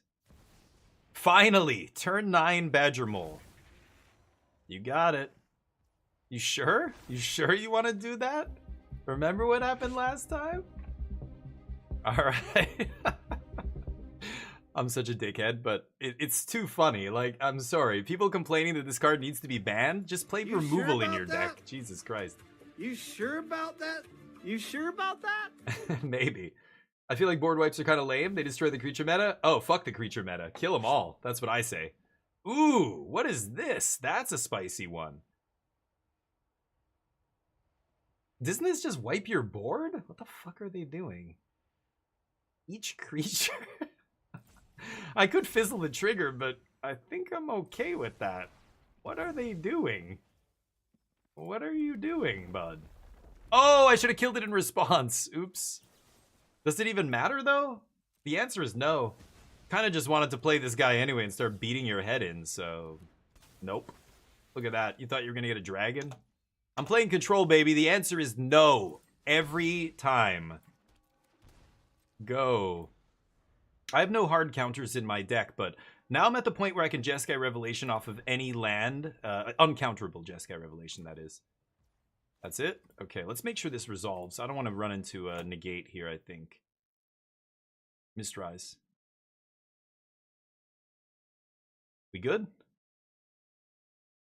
Oh, you thought you were going to counter my card draw? What? There's a demo. Wait, I didn't even see that. They have a demolition field in their 3-color deck? What the fuck? Oh, I didn't see that. No. No, I want to keep that one.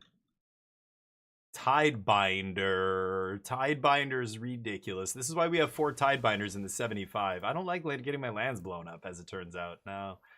That sucks, though. Now I can't... Alright. Son of a bitch. Well, I'm not going to play this to get 1 card here, so... I'll just keep punching them in the face. That's fine. Tidebinder. Whoo-wee! Get wrecked. Take my land, get blown over for 600? Yeah. They're playing the sack land to get 2 cards. Yeah, it's crazy. I mean, demo field in a 3-color deck is already silly. You play Fabled Passages and stuff like that, but I think this is a bridge too far. You're going to actually hose yourself in a lot of games. That said, they're playing a very weird version of the deck that feels like it's a control deck or something.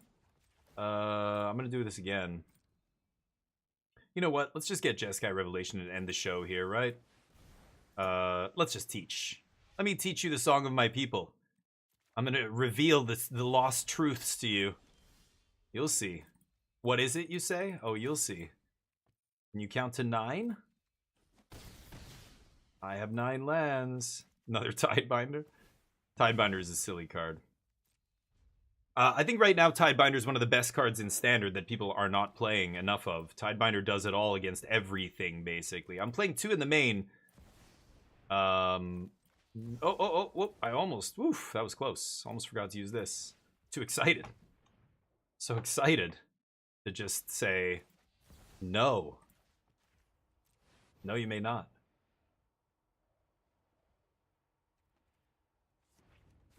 Good game. Oof. That Ultima in game 1. Oof. They're going to be more careful in the future, I think. They learned a valuable lesson. There is a way to not get your lands back. You think Earthbending's foolproof? This isn't limited.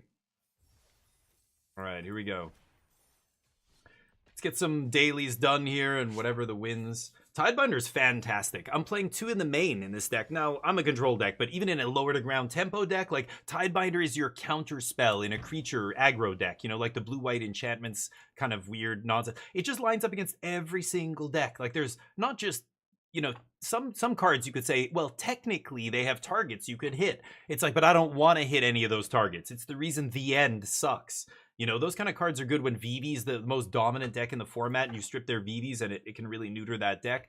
But right now, like all these other decks, I don't know what you're stripping that's like with The End that's that good. Cavero in the Reanimator deck maybe? But, you know, do I want to, like, it's not just about having targets, it's about them being good. Tidebinder, there's always good targets in every single person's deck. Like every single archetype, every single... let's lead with white. Doesn't really matter here. I think I'm good right now on lands. This is a very mana-hungry deck, but I think you gotta be a little... Again, really? I love turn 1 Llanowar Elves. I love to see that. Green decks really struggle against a deck like this, right? And that's why I think this deck is good. It's good against not just creature decks, but... well, sorry, it's not just green decks, but any creature deck. Oh, again? These guys aren't reading my stream title. Dudes. I don't have the Ultima yet, though, so I think I just have to get lost this cub. Okay, fine. But soon, once they have a bunch of lands turned into creatures, we're gonna end their whole career. Rice-a-roni, Rice-arony. I don't know what they're going for there. Sure. Can I get a fire magic? Oh right, I knew the top card.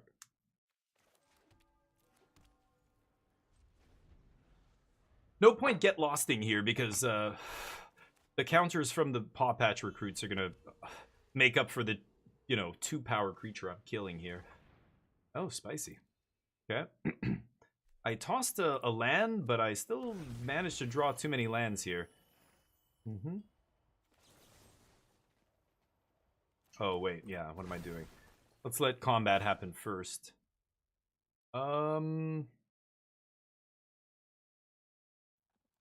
Yeah. I think I need to kill the Badger Mole here. Man, if I draw Ultima, it's such an insane draw, but I think it's still better to kill this now. It's going to pump their team, but that's fine. I could draw Fire Magic to wipe the board as well. I can't play this for 2 turns, which is what's awkward about this sweeper. Yeah, drawing Garbo here. Not great. Okay, I'll take a turn of hits here. And then, what did they rhythm for? I guess they rhythmed for the stupid Badger Mole. Dear God. Keep going. Play more creatures. Creatures are good. That's what they tell me. Oh, yeah. They're leaving their mana back. Oh, that's actually really annoying. Okay. I have inevitable defeats and things to kill that, but boy, I am drawing all land here. So they're going to draw 2 cards. Put a counter, odd number, draw 2. Yeah, that's really annoying. I can make it lose its abilities, but I can't do that and sweep here. I need 1 more mana. I could hold off on the sweeper.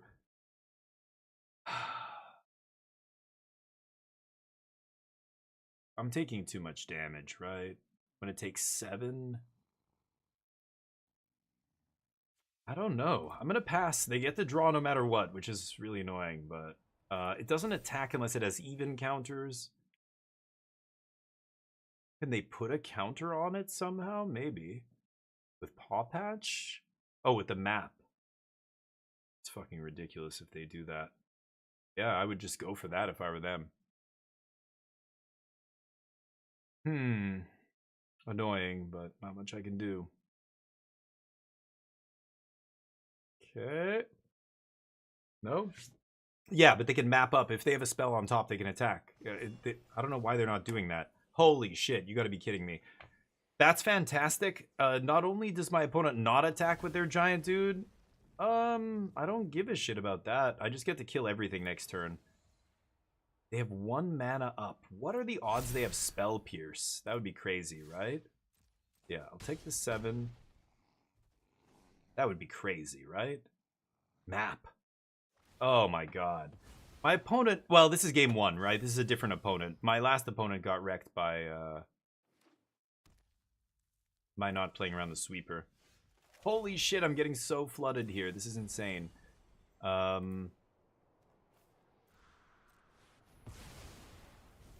Okay, go. Like, that feels awesome. Now I feel like a wizard. Now I'm a wizard, Harry. Now. Can I draw not a land one time? Just give me Jeskai Revelation one time. Is that too much to ask? All lands? No revelations? Come on.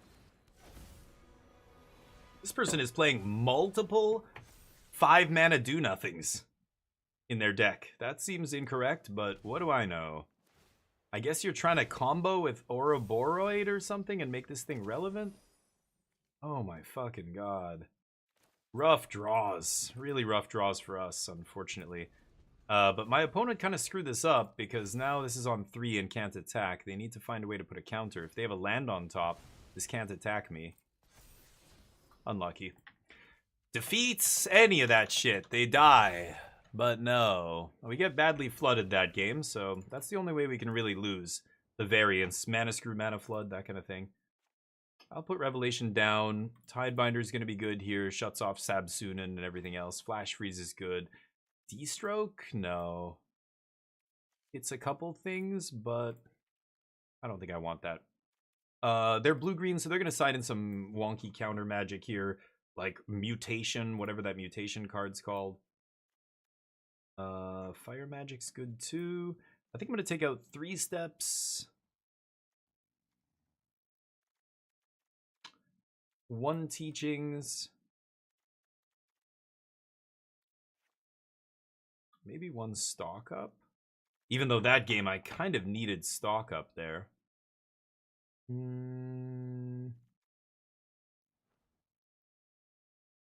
I didn't see Mistrise. I didn't see creature lands or utility lands or anything here.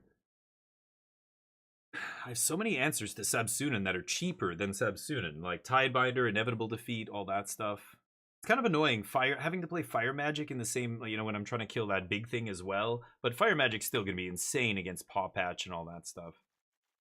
I think I'm just going to keep it like this and run it. Here we go. Damien the White, Gandalf. A la Gandalf? No. I think if I was a wizard, I'm a little too pragmatic to be the noble one, you know? That's not me. I'm, sure. I'm not that guy. I will keep that on top, I think. Better than drawing a land, am I right? Okay. Guess it's just Sacred Foundry pass. Shock ourselves, of course. Let's see what they do here. This doesn't do anything until they play another permanent, so they've got to play something for 1. Okay, I don't care about that. Next turn I can Fire Magic the board here, basically. They're just going to attack. No? Oh, weird. Okay. Pass.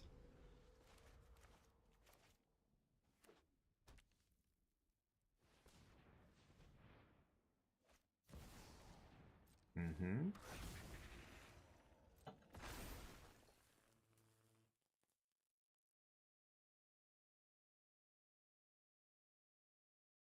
They can make 4 mana here. Ouroboros?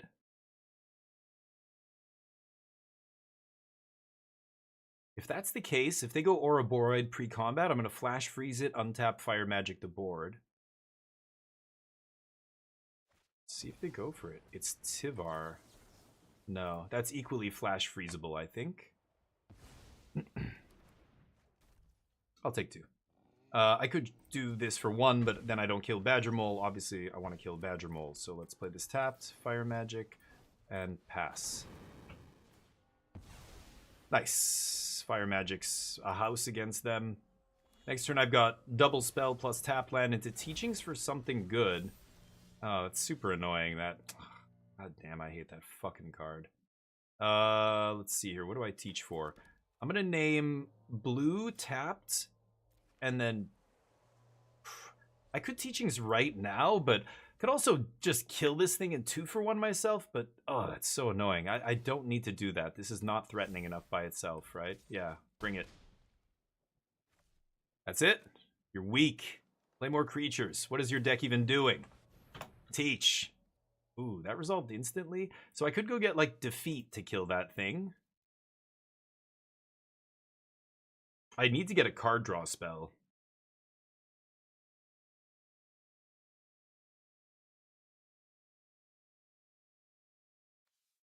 I think I'm just going to get Defeat here.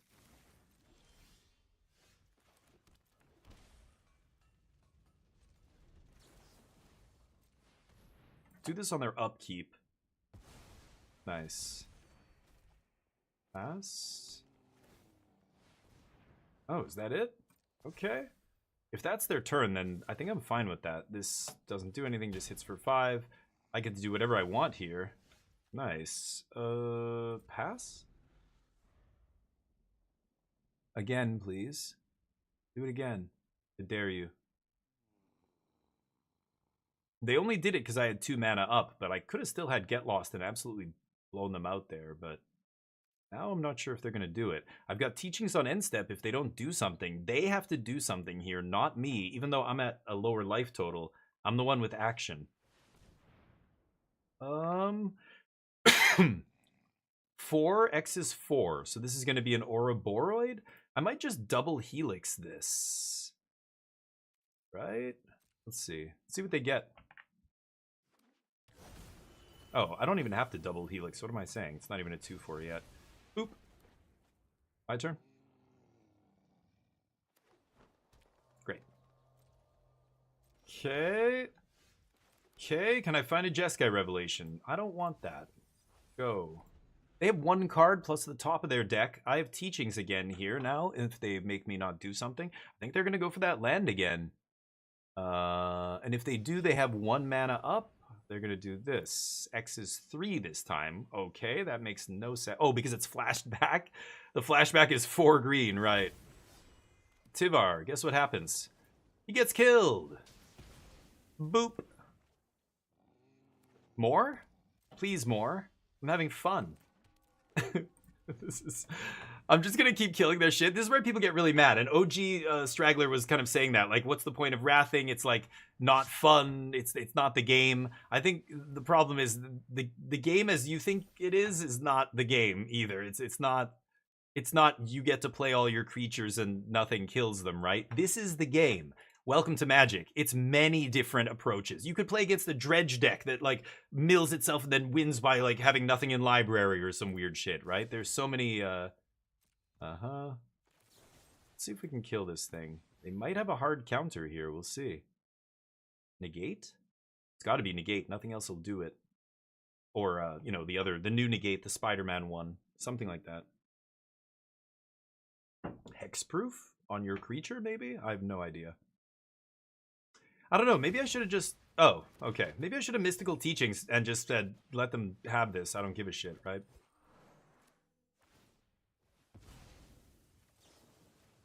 No. God damn it.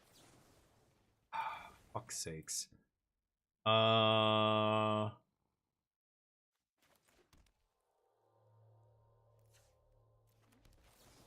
I want to resolve this. Let's get this. Go. You know it's coming. See what the top of your deck can do.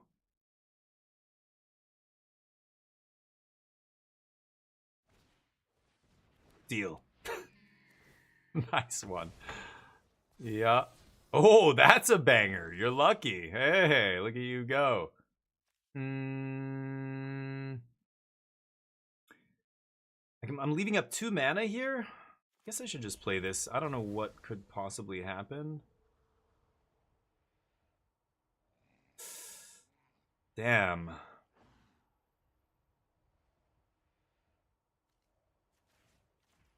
Am I gonna hit them? No, I'm gonna hit this, right? Yeah. Let's go for it. I don't know what they could have here, but maybe we draw some interaction for Wan Shi Tong. I don't know what I could actually draw. I didn't side in D-Stroke. I have no hard counters here. Oh, they had a random counter spell off the top? You gotta be kidding. They drew Mockingbird, and then they drew counter spell between that and Wan Shi Tong. The top decks. I think my opponent got very, very lucky there. Because they had 0 cards in their hand, right? They played Mockingbird, and then they drew, and then they played Wan Shi Tong. Or, I don't know. Did they have that before? I'm not even sure. Either way, they get my spell. If they don't counter my Revelation, they would have countered my Mystical Teachings. Fucking hell, you gotta be kidding me. Unbelievable. Unbelievable.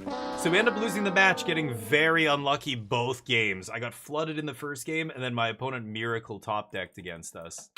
Yikes. Okay, well, that's the kind of deck that's easy to beat usually, but can't draw like that. Jesus Christ. Those matches are great, though. I just want to play against green decks all day, right? It doesn't matter if they side in removal, it's usually, or a counter magic, it's usually bad because I side in, you know, extra Mistrise, and you just get them to a point where they have 1 card left. It's a shitty counter spell like that doesn't even work unless they have a creature. They just had it all come together perfectly there. Creature into counter spell on top. Ugly. They had the counter when I hit the manland? Oh, really? I think maybe? I don't know. They had it in the last few cards. They were empty-handed at one point. But I'm going to keep this.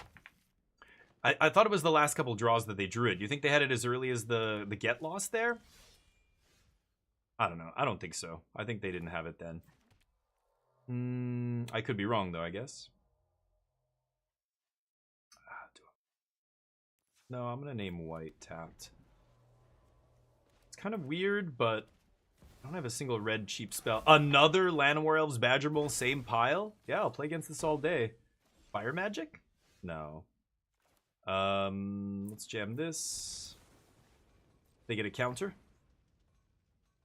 They topped Mockingbird, right. And then Wan Shi Tong, right? Because they mapped onto Bird. Did they have it before that? So I'm kind of surprised. Why wouldn't they counter the get lost? Because I was actually at a low enough life total. They would have put me lethal next turn. Because I can't Mystical Teachings and cast Jeskai Revelation in the same turn there. So that's weird. I still think they shouldn't have... They should have countered before when I had get lost. Or maybe they couldn't because I didn't have the... I had the mana up to pay for it, right? That's why. Sure. What the fuck is this? Okay. What am I playing against right now? Sure. This pumps all their creatures or something? Creature tokens get bigger. Okay.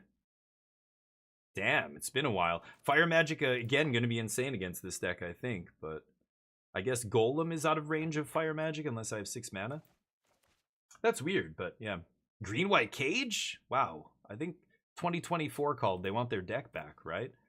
Badger Mole. Everybody's just jamming Badger Mole in all these old decks that are, you know, long since... this deck's been dead for ages if it's the Green-White Cage deck. I mean, you're talking... Was it even good in 2025? I don't think it was. But hey, it's Magic Arena. I shouldn't say anything because there's...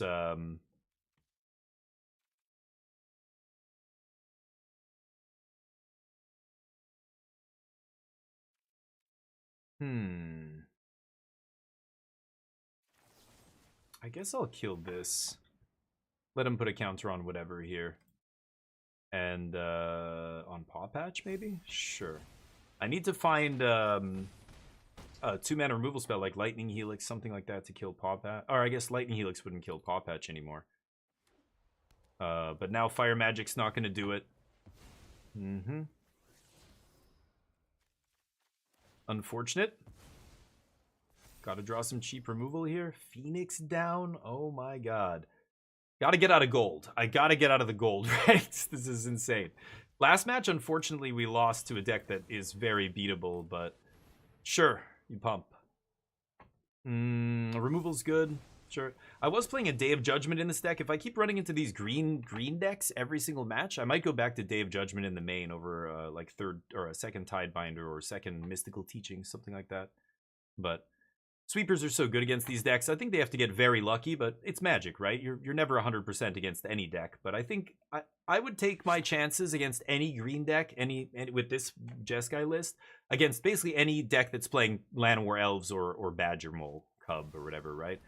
I think you're probably like over 70% in that matchup with this deck. I want to say it's closer to 80, but 1 out of 5 games or matches, whatever, you still lose. It's unfortunate. Trying to think of what they play here. I want a Teachings for Fire Magic and just wipe the board, leave them with Salvager.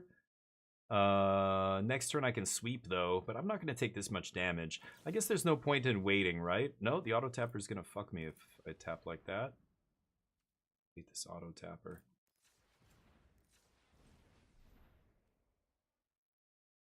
Yeah.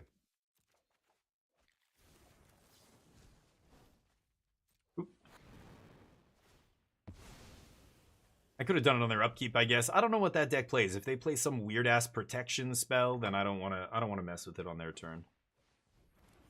Deal. I'm not going to read that card. It's beneath me. It does something. It brings something back. I don't know. Deal. Ultima. Ultima for the drubbing. No. Right. Yeah, I'm not going to be able to eat the Overlord here, so I should just do this on upkeep, I guess. Yeah. What does this do? Exile something? Turn 4 mana, yada yada. Oh, even better? Oh my lord. Yeah, great. God. Ultima would have been sicko here, but I don't know what they play, but let's see if they can do something about this. On upkeep, of course, so the mana they get doesn't matter, but their lands still come into play tapped, so they'll be restricted to 3 mana this turn. And then we've got Jeskai Revelation off any untapped land, or just play tap land, Mystical Teachings, end step. I'm at 9. What's the most threatening thing they could play here? Another one of these guys, right? Oh, and that's what they have. Wow, lucky. Land? No lands. Let's stock up. That's better than teachings here. They're gonna get their Overlord next turn, so I can just Ultima. I've got land in hand. I guess it's these two. I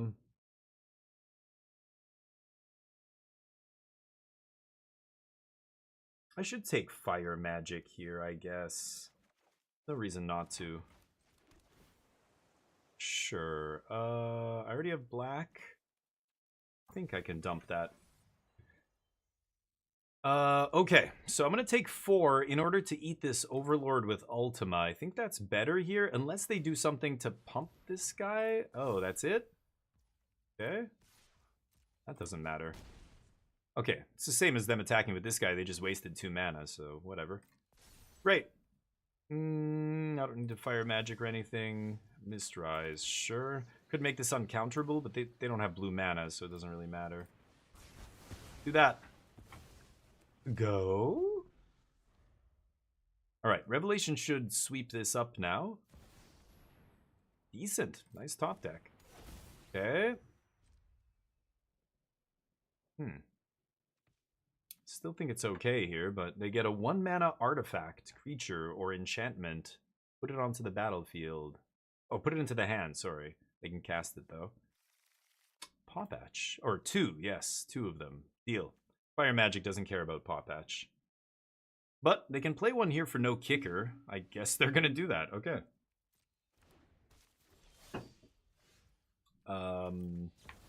Bounce kill. Oh, wait. No. Now that guy's going to pump it? I guess... Yeah... I gotta do this first. Kinda sucks, but... whatever. I should have done it on end step then. That's unfortunate. Let's bounce random multiversal passage. Sure. Yeah. Okay. Have a removal spell. They can do their Paw Patch thing, but I think I'm okay here. Fire Magic would have been great once they play their second Paw Patch. I just realized, though, I don't want to bounce Gear Hulk, and I can't kill it with a stupid trigger on the stack, so just do this. Should have killed him on their end step, but whatever. Yes, you got it. Anything else?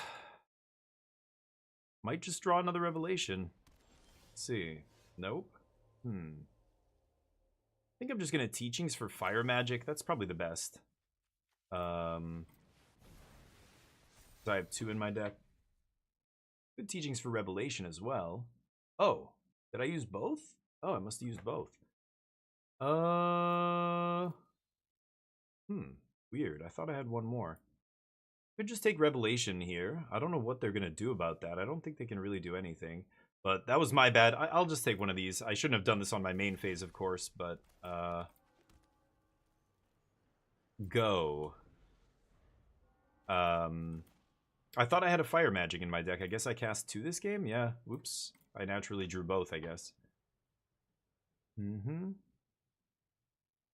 5 cards.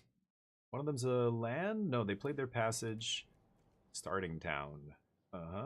They need another Gear Hulk or something here. Something to let them fetch something specific, right?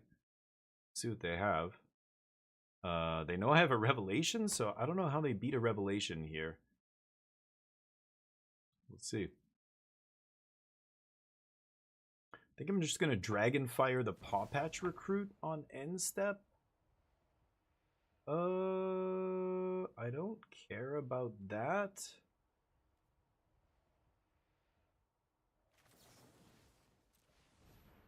I'm actually going to do this now. Because I don't want them to put the counter from Paw Patch onto anything other than that creature. Because...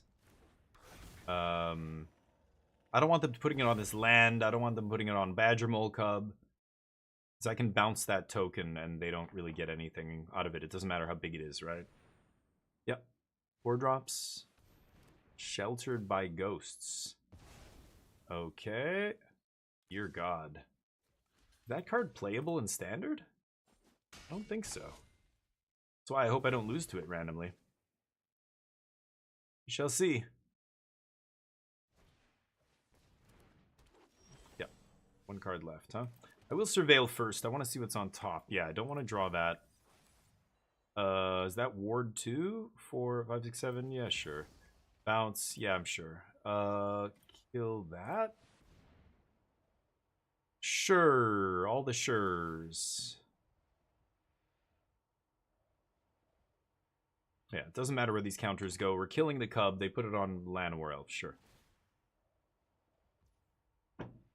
Yep. Hey.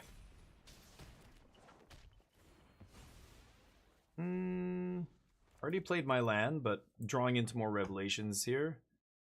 And I'm at 11 life. Let's take 3, I think.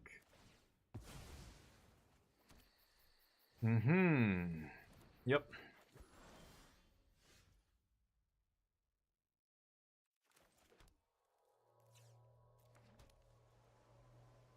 Let's pass.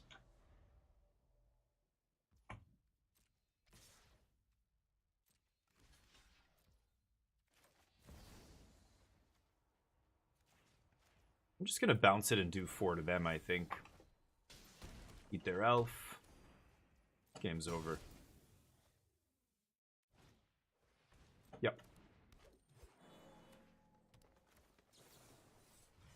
Green-white cage. I think Sheltered by Ghosts is a huge liability. I don't think you can play cards like that in Standard, but you just get blown out way too badly by all the cheap removal that's flying around and into the Flood Maws and all that kind of stuff. I guess against me it's slightly better, but I don't know. This is game 1, obviously. They're playing it against just the field, right?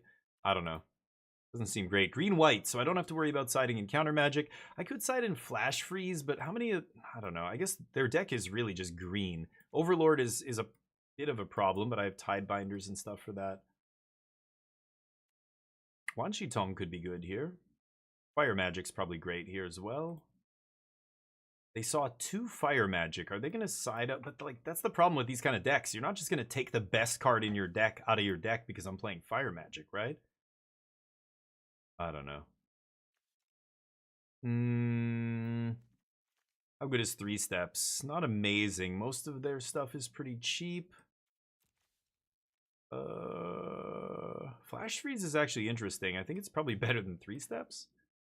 And Tidebinder, Beza, something. Because the Golem guy is a little bit annoying, right? The Golem, I have to, like, Dragon Fire. I guess Lightning Helix. I have answers to it.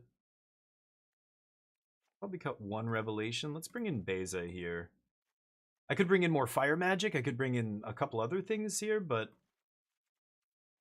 let's cut a stock up. I'll try Wan Shi Tong.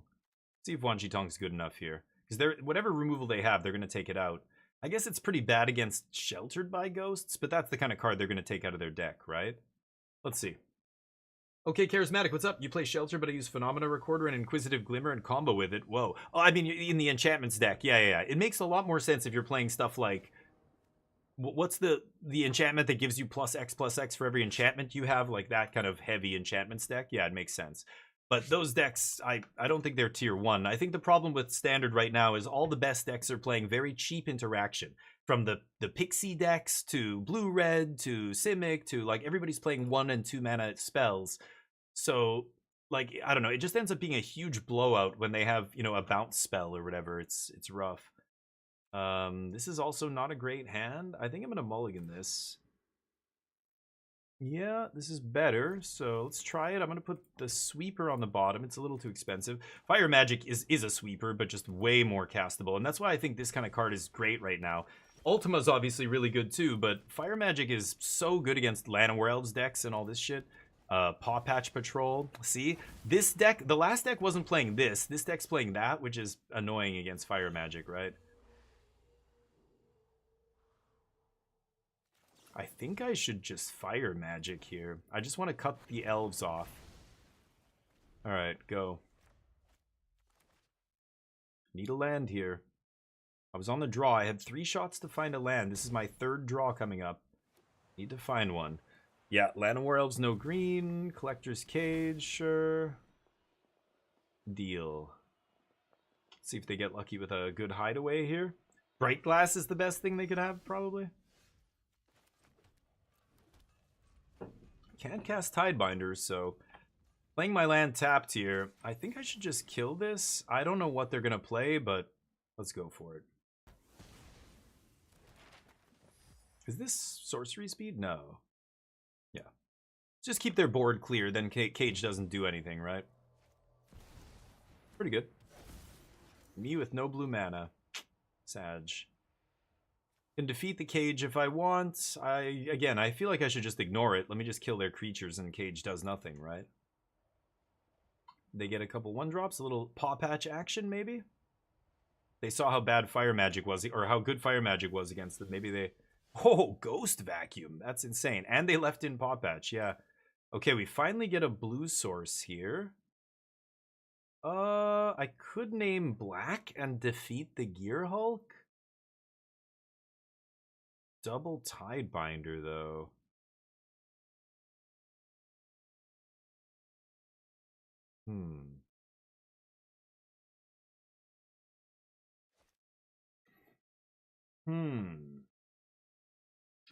Yes, I'm aware. Shut the hell up. Thank you. I could Tishana's Tidebinder the Paw Patch recruit? Some people. No manners.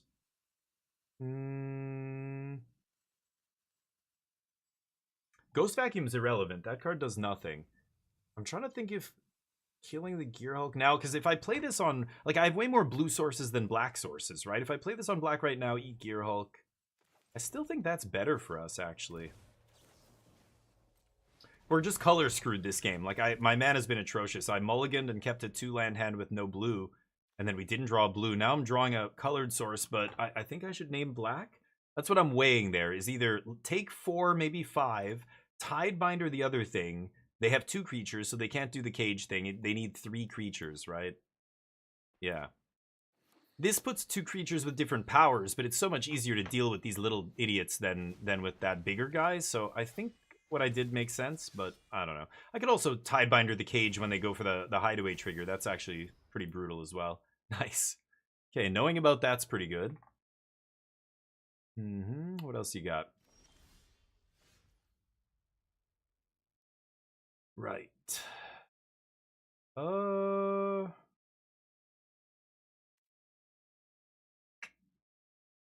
Okay, go.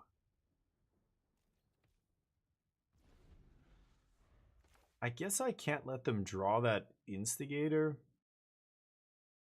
Oh, it's so obnoxious. I gotta do this now. See what happens. They're gonna pump the other guy up. That's fine. Still take 3, but at least they gain 3 here. So I'm going over 20 life. And yeah, I'm not gonna let them instigate this. Blue source is nice here because I can Tidebinder the Instigator and it doesn't do anything.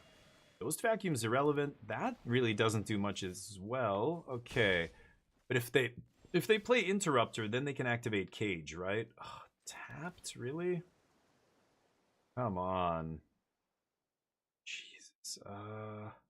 Man, Ultima's insane here. Just wipes all the artifacts and everything. Because they're going to play that dude when I go to Get Lost something, right? I think I'm ditching this, actually. Lands were good. We drew the blue source, though. I think I don't want lands now. They can eat whatever. It's irrelevant. They're at 8 life? Holy cow. Oh, because of those starting towns. Yeah. Wow. They're at 8 life? And because of my couple of defeats there, they're very close to just getting burned out of this game. I think I'm just going to kill this now. They can pump the Fungus, but that doesn't matter. That's the kind of card they want to sack to draw cards with and stuff, right? But this also fizzles Cage trigger and just keeps their board down to 2 creatures. I just have to ignore Cage, and again, it doesn't do anything. They hate one of their own elves. They're going to play this as a way to, like, make a second wave. Is that the plan? Maybe. See if Ultima can come down. Now that they have Aven Interrupter, they're probably just going to leave up Aven Interrupter for the rest of the game, right? It's going to use all your maps? Sure. Okay. Any 2-mana removal spell, like Get Lost is good here. Oh, they didn't use the last map, so they've got 3 mana play. Oh, right, Aven, right. If I draw, you know... Oh, no, they just play that. Okay, tap out for me. Now Ultima's insane. Deal. Holy shit, okay. Beza's pretty good too. It makes me a treasure as well. Too bad I don't draw a card here, but it doesn't gain me life. But I need the bodies here. And drawing, or getting the treasure is clutch here. Because my mana, I'm a little choked on mana now. And it buys us a lot of time. Yeah, they have Overlord, sure. Overlord does his thing.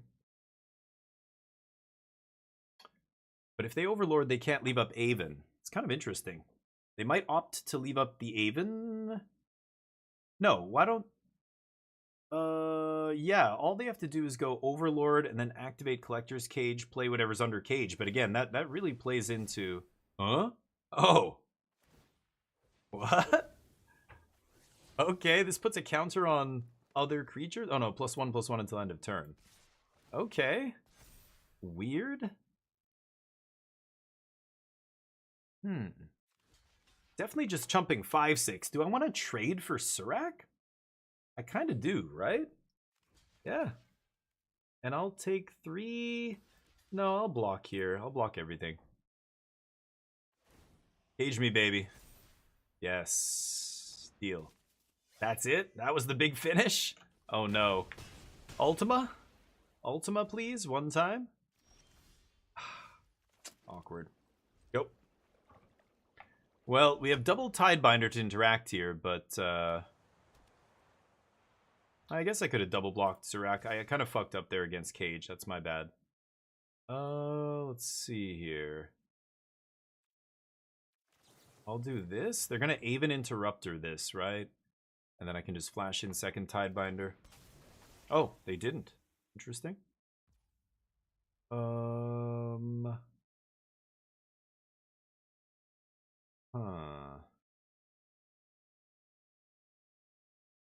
And then they can still play Overlord.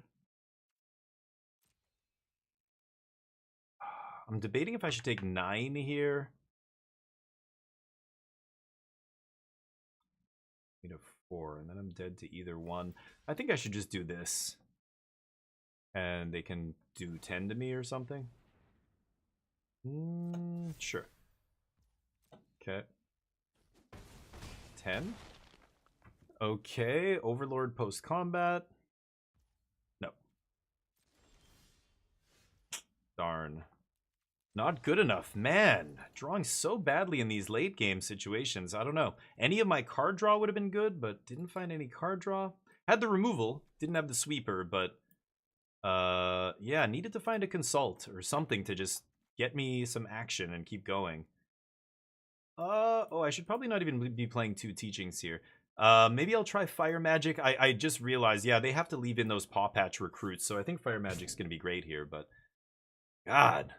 Again, this matchup is pretty straightforward. You just kill their creatures and they fold like a cheap, you know, card table. But need the removal to keep flowing, so you do need to draw a card draw spell or 2 at some point. Usually just 1 is enough, because the first one will get you the second one, etc. I think we also suffered by mulliganing to 6 and getting stuck on mana. Our mana was so weird. I didn't have blue until turn 5. Again, this is a really awkward mana hand here, like... Ugh, come on, just let me not get boned, please. Thank you.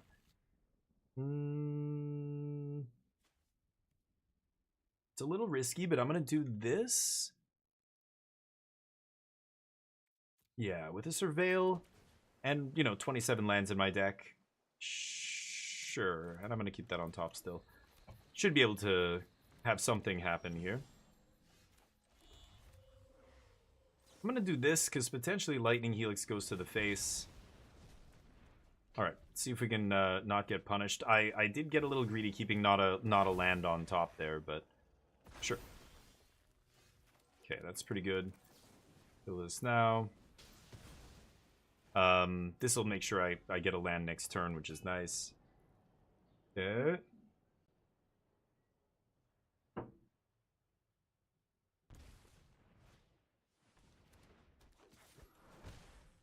Uh-huh.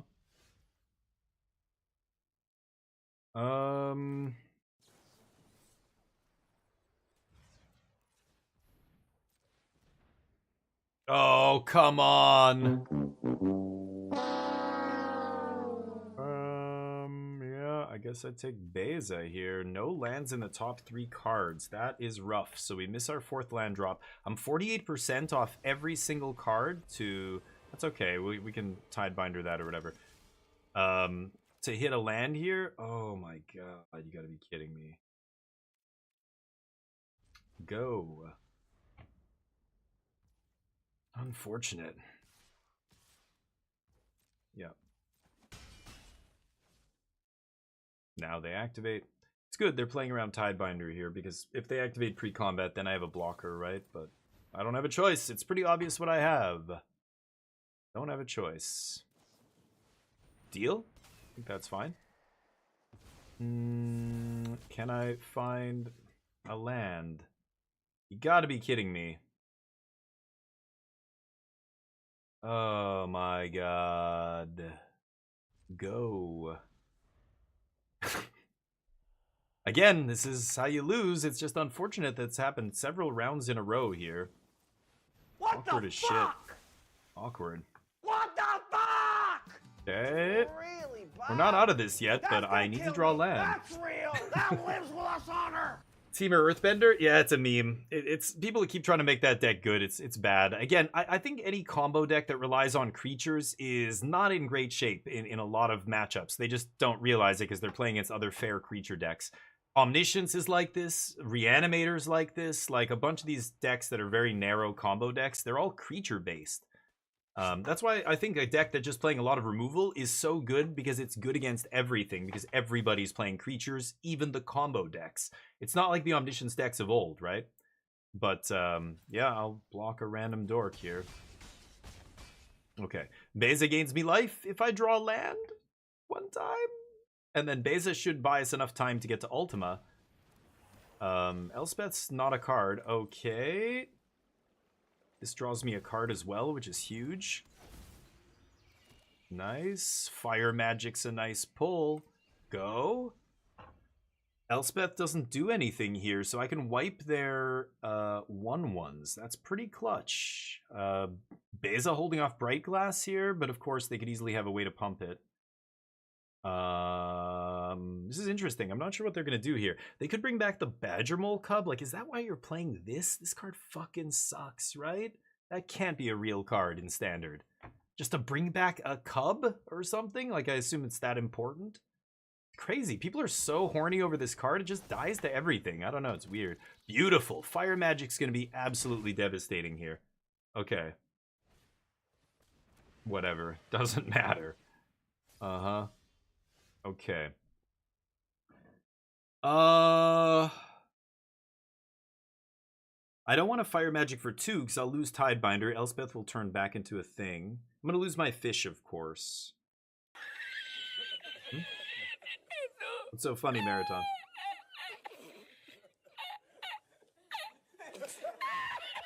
I think I can't play this as an instant, right? This guy's plot? Sorcery.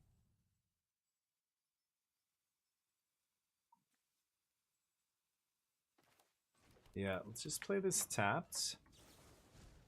Fire Magic 1. Oh no! And then Bright Glass, fuck. That can block Beza now because it has first strike, right? Fucking shit. Whatever. Let's kill Elspeth here. I think that's better. And just want to make sure, like, I'm looking at all the stuff in play. There's not a lot that stops this. They're tapped out, like Ghost Vacuum doesn't do it. This is 2 mana activate. Yeah. I guess I could have killed Interrupter as well, and then I wouldn't have. I lose Tidebinder, but I just no. But then I can't kill Elspeth. No, that doesn't make sense. All right. You got another wave for me or what? I stumbled pretty badly there on mana, but now I'm drawing out of it, so maybe I can win this game. They had Elspeth in play multiple turns. I had multiple Tidebinders. They countered one of them, but yeah, I'm back up to 20 life here. Beza's a big reason why I'm still in this game, of course. Beza's incredible. We're not racing here, so yeah, I'll swing. My 7 versus your 2. Sure. Could play Tidebinder as just another beater here, but I have Ultima. They have to play creatures, and then I get to wreck them, right? Instant speed? Sure. Bright Glass. Too bad I don't have a Tidebinder. Could kill Bright Glass right now.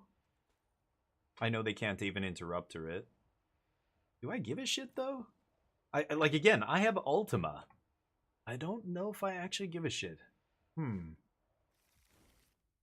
Like, I'm at 18 life. I can take 6. That doesn't matter. What is this? Basilisk Caller? Dear God. Okay. Yeah, that's how they're going to try and race me, is Basilisk Caller. Okay. Eat whatever. Doesn't matter. Ghost Vacuum's not a sideboard card you ever bring in here. Like, a lot of people do this. I don't know if they just don't have other stuff to do out of the sideboard. But, like, they see Mystical Teachings and they think that I'm a graveyard deck. Okay, they get to cycle that. That's not terrible, cycling it. Okay. People do this all the time, though. They bring in Graveyard Hate. I've had opponents bring in Rest in Peace against me, Ghost Vacuum, like as if I'm playing 4 Mystical Teachings or something. Sure. Yeah, exiling creatures makes more sense than exiling my spells, because they can at least bring their creatures back. Interesting. Okay. Take 2. They've got to overextend into my sweeper because I'm currently crushing them on the board, right? I think this is nice. I get to swing for 7. They can't even equip that. They need 2 to equip. What do they have up here? Just Ghost Vacuum, right? Tap land. Okay. Yeah, this is nice. I can... Oh, that was a good draw, too. I can swing for 7. Don't care how they block, or if they don't block, none of that matters. Oh, really? Let me think about this. Well, I know they're getting Overlord back, so I am just going to set up the Revelation here. Sorry, the Ultima here, I think, right? It's my way of kind of dealing with the Overlord. So I'm not going to play my Tidebinder. Let's just pass. And Ultima wipes their Ghost Vacuum, like it wipes everything, so it doesn't matter what they play here. They can give this guy lifelink and gain 3, that's something, but... Just the fact that they're not playing blue means I know they can't interact with my giant spells, and that means if these giant spells resolve, I don't know how they win the game, but they're going map crazy here, sure. Are you gonna keep that on top? No way. Really? Wow. Okay. More dudes. Don't care about that. Sure. Okay. I have Heritage on top. Oh, good. More creatures. So now Overlord comes into play. Now my Ultima's good here, right? Ooh, that's pretty good. I kind of want to shock myself here so that I can leave up Flash Freeze. I have 2 blue sources. Let's get another blue into play. I'm going to swing. And let's see if I can get them to do something crazy like take 4 here. No, they're not going to take 4. Alright, alright. They know it's sweeper time. Oh, what am I doing? Oh, I'm such an idiot. Why did I think I had 6 mana? Or 7 mana to leave up? I'm thinking Day of Judgment maybe? 6 mana? Yeah, whoops. I'm blabbing and I'm not even counting my mana here. I shouldn't have taken 2. Derp. Vacuum main? Nobody plays Vacuum main. What is this? BO1? We're playing real Magic here, not some pseudo variant of Magic. Not bad. Any land, though. Any land and we're good. Not a land. Unfortunately. Okay. I guess I play this and leave up Flash Freeze. Go. Go, friend. Show me your Bright Glass. That's what I thought you had. Boom. Nope. No, you may not. Now you're down to sideboard card that doesn't even really hit me for anything. Ooh, Jeskai Revelation. No. Any land and I win this game on the spot. This gives +1/+1 counter? No. Exile, draw. I think I should just leave Tidebinder back. I'm gonna swing. I'm winning this race, right? They either, yeah, do a risky double block, or they take 3, go. If they're not blocking, they have to be attacking here, right? They're gonna cycle this on end step. Okay. They need some action off the top here. 2 cards. Not bad. Okay, they can't activate it this turn. That's fine. Yeah. Bold. Take 2. Waiting till end step, of course. Let's get Lost this. They have 1 card left. They didn't play a land. They didn't activate Restless Prairie. Come on. I guess that's okay, but let's swing. I can't quite kill them here. Ooh. Okay. I mean, Aven Interrupter is the only card, but then I just play Jeskai again next turn for 2 mana, right? Why do I want to do this on their upkeep? I feel like it's upkeep here, but I'm going to let them have 1 more draw. Ugh. It doesn't matter, right? Because Aven Interrupter only makes it cost 2 on my turn. I'm just going to untap and play it. So I don't think there's any way. Yeah, let's just stop them from doing this. Bounce, shoot you. Okay, I wouldn't be surprised if they had Interrupter here, but I don't think it matters. And if they don't have it, they just lose. I should be... Oh, maybe not. I should be able to find a removal spell or a card draw spell that immediately finds me a removal spell. But, okay, not bad. Bodies? They're at 4 life.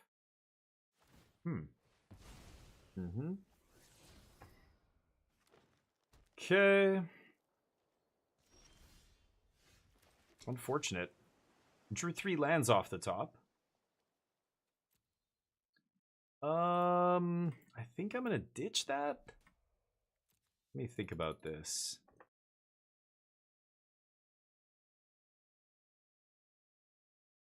I mean, as soon as I find a card draw spell, whether it's Consult or Stock Up or Mystical, I just immediately get another Revelation, right? I haven't seen a single card draw spell this entire game. I have 4 Consults in my deck and 2 Stock Up. I think I cut 1 Stock Up, but I'm like 11%, 14% to hit a draw spell. Well, you add that. That's 20% to hit either a Revelation or a card that gets Revelation. Yes, stop talking, please. They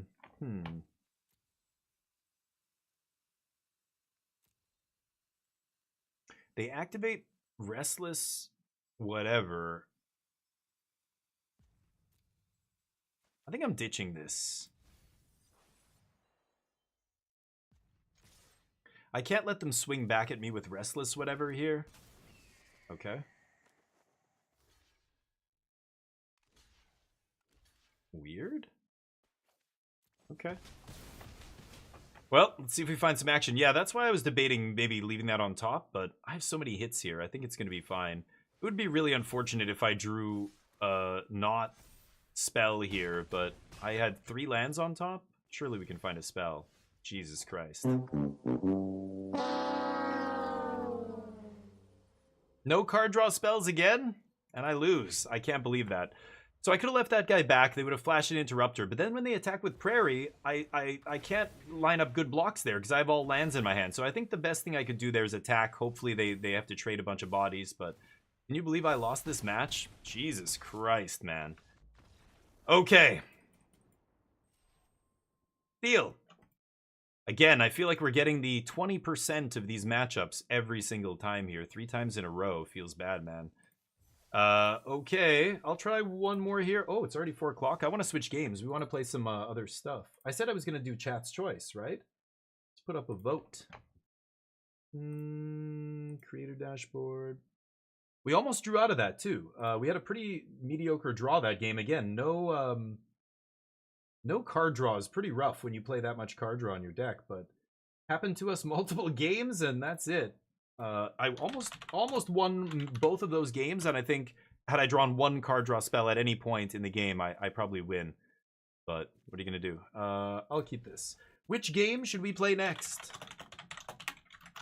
Let's put The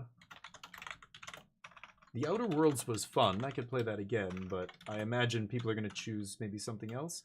Battle Brothers, awesome game. Battlefield 6? I don't know. Arc Raiders? Dispatch? Oh, Alan Wake 2. Let's put Alan Wake 2 on there. Okay. Tell me what you want me to see me play next. The Twitch poll will be up for a few minutes here. Sure. Consult on turn 2 to find a red source. Should be okay here. Dylan the Dude Games. Cool. I love it. Four matches in a row. Huh. Maybe I should put Dave Judgment in my deck again. I took it out for I don't know, a couple days ago, I want to say. Sure. Do you only have one land? Oh goodness. Okay. Find a red source on top, please. Right. Stalk Up's tempting, but can't cast it here. Need to find a land.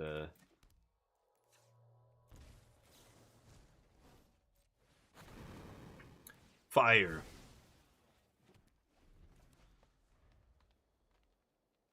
Now what? Scoop? Not yet. Hey, they have a land. Green-white? What? There's so many weird-ass decks. They're all green. They're playing so many different versions of Badgermole Cub. I don't even know what to think anymore. I think I'm just going to leave up 3 steps. I don't give a shit about Gene Pollinator. It doesn't do anything by itself. So I'm just going to counter whatever they play here, probably. If they don't play anything, that's not a very good card. I'll let you have it. I'm going to teach on end step here, probably. Let's see. Dazza, what's up? As it should be. Threats should always be better removal? No, that's not good. That's bad times. Deal. You're not going to like this. I play 2 fire magic in the main. I think people who complain that standard is too powerful and all this other stuff are the ones who are also saying they whine when they play against removal. You know what I mean? They're always also the ones saying that what you're saying, Dazza, which is not true. Threats should never be better than the answers. Never. Trust me, I've played many formats where the threats were better than answers. Bannings had to happen. That's what happens when the threats are better than answers. Go. A lot of bannings. But it's the players who, you know, yeah, they just want to have fun. They want to do their thing and not get punished by you know, removal and counter magic, like, you know, not having good counter magic. It's the same people who think No More Lies should never be printed and yeah, that kind of stuff. Sweepers should not exist. Can you imagine what kind of metagame we would have if sweepers didn't exist? Like, picture it. It would not be good. It would be absolutely atrocious. But I get it. Do people not like having their cards interacted with? Well, yeah, grow up. It's the game. That's the game. People are going to interact with you. The answers need to be at least as good, if not better. The best formats I've played are when the answers are better than the threats. Then the games are interesting. Because now you've got to protect your threat. You've got to do stuff with you can't just rely on a Planeswalker to win the game. Like when Planeswalkers first came out, and when I played with Jace the Mind Sculptor and stuff in Standard, there were very few cards like this. Now every card says enchantment, creature, and Planeswalker, or creature and Planeswalker. They literally had to errata a bunch of other burn spells back in the day for this reason. But now, you know, you have these answers. Now Planeswalkers aren't dominating the game anymore, and they've scaled back, you know, the Planeswalkers and how good they are, of course. But it's a good example of when the threats, like a Planeswalker, were better than the answers. There were no answers to Planeswalkers back then. It was just devastating, right? Pass. This is Revelation. Did they make a blue mana here? Bizarre. Sure, let's go for it on their upkeep. See if they have a main deck counter spell. Maybe they do. Nope. Okay. It's really bad. Anyway, so I don't think there's any argument there. It's like saying limited. You know, you imagine games of limited where in formats where there aren't good answers. It's a microcosm of constructed, right? Limited is the same. When there's bad answers and a lot of threats that are good, limited sucks. It's like just whoever wins the die roll wins the game at that point in that kind of a narrow environment. Standard constructed, you've got, you know, more answers and more, you know, access. You can put 4 sweepers in your deck and whatever, but I don't think it really matters here. Let's play another blue source. I'm not even looking at my mana. Punch. Pass. It gets really lopsided really quickly when, yeah, the threats are too good. Sure. Oh, is this the combo deck? Yeah, just scoop. Is this the Bant combo deck? I have no idea. I just killed their stuff though, and that was it. Fire Magic's good. 3 steps I can take out. 1 stock up, 1 teachings. Flash freeze. Like again, all the small stuff dies to my removal. I don't need to side in a counter to deal with small stuff, right? I want to counter big, like at least a 4-drop, but I don't even know if do they play Ouroboros or something? I don't know. Doorkeeper probably just shuts this entire deck down, right? This still airbends, but the ETB Ang stuff doesn't go off, right? I'm bringing Tidebinder. Should I try Thrall? It's interesting. Try 1 Thrall. Let's see what happens. Simic's the best. Yeah, Simic looks like the best Badger Mole Cub deck, at least by the results on Magic Online. Yeah, you're right. Well, that would be a boring game then. Yeah, it's not Hearthstone. It's not Pokemon. It's not look how many cards I have on the battlefield I'm winning. Magic is a better game than all those other games because there are decks like this. There are so many ways to win a game of Magic. Mill decks, reanimate, dredge decks that are milling themselves. Other decks are trying to mill you. Some decks have 40-something lands out of 60 cards. Some decks have 0 lands. Magic is awesome because there's a wide variety of decks. There's crazy, convoluted combo decks like Krark Clan Ironworks and Eggs and those kind of decks. I think that's what makes Magic awesome. There are so many ways to build a winning deck that saying, no, we don't like when people win like that is a shitty way to have the game be, you know? And it's good that Magic isn't like that. That said, Control and decks like this are definitely waning, right? Control has not been the best archetype in Standard for a long time now. Like just a hard Control deck? Oh, you don't want none of it? All right, I don't blame you. You know, like a blue-white Control. I think maybe before rotation, it was Corey Steel and all that stuff. I'm trying to think. I think you have to go way back to before Bloomborough, just before Bloomborough dropped, before that rotation, blue-white, right at the end of that format, after the bannings of Fable and all that stuff, blue-white Control was in a pretty good spot. They had just picked up No More Lies, and then they got another good draw spell. What was it? I can't remember whatever. It was good for a very brief window, and then Bloomborough came down, and the mice and the red decks were so good. I think blue-white never got back to tier 1 after that. You know what I mean? Good bit. How you doing, by the way? I saw your message earlier. I don't know what I'm playing against there, but how's the poll looking? Make sure you get your votes in. We've got a couple minutes left, so let me play one more match here. Alan Wake 2, Arc Raiders with a bunch of votes. 2 votes for Battlefield 6. Nice. Battle Brothers, hell yeah. I see you, brother. Battle Brothers. Battle Brothers is awesome. If you guys have not seen that game, it's great. It's one of the best RPGs, I think.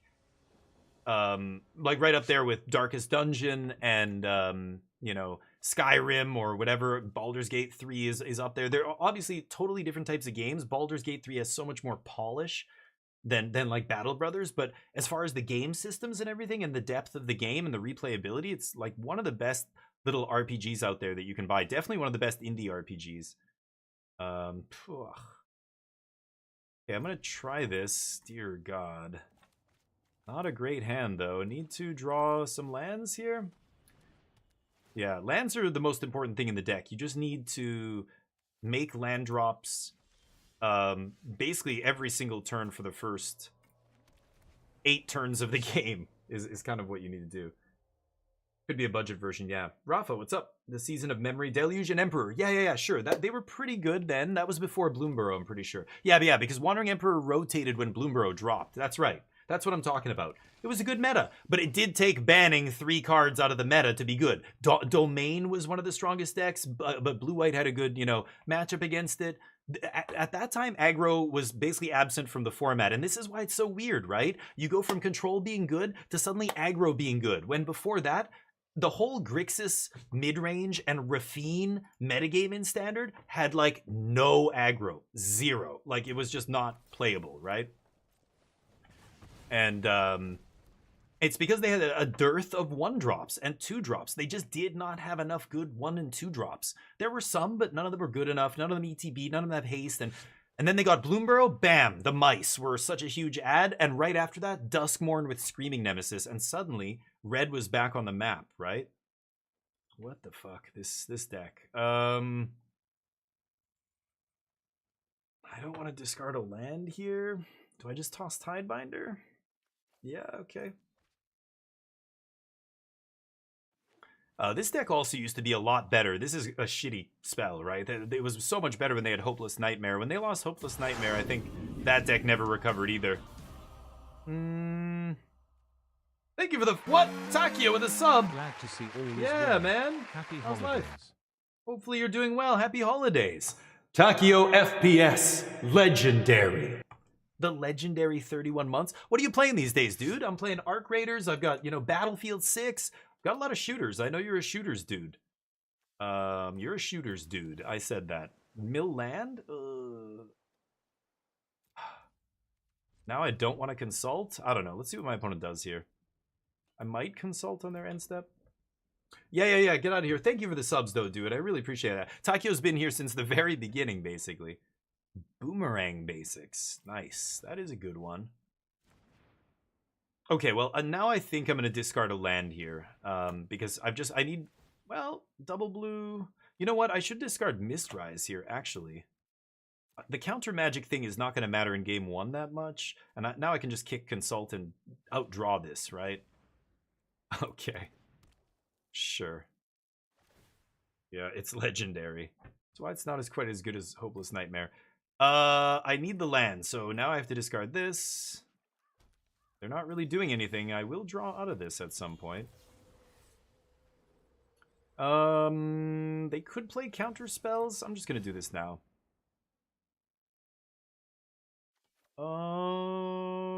Okay, let's do... Oh, I can't even cast this. What am I doing? Oops. Should have taken... I can't even look at it now. Should have taken something else. Tidebinder, maybe? Oh, lucky. They have a stock up. I'm jealous. But all they're doing is spinning their wheels here. They need to put a threat on the battlefield, or eventually I'm just going to make land drops and cast 7-mana spells.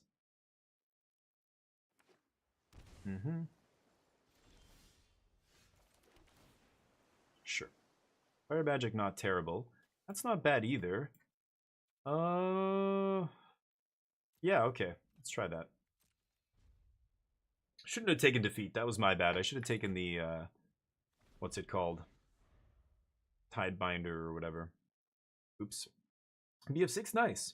Haven't played in a while. Yeah, I was playing a bunch, and then Arc Raiders dropped, and I played a bunch of that, and I kind of dropped off of Battlefield. I want to go back to it, but, yeah. Awkward. Awkward black card in my hand. Work's killing you. Nice. Busy. Good to... That's good, actually. Busy's good, right? Oh, somebody... I think Amazon delivery's here.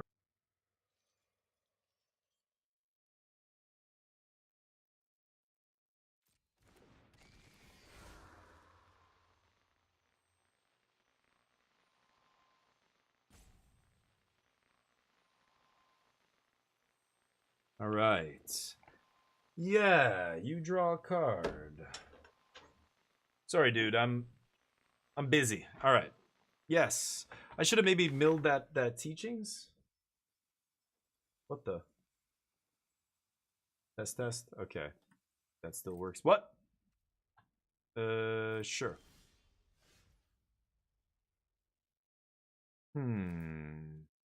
Go. I think I played this poorly. I definitely misclicked. I shouldn't have taken Defeat there, but Teachings is not misclicked. I punted. Sorry, I legit took this, thought I could cast it for some reason. I think I'm gonna discard defeat here. Sure. But I should have milled the teachings, I think, too, and just looked for a land there or something. But we'll see. Maybe this resolves. Just the Mr. Tip, what's up? Haven't played a whole lot of Magic yet? Yeah, just learning a couple months ago. Definitely fell in love with loot control quickly. Yeah, it's fun, right? I like the puzzle aspect of playing control. And you know, Dazza was saying, like, if you're not doing anything in Magic, like you're not playing the game. You should just be losing if you're not doing anything. But it's deeper than that, right? Like, I feel like I am doing something. I'm avoiding dying. Like, I have my mana up. Can I do something? Yes, but I'm not going to do it unless you make me. Like, I like that. It's not that I'm doing nothing. I am interacting.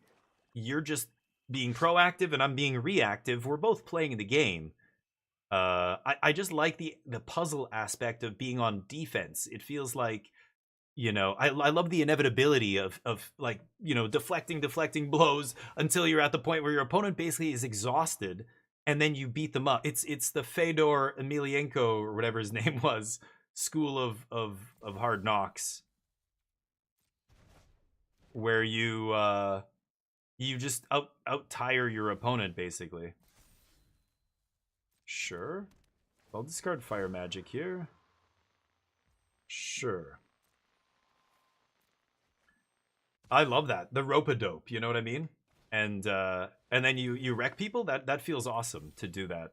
I love doing it. Anyway, you know, you shouldn't do it if it's bad, and a lot of times control is not good enough in standard, but whenever it is good enough, I like playing it, so that's why I'm still playing this deck. I think this deck is good enough to beat any of the top decks in standard right now.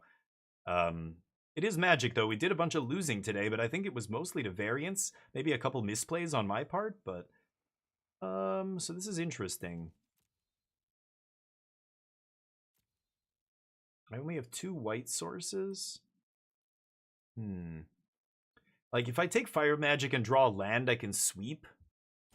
I think I should probably just go for that and then just hope I top deck a land. Right? Because the only other sweeper I can take is 6 mana, but it has to be specifically a white land. Whereas fire magic can be any land here and it's good. You know, I'm not casting Revelation anytime soon. I could take a card draw spell, try and go like Consult, and then untap, play Consult, take 2 cards, a land and a 2-mana removal spell, and kill something. Like, that could also keep me alive. But I think I'm just dead here. I think I'm actually just gonna lose to the 6 cards in their hand. Like, they've already drawn too many cards here, so sure. I'm at 16. Okay, I'm taking Ultima here, but I'm playing this now. I guess I'll fire magic? I want to discard this. That's the problem. Are they going to make me discard 2 cards? Probably, right? Fucking ridiculous. Yeah, they're probably going to bounce that twice. So, I am just going to do this now. And we'll see what we draw here. I can teach into a Jeskai Revelation on their end step. It doesn't matter how many discards they have when I do that, but I'm pretty sure they can make me discard twice with all the cards in their hands, so I'm not even going to fuck around with trying to, you know, not have them eat Ultima. I think they're going to get Ultima whatever, no matter what I do. What? Oh my god, okay. 4-mana spell? I think that's too much for a low to the ground deck, but I'm starting to see they're a mid-range pile. This is not your typical low to the ground blink deck, right? People experimenting. Donkey, what's up? Good description of playing control. Yeah, right. Predict what? Right. And it takes more finesse to play control. Like, I'm not trying to say you know, this is the misconception that like people who are better or whatever or smarter at the game, you know, play control. No, that is not true. It does take more understanding of the matchup, and you kind of have to know the metagame. Like, playing control in gold rank, when every deck I play against is different, and they're all like a bunch of rogue decks that, you know, I've never seen before, is, I've got triple white here, let's just go blue, is tough. because like control relies on knowledge of what your opponent is doing, how they're going to sideboard, what cards you have to worry about out of their sideboard or in their main deck or whatever. Like knowing the matchups is the key to playing control. So that's why they say control is usually not a great deck early in a metagame. When a metagame is new and kind of developing, which this is. Standard is very much new. Worlds is this weekend, and Worlds is finally a big enough tournament that it's actually relevant, and it's going to dictate what is good in Standard going forward after this weekend, right? So, yeah, they're just going to go for max slammage or whatever here. Yeah. 3 lands and a stock up. Thanks, buddy. I don't think whatever I get here is going to resolve, but gonna go for it anyway, right?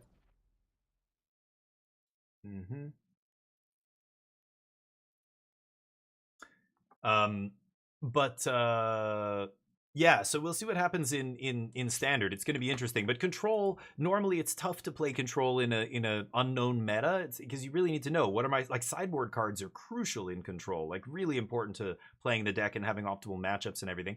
So anyway, so we'll figure it out. The reason this is still good right now is when the removal and the sweepers in a control deck line up very well against a broad range of decks. Control is good even in the dark, even in an unknown meta, right? I mean, I could go get a sweeper here. I think whatever I get is not going to resolve. Sweeper, I die to the land. It's got to be Jeskai Revelation. I don't have a choice here. So, pretty sure they're just sitting on Spell Pierce or some nonsense over there. They have 8 cards in their hand. Half of these cards are dead. Half of those cards are just removal spell. Yeah, like creature removal, right? It doesn't really matter. So I could wait till their upkeep. I could wait till, I don't know. Yeah, it doesn't matter now, right? It doesn't matter if I play this on end step or not. Yeah, I'm just gonna let them go straight to their main phase. What does that do? Maybe I should read that card. Mill a card, lose a life. Cast a spell. They make 1/1s. Oh, okay. I guess I should have maybe killed that. I don't think it matters here, does it?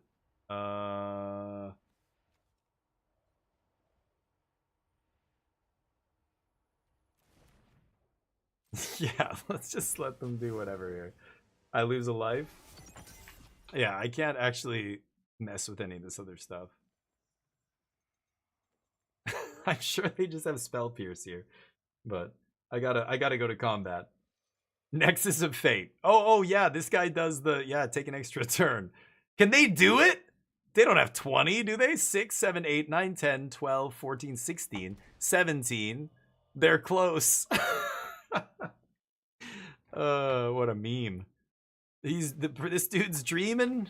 They're memeing. What is this? Grim Bauble. Yeah, bunch of removal. So that's gonna give them enough, right? Let me think. I'm gonna bounce that, kill this. I think I'm just dead. Doesn't matter. Just counter it. Come on, just counter this. I'm sure you. Oh no, really? Okay. Oh my god. Amazing. That's kind of par for the course today, unfortunately. Right. Right.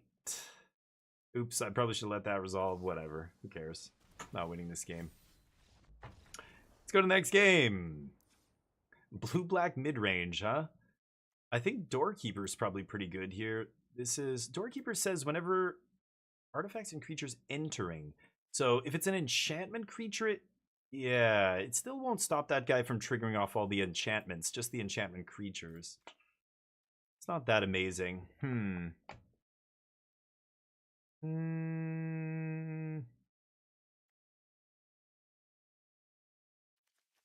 3 toughness is obnoxious, because fire magic normally would be good, but 6 mana fire magic. I'm not going to side in a 3rd fire magic here. Let's take out 3 steps, stock up, teachings. I always cut a similar number of these kind of win more cards. I think I'm going to bring in one of these. I could also cut an inevitable defeat. That doesn't feel amazing to me. If they... No, they play Enduring Curiosity, right? They must. Okay, so I actually should leave that in there. Same with Scorching Dragonfire. Dragonfire is just good against all their creatures, but Tidebinder, I don't know. Do I play Wan Shi Tong? Because they're going to take out a lot of that crappy removal. They have some really bad removal spells against me.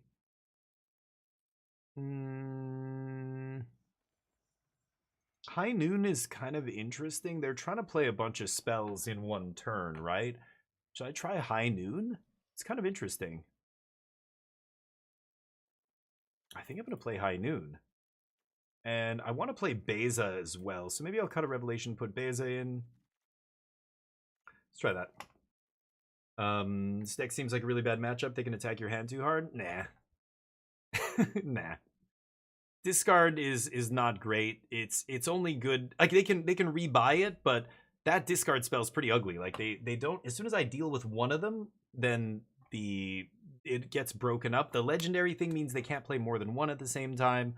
It is good against me. Discard is good. They're gonna bring in Duress, I'm sure, against me. But stock up, consult. Like you've got all these ways to put 2 cards in your hand. Plus sweepers are like 2-for-1s. Sure. I just needed land there. I got kind of stuck on land, and by the time we got out of it, I think it was a little too late. Not the smoothest draws. But this is probably a harder matchup than any of the green decks. I'll give you that. This is a closer match than the green decks, but I don't think it's a bad match. I would say it's probably closer to 50-50. But the green decks are a buy. They are like 80%, 70%. That said, we lost like 3 70% in this stream so far, which is annoying. Right. Okay. Awkward to have on top of my deck, but at least I didn't draw it. Sure. Yep, as predicted, but Duress is a weak card because it's only a 1-for-1, right? I think that's what a lot of people forget. Like, as soon as I Mystical Teachings for my second card, or I cast Consult, or I cast Stock Up, or whatever, then it undoes whatever they just did, right? It undoes the Duress. You're also spending the mana, right, when you're the person duressing, so those kind of cards are... They're fine, but they're never amazing. They're always just fine, right? Yeah, I can ditch that. I think these kind of effects are much better when you're applying a lot of pressure. You must apply a lot of pressure. If you don't apply a lot of pressure, you're in deep shit. Because otherwise you are on the losing end of the exchange, right? You're the one who spent mana. Both of you traded a card, but you traded mana, they didn't. So whenever you duress, whenever you do those kinds of things, yeah, you have to follow this up with something actually powerful here. So if it's just more discard, I mean, that's fine. They need a threat. They need to start trying to kill me here. Sure. That doesn't really matter. I discard a land. Because like I said, even if I have 0 cards in my hand, at some point, I'm going to find... maybe I should have killed that. But... yeah, I don't know. Let's do it now. See what happens. I don't know what kind of instant speed card they could have here, but the 2-mana 2/3 picks it up on cast, which is pretty annoying, so I'll just do that. Okay. I'm 46% to hit lands here. We should find some, but anyway, you could be empty-handed, but as soon as I draw like a sweeper or a Jeskai Revelation or whatever, then it's a problem, right? Then it's like, oh shit, I just top deck and play it, and no discard can stop that. The other problem with discard is the later the game goes, the worse it gets. They need it early, so they drew 2 Duresses in the first, like, 3 turns. It's pretty lucky. But, again, I think as long as we keep drawing lands, I can get out of this. This guy has to die. I have a million removal spells to kill him. Any land here, and I'm going to sweep. So let's see if I can draw a land. 46%.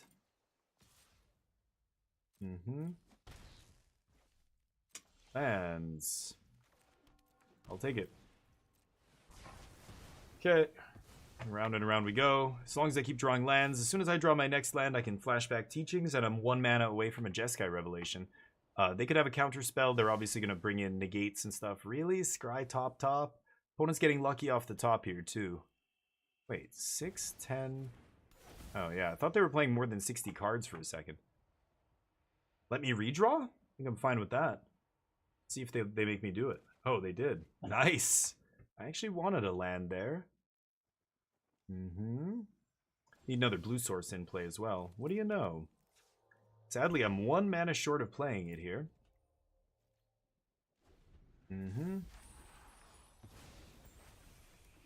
Sure.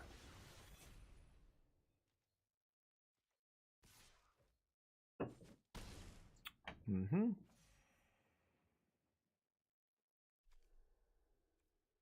Sucks that I just randomly had this in my hand. I could have gone and fetched that with teachings here, but no can do.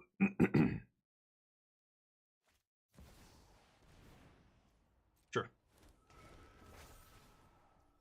Mm-hmm. See if they counter this on end step. Then I just top deck a land and I get to resolve Revelation, and we start, you know, doing big stuff here. Counters? So what should I take here? I need to find a land, so this is the only card that actually finds me a land. I should probably just take a consult here. I could take a removal spell for the dude. What's his name? That dude. 8, 9. Gotta keep reading this idiot. 6, 7, 8, 9, 10. Oh yeah, they're not gonna time walk anytime soon. I think I should take this. See what happens. Awkward. But it does kill 2 of their things. I need to find a land here. Ugh, so awkward. I think I gotta play this. It sucks, but I gotta do it. Yup. Land.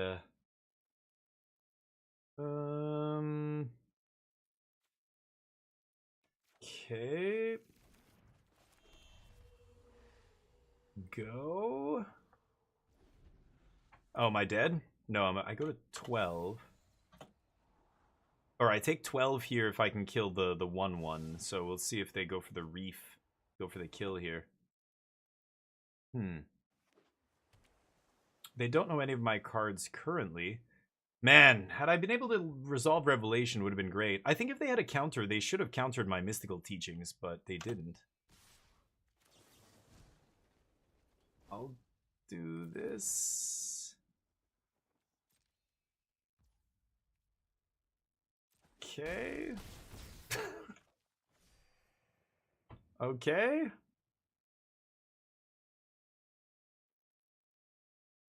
This is legendary, so that thing's just gonna go away next turn. Okay, so they're gonna do that. Uh-huh. Sure. Make more dorks.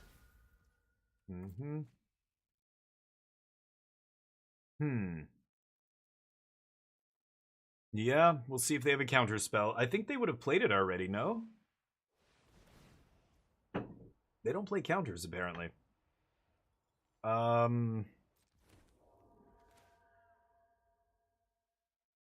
They play a land this turn? I think they did. Let's do this. Okay. Huh. Interesting. Okay. Great. When they let you resolve it, it feels fantastic. These are legendary enchantments? No, these sagas aren't legendary. How am I going to play this? Bounce Reef, kill Avatar? I can't target Gearhulk because the obnoxious Ward 1 here. I mean, if I shock myself down to 2, I guess I can.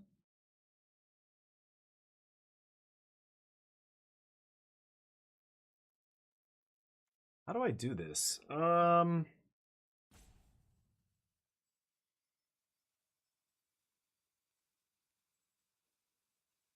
6. Like, the Reef and Oil Deep and Avatar are all 4-power creatures that I have to deal with, basically, right? If I bounce Reef, yeah, I think I'm just gonna do this. I'm gonna bounce Reef, kill this idiot, and they could have 2 removal spells to be a problem here. Oh, I shouldn't have played my land either. I'm an idiot.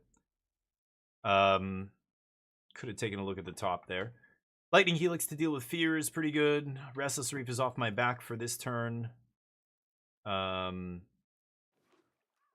Yeah, I mean, they have so many cards. I don't know what they're sitting on over there, but I just need to keep drawing Revelations out of going to win this game. Even though they had multiple duresses early and all this bullshit. Yeah. Because every time I resolve one of these, I'm drawing 2 cards. So it's worth 2 of these effects every single time. Every time I play this kicked, every time I stock up, all that shit. Sure.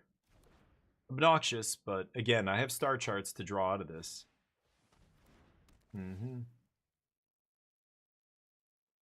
Yeah. It is annoying, though. If I have my mana up, it's much better. Like, this sorcery speed stuff's pretty bad. This is the only thing that I can't really interact with. If they have this and they bounce it, that's good. But if they don't, then I get to blow them out when they do this stuff. So it's weird, it's risky, I don't know. Anyway, when we're tight on mana and I just need to keep tapping out every turn just to find lands and shit, then yeah, I end up dying to this, but it takes them so long to get on the board, right? Like, I think there's not enough cheap threats in this deck. The best Thoughtseize Duress decks are the one that go, turn 1, take your removal spell, turn 2, play a really good threat. And now what do you do, you know? Okay, so this draws me a card, 6, 7. Okay, it's not going to make me a treasure. And it's not going to make dudes. I think I'm just going to do this first, see what I find here. 2 blue, yeah. Okay.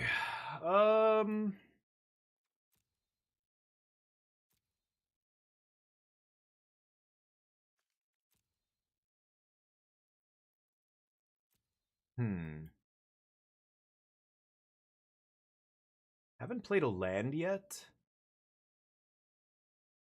I can't double spell, right? No matter what I take here. I mean, unless I take Get Lost and Lightning Helix. But then I can't, yeah, I can't kill Gear Hulk. I can hit that Restless Reef, though. But I think I want to Beza this turn, right? 4, 5, 6, 7, 8. Mistrise means every Jeskai Revelation I draw after this is uncounterable. But I only have... Did I cut one? I think I only have one in the deck. Yeah, I only have one left, so I don't know how important that is. They haven't shown me any counter magic either. Okay, I'll just take the spells here. Let's see what happens. And... I'm gonna Beza... I think I just want to draw again. Yeah. Okay. So this keeps the creatures on the ground off my back. I'm back up to 10 life. Next turn I can Helix. I have double Get Lost, so now I feel safe from Reef. Maybe they bounce their discard, and I have to discard a couple of these. That's whatever. I'm going to keep one Get Lost at least, I think. If they could have eaten my whole hand last turn, they would have, right? But... Exhaust on the Avatar Kirk, the most useless ability in this set? It might be. It might be. I mean, this card's not good enough for standard, I think, but I don't know. It's too clunky, right? 4 mana to scry and draw a card? Scry 2, draw a card? I mean, even if this shit's happening, if you're doing all this nonsense, I still don't know if that's good enough. Oh, for the Exaxes. Nice. Did they just bounce both of my guys? Oh, shoot and bounce. Okay. It's been that kind of a day. Deal. Deal. Dear God. Clawing my way just to try and have a chance to win. Maybe stabilizing? Nope. Nope. Opponent drew too many cards that game. Yeah, so I'm probably not winning, but unfortunate. I think removal's pretty bad against my deck, so it's always a toss-up whether to leave in your removal or not for a deck like that. But that was probably the first match I played where it's actually close. It's probably like maybe not in my favor. I'm not even sure, but I'm not too worried about a deck like that. It looks like a meme factory. Okay, let's play something else. What did you guys vote for? Alan Wake and Arc Raider are tied. Arc Raiders, I should say. Let's play some, Hey, bud, don't worry. Almost done. Play some, Alan Wake 2, I think. Let's see here. Oh, man. Thought I had a... Sometimes I have a thing saved that lets me just copy and paste the title of this stream so that I don't have to... Don't have to manually change it. It's kind of annoying. Alan Wake 2 continues.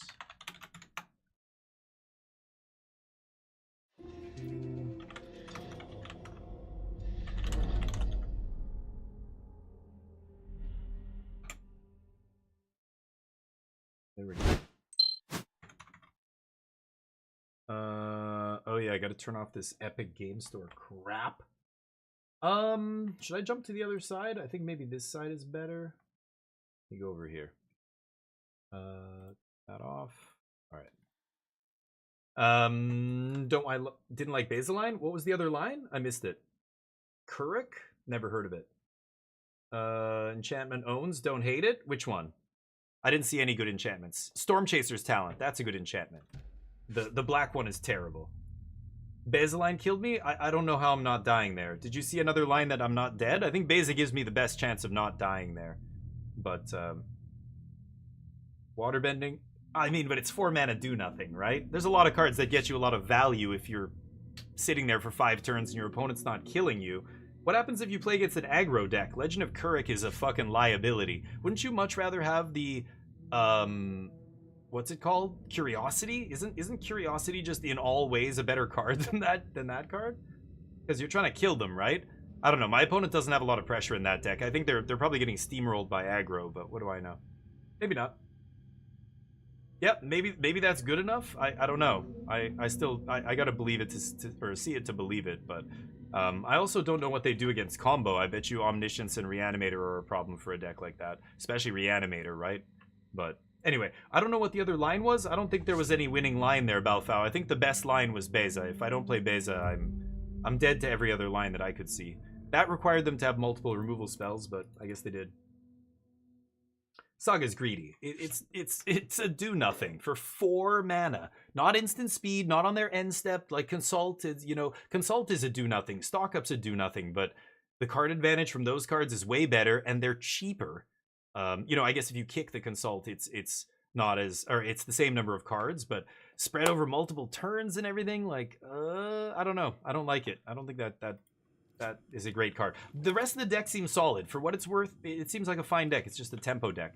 All right, we are recording this for YouTube, so let's just do the intro here. Anyway, we'll be playing more Magic tomorrow. I play every day, but I also play other stuff half of my stream. Tomorrow, we're going to be playing Sea of Thieves with Team Magic Jank with Hamhawks, so join us for that. We're going to be starting a little bit early, but hold on. Let's get this. Oh, this is going to be for YouTube. If you do want to see the entire series, you can go check out the YouTube channel. I don't post every day these days, so the views are pretty low, but I don't really give a shit. I post because people like seeing it. Let me just turn off this stupid Epic Game Store notification thing. I've got to do that every time. Okay. Welcome back, everybody. Here we are for another episode of Alan Wake 2. We are in this crazy hotel still. I just came in, or I just finished a bunch of the stuff in here, I should say. But I don't know what I'm gonna do here. I need to get out, I think. There's something I missed here, but I can't do anything with. We went to the murder site. So our goals are just exit the hotel now. Find Alice and exit the hotel. Let's get out of here. This was a crazy experience as well, this whole hotel with the murder scene and everything. I've got my plot board here where I can do different things. But I already rearranged all this stuff. Alan is rearranging reality. Oh boy. Hopefully those guys are not hostile. Okay, here we are at the entrance.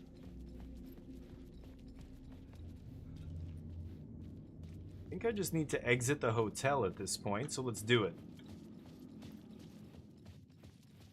This should be the exit, I hope. Last time I came through this hallway, it gave me like a never-ending loop, like a Groundhog Day style loop. Okay, I'm back outside. Get to Parliament Tower. Zane said the manuscript of return was the key to escaping. Is that a... I had to get it before Scratch did. Oh no, that's not a point. Oh, it is a point of interest. Whenever you see the world warping like that, you can arrange... Oh no, I have to arrange them. The black one in front and the blue one behind? There.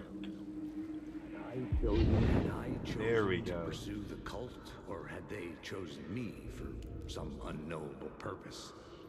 To be a demon, to sort the clues based on my interpretation, to change that which I observed. That's the character in my book, in this story. Cave, an echo of the true events that which is really sweet. Somewhere else. Was I there to watch the shadows, or was I a shadow too? In a performance set up for someone else. So that was the Ocean View Hotel we just did. Now I'm going to my apartment, which is in this apartment building. And continue writing my story. So I'm trying to prevent Scratch from... Oh yeah, I can alternate. Right. So let's save it here. Yes, thank you. Let's quick save, and then you know what? I'm gonna switch to the girl. I haven't played her in a couple of episodes, so let's switch realities here. And we'll jump into her reality. So while he's been trying to get out of this dream-like dark place, she's been in the real world investigating, right?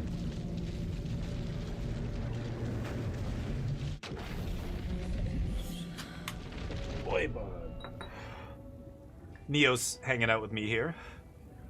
Okay, it's been a few episodes since I played with her. So I can switch between Alan Wake and her by doing this. And there's Alan in the real world. He's trying to relate to his other dark side that's in that dream world, right? Trying to tell us what to do. So she's got different objectives. She's got to go get the clicker in Watery. So let's go get the clicker here. I've got to leave this place. I think it's this way. Hey, buddy. How you guys doing? Everybody good? Great. Were you eyeballing me, boy? That's what I thought. This guy, you were looking at me. Hey, you in the hat. Yeah, you. You want to say something? You want to say something, huh? No? Didn't think so. All right, let's get out of here. I hate it when NPCs eyeball me. It drives me. I want to kill him. Okay, let's take the car here. Let's go to Watery. So, Cauldron Lake is the place we are now. Under the lake is some kind of crazy anomaly. If you play the game Control, you know that in this universe, there's like another dimension that's bleeding over into our world. I didn't want to say this in front of Okay, Wake, but let's let this happen. are you sure this is a good idea? Going on your own?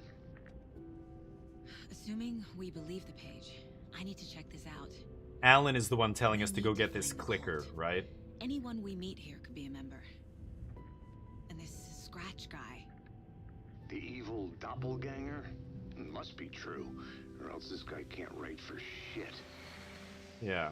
The quality of his writing aside, if this page turns out to be true like the rest have, this could be a breakthrough. Watery, Washington. We might solve this thing before backup even arrives. Yeah, but they're taking their time, so just be careful out there. Okay. Meanwhile, So, I think me and Wake will have a chat. Maybe I can shake something loose. Okay. But remember what happened with the Watery. Shaker? What a pleasant little town. Yeah, Look at this shithole. Real funny. They don't like cops here. Right? Something like The that. page placed me in a trailer, somewhere in Watery. A trailer. So the page that Alan wrote. A local girl. So this is the third return back to her, right? That's what they mean? Okay, let's poke around a little bit. I'm just gonna take... Is even worse here. Yeah. More like Oh, man. Wow, the water is so high. Holy shit. The docks are basically submerged. Hey, guys. What did you used to say your dream job was as a kid? Astronaut, like everybody It else. wasn't dock worker. I don't know No. about all that. Oh, you're talking to her? Idle hands are the devil's playground. So, Well, us fishing types appreciate you all, at least. Idle hands, so let's just continue doing nothing. Okay. Can't go into the water here. Don't see anything else of interest down on the docks. I don't know. I've got to check the nooks and crannies here, right? Been playing too much Outer Worlds. Okay, this is the Suomi Hall Karaoke. Oh, shit. And fresh seafood restaurant. Laughing Naki? Huh. Looks like some other thing down there. Samies? Sorry, we're closed. Where's the time gone? Where's the people gone? There's just a wretched husk of what used to be me left. Dear God, okay, well, too much information, but thanks for letting me know. Fuck. Out of business, okay. Well, they say being old is You know what that is? That has to be a being old. give them a piece of my mind. The Laughing Naki, this is probably a reference to something the developers, like the restaurant the developers go to or something, because they're Finnish or Swedish or something, right? Finnish? Norwegian? Something like that. I always get the three mixed up. Swedish, Finnish. What was that? Oh, that's the music. Oh, somebody's singing karaoke. It's giving me Watery's captions. definitely quaint. Hey, buddy. Good day. What are we, just chilling over here? What's this? I bet they have good fish here. Probably. If I say hi? Why not? Oh. Shortcut key? That's not gonna work. I don't have the key for this, obviously. Okay. What else do we have over here? Anything? God, this game... The hell was that? I just heard some noise. The old Ford? Oh, do you hear that? Donkey Bong! God damn! Donkey Bong, welcome to the squadron, buddy. Take a big rip off that bad boy. I've hit some donkey bongs in my life. Holy shit. Couldn't even stand up after. Thank you for the follow, I appreciate it. Do you hear the ticking? This car just shut down, just turned off its engine. But I don't see anybody. This game is gorgeous, though. It truly is. Okay, you hate your life. We get it. Shut your pie hole. God, NPCs. Swear to God, the next NPC that opens this goddamn gob. I'm an FBI agent. Do you see this sawed off on my back? It's not for show. Get a load of that lady. She's depressing as shit. Hey, what's this? Mayor, are you the mayor of this town? Mayor Seta will stand up for justice. No? Can I? You are not friendly to me. Okay, great. A vote for Mayor Seta What? is a vote for everyone. For Watery. Hi. Can you help me? Do you have a second?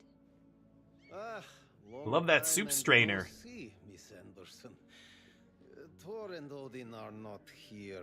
Oh. Tricksters Wait, what? Sneaking off. Was that from Sorry. the very No, first I wanted chapter, to ask right? you about something else. He was with those two brothers? Valhalla Nursing Home. You the bus driver? Do you from around here? I live in Bright Falls. You've seen me around. I am Mr. Blum. You call me Vladimir. I work at the nursing home. I take care of your old people. We are on day trip, music, sauna, the good times. I bring them here in the bus. The elderly are very Where are important, they? And it's a very nice bus. Thanks. Can you point Looking me for to a any trailers trailer. around here? Sure. Watery Lighthouse Trailer Park. Oh. Ilmo Koskela owns it. Oh, one of the Owns Koskela many brothers. things in town. Oh. And where is Ilmo? I saw Ilmo and his brother at the bridge. Well, what used to be the bridge. The bridge. Okay. So, let's profile that guy. Did I just get a profile here? No, not these guys.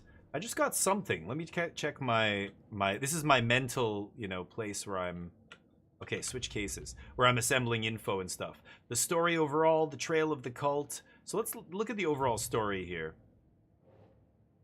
Oh, I can't do anything with this. Okay. Back. Then let me go to the Trail of the Cult. Okay, there's a trailer park nearby called Watery Lighthouse Trailer Park. What? Oh. Right, trailer. Okay, connecting the dots. It's a good place to look for a trailer. Yeah, Blue mentioned Koskela owns it. What Ilmo knows. So I've got to talk to one of the Koskela brothers I here. need to find Ilmo Koskela. Yeah. Okay. Let's just pop in here and see what's up. Ooh, those look delish. What are those? Danishes? It is dreadful in here. It is dark and dreary. Hi. Having a good day, everybody? Is that the janitor? Okay, It's the then. janitor. Catchy tune. That's the janitor that was helping me out earlier. Nothing in here. I can talk to somebody over there. Lumi Murto? Somebody put their name on there. Interesting. Okay, bunch of names on the wall. Moose Fest meets Sumi Hall. Raffles, karaoke, skits. It's like it's a Scandinavian town, I guess, right? I don't know what the hell that is. What is this? Is this Watery Zone Nessie? An anonymous source sent this photograph to our editors claiming it was captured during the last full moon. A majestic beast hidden in the depths of the water, or an elaborate prank? A sea creature that defies the very laws of nature, or a submarine relic from the Cold War era? A lonely wanderer searching for companionship and compassion, or a fearsome monster out for blood? These questions, among others, haunt our editorial team here at Bright Falls Record. After one of our avid readers sent in this mysterious photograph, yeah. Yeah, what they don't know is under the lake there is actually another dimension. One-of-a-kind amusement park? Coffee World? Ilmo, Koskela, and Yako have opened it. Yeah, I saw the ad for it. What is Ilmo, or they ask him what it's about. Ilmo says, I'm glad you asked. Coffee World's the world's greatest coffee-themed amusement park for all ages, and right here in our hometown of Watery. It's got all the rides, thrills, and excitement you could ask for, and lots of coffee. Hot and iced. Put that in. How did this unique business idea come about? Well, as you know, I'm all about ideas. An idealist, you could say. Okay, he just talks about this place. You never know what treasures you might find. Coffee, at least, I bet. Yes. Okay. Interesting. Getting the lay of the land here. Hi. Do you not wait? Auntie in the middle of a show. I wonder if I'm the first FBI agent to ever get shushed.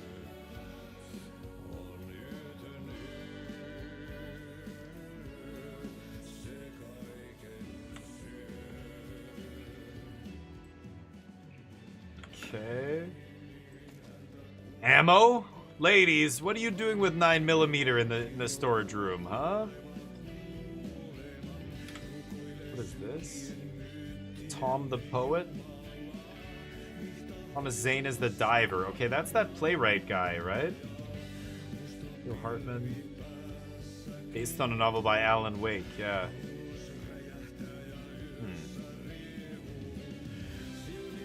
Yeah, that's the Zane guy that Alan Wake met, right? Okay.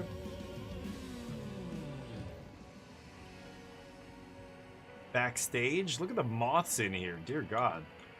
Oh, this is a save location, so I can put items away. Oh, I can switch back to the other guy here if I want. Don't see anything else. Oh, what's this? Hey, buddy. I feel bad for these guys. Don't touch it, shit. Ugh, you're asking to get cursed, lady. You want some dark animal voodoo curse? Don't touch that shit. The hell? I didn't expect her to touch it. Okay, that's blocked. Is this guy just gonna keep going? How long is this song? Bingo cards. Can I knock this over? No. I can't talk to these people. Can I talk to him? Hi, can you stop now? Very, very, very beautiful. Let's clap a couple times. No, he's not stopping.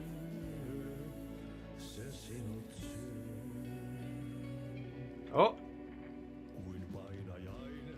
Oh my God, he's going still. I thought he was gonna stop. I think there's nothing I can do here. I just have to leave.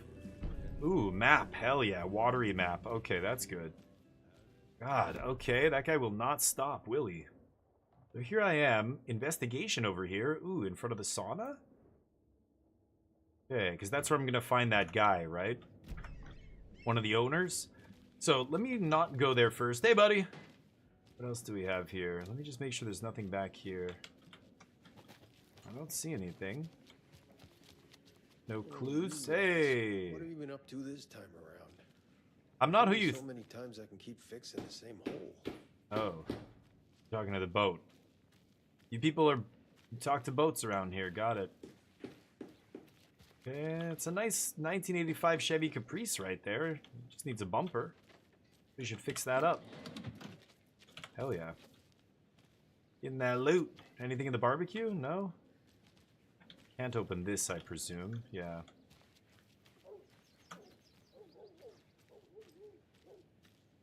See anything back here? Can't get in that shack. Okay. Hey, friend. Everybody loves their coffee around here, don't they? There's like 15 people. You guys all come out at the same time to drink coffee on the road? Very weird. Can't even get in your house. Kind of, that's sus. Won't even let me in. Nice V8 there. Has headers. Jeez. Somebody's been modding this? What kind of carb you got on that? A 650 Holly double pumper? Anybody else know about car? I'm the only one who knows anything about cars in this chat. Is that right? Does anybody know what I just said? Anybody? You look sus as fuck. What are you doing? Are you serious? It's so sunny out. Glad you brought your shades. What are you doing under that awning? You're looking, lady. You're lucky I'm not wearing my FBI jacket. You'd be nervous right now. Just check the shotgun out though. Look at this sawed off on my back. You better watch it, don't you? Fuck me. What did I say? It's better. Okay. Oh man, now my socks are moist. This damn flooded town. God, I hate moist socks. You are so, like, you gotta look, trust me, you gotta be more inconspicuous if you're gonna do that, like, try and pretend like you're some fucking spy or whatever. Okay, that's it. Okay, so where's the sauna? I'm going the right way. It's here on the left? It's up here. Oh my god, what is this fresh horror? Sweden. I've always imagined it kind of like this. Like this? Lakes. Seems nice. Depressing ass weather that makes you want to jump off a cliff. Hey, are you chilly out here? Oh, this is the sauna, so you're outside barefoot? Gross. Are you enjoying the sauna, my friend? You bet. The steam is amazing on my creaky old joints. I don't want to already. I was waiting for Ati to wrap up his show so we can crack open some beers. Oh, you guys are gonna get fucked Taking up? the sauna is good for preventing dementia. Yeah, and so is beer. Right. You just tell him he has dementia, like, right to his face like that? It's kind of rude. Ever heard of the Cult of the Tree? The half deer, half man monsters? Oh, Yeah, sure I've those. heard of them. They're the reason I can't risk taking walks in the forest anymore. If one of them shows up, how am I supposed to get away? I can't run with a bad hip. I'd be killed for sure. I could maybe use my crutches to defend myself. Think Do so? you think that'd work? You're the professional. Probably smart Yeah. just to stay in the sauna for now. You should just, not go in the forest, dumbass. Babe. I'm such a jerk. Just a jerk to everybody. Oh, man. Actually, those look like shit. Who barf? Oh, they're steaks? You guys having steak burgers? Sauna doesn't fix what ails ya. You're a goner. They also say silence is golden. Is there a ladies' sauna, or is it only for men? I wanted to go, but it's just a bunch of dudes blasting their nips out here. Sausage fest. Have you heard old Pat's radio show lately? Yeah, Don't care. I fear he's losing his grip on reality. Oh? I don't Any- care to listen to pointless jibber jabber. Anybody losing their grip on reality is actually interesting. Not in the sauna. Okay, rude. Does anybody, like, turn on the lights around here? Okay, I'm just gonna rob this place blind. Nothing on the table, nothing over here. Hello. Catfished. Okay. Ooh. Hot. No. I want to, like, go in and close the door. Wait, did I just see a prompt? No? Can I? There we go. These are awesome, though. If you've ever been in, like, a Swedish sauna like this, these are very cool. Alright, well, now that I'm sweating my boobs off. Is that it? Nothing else here. Weird. Why am I... What is this? Investigation. It's right at the gate? I'm supposed to investigate something over here? Is that what it's telling me? The sign? Oh. Oh, the trailer park sign, yeah. Park. Okay. Koskela. Where He's is that the tour trailer guide we park? met at Cauldron Lake. Light, laughter, and love. I need to find him. contact him. Well, there's his phone number right there. Oh, I can't really make it out though, can I? Contact him. Can I borrow a phone? I guess I don't have a cell. Let's see. I'm gonna go to my case board here. Do I have? Oh, I have nothing new. There's some new radio stuff. Ati Yotonyo. That's the song that he was just singing. Really don't want to hear more of that, but I think I have to go in here and use the phone. Can I use your phone? No. Is there a phone? Was there a phone in here? No. Annoying. Let's quick save. So I've got to call that guy, I think, is what they're saying, to find out where it is. Talk to Ilmo. So where is that? Where's Ilmo? I can't get through here, I'm pretty sure. I've explored the whole downtown area, right? Where's the trailer park? I'm actually missing some health here. This is, oh, quick slot 3, hold on. Can I not use this right now? Oh, I can't use pills right now, damn. So where is Ilmo?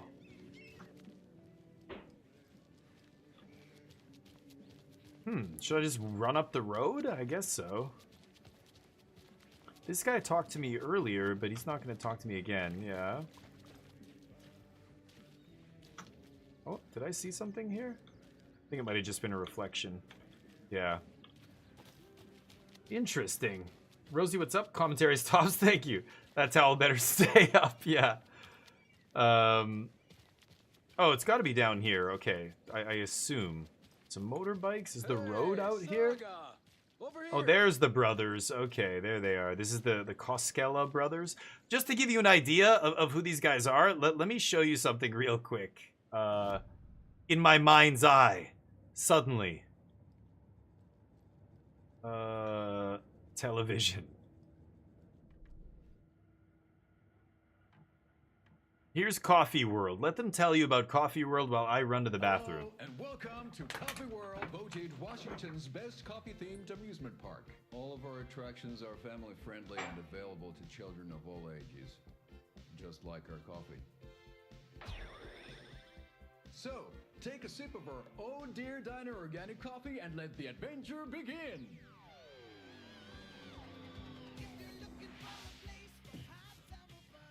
Hold on for dear life on the Espresso Express. Oh! Soak in some local history at the Huotari Well, where 2 serial killers once hid the disemboweled bodies of their murder victims. It's not haunted. No. Come join Mocha Moose and the goats at our amusement park petting zoo. Just don't share your coffee with the goats. Seriously, stop feeding our goats coffee. Seriously, it's not amusing. Take in amazing views from the Slow Roaster Ferris wheel. I can almost see the Warrior Lighthouse trailer park. This is so much fun! And finish off at our beautiful gift shop where seniors and children under 10 receive a 9% discount on keychains and propane tanks. Welcome to Coffee World. We guarantee you'll have a great time.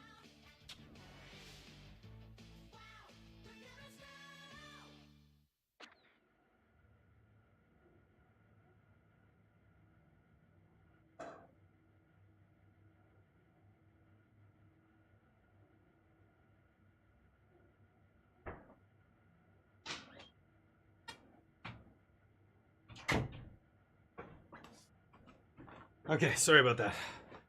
Dear God. Okay. So that's who we're dealing with here. Hello! Hey, Ilmo. How did your walk in the woods with Steven go? Another satisfied customer. I just hope he remembers to write a good review on the webpage. Great to see you back in Watery Saga. Yeah, who's that guy? Super nice to see you again, Saga. They act like they've known me for years. This keeps happening. Yeah, actually, this is my first time here. People keep saying they know me, but about the Cult Are of you the familiar Tree. with the Cult of the Tree? Yeah, we always thought it was an urban legend. Kids drawing creepy symbols to scare each other, but, now it's gotten pretty damn real, huh? It's terrible what happened. We're all in shock. Well, we're looking into it. The murder they're Hoping referring to get things back to normal soon. We're all for that. As normal as it ever gets around here. Looking for You a own the trailer. park, right? Mind if I take a look inside? Yeah, I'm pretty sure the owner of the Watery Lighthouse Trailer Park, me, can help you with that. It's good to have our funniest resident back. Resident? Funniest? I don't understand what you mean.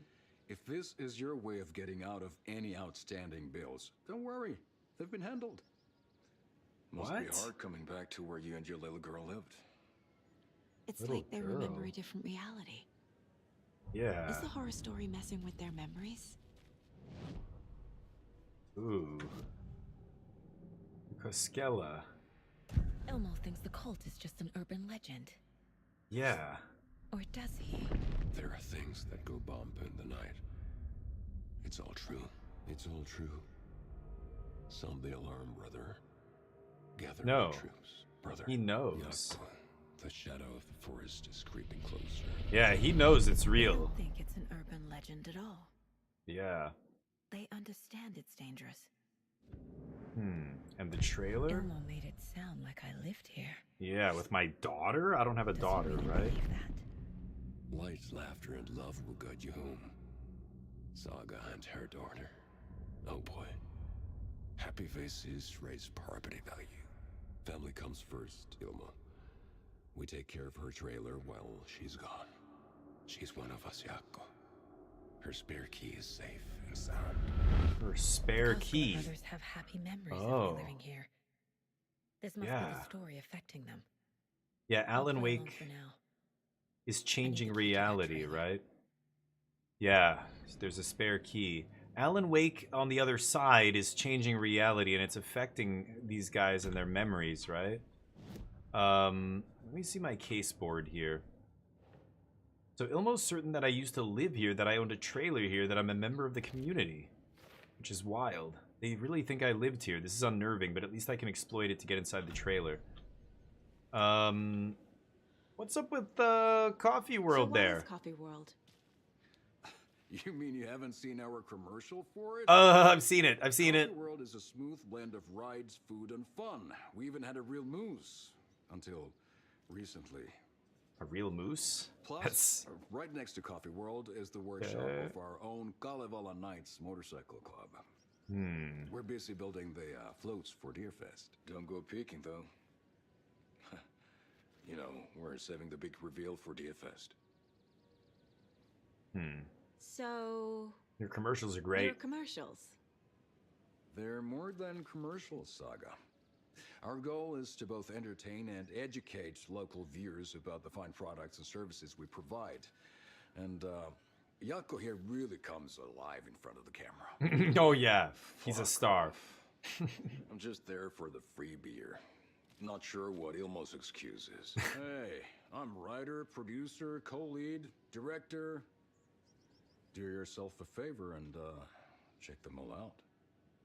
Yeah, I want to get all the achievements, so I will. All joking Show me my aside, trailer. Yes, I would like to see my trailer. That Suomi have spare hiking set of trail keys? behind them. Good for you. Yeah, I have a spare set. They're just over at Coffee World. I'd get them for you, but Yaku and I have to head to Bright Falls. The spare You're gonna keys make me are in the walk? gift shop safe. I'll call ahead and have someone get them out for you. Oh, I thought he was going to tell me the combination The to his road's save. flooded, but if you just follow Yeah. this trail behind me, it'll lead you there. Yeah, I just saw the sign for that trail. Okay. Call the gift shop so they can give Saga a hand. Yep. Okay. Hey, buddy. You're just a random worker? Really looking like you guys are busy here. Wow. Did this? Nothing? What am I That's a lot of damage. Yeah, holy shit. Well, Okay. after they They're finally busy? pick up, we really need to get over to Bright Falls for that Thing. Thing, Yep. huh? Must be busy at the park. These are off-peak hours. I can hear it ringing. They're just slacking.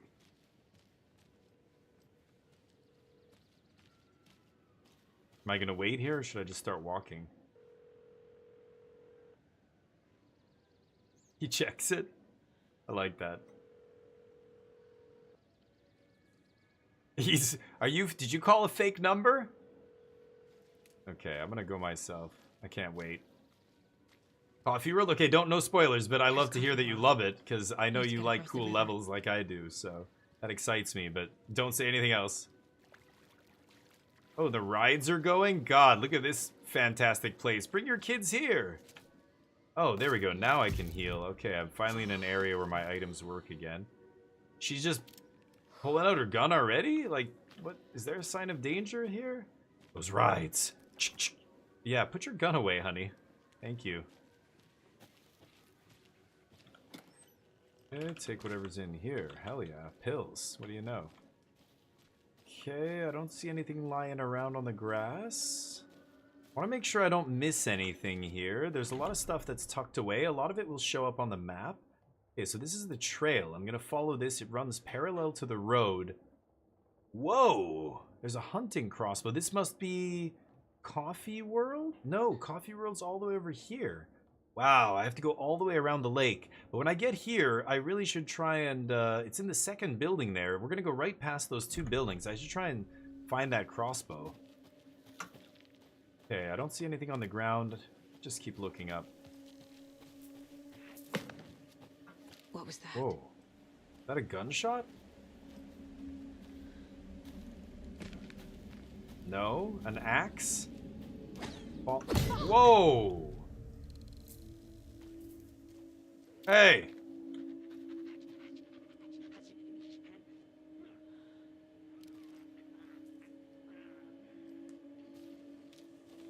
What am I hearing? Whoa! Show yourself. Holy shit.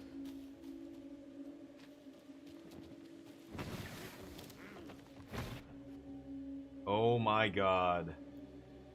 What the fuck is that?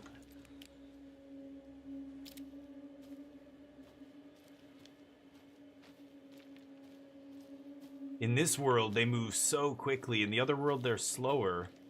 But they're invisible almost, right? Holy shit! You son of a bitch. Oh!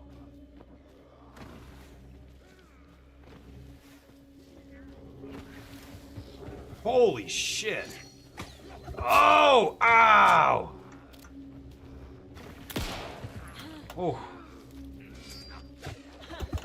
Oh.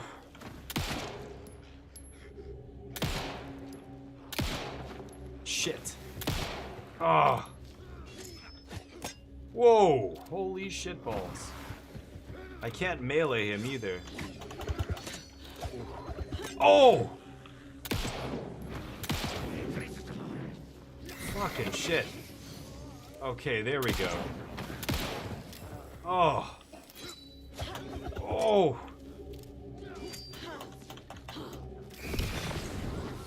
Oh, there's two of them. Oh my god. Oh god. What? Ah! Ah. Oh god. Oh. Oh. God, how many times do I gotta hit this guy? Oh. Ah. Oh.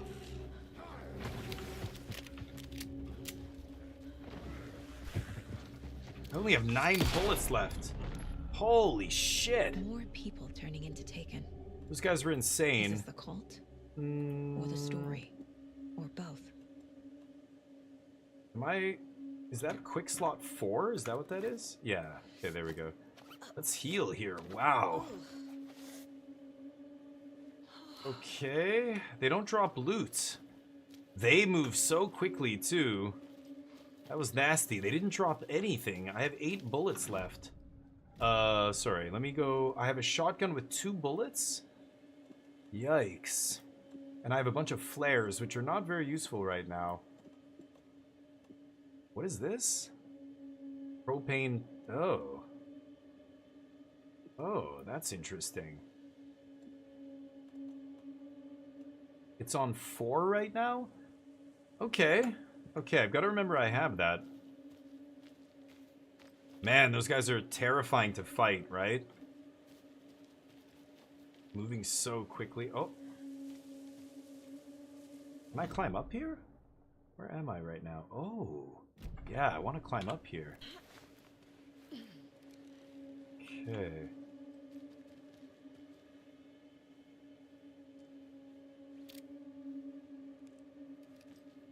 I see a box on the wall there. That's hopefully ammo. Hunting shack in Watery. There's a generator out here. Oh, this is probably a save spot, right? Oh, ammo. Thank God. Turn on the generator?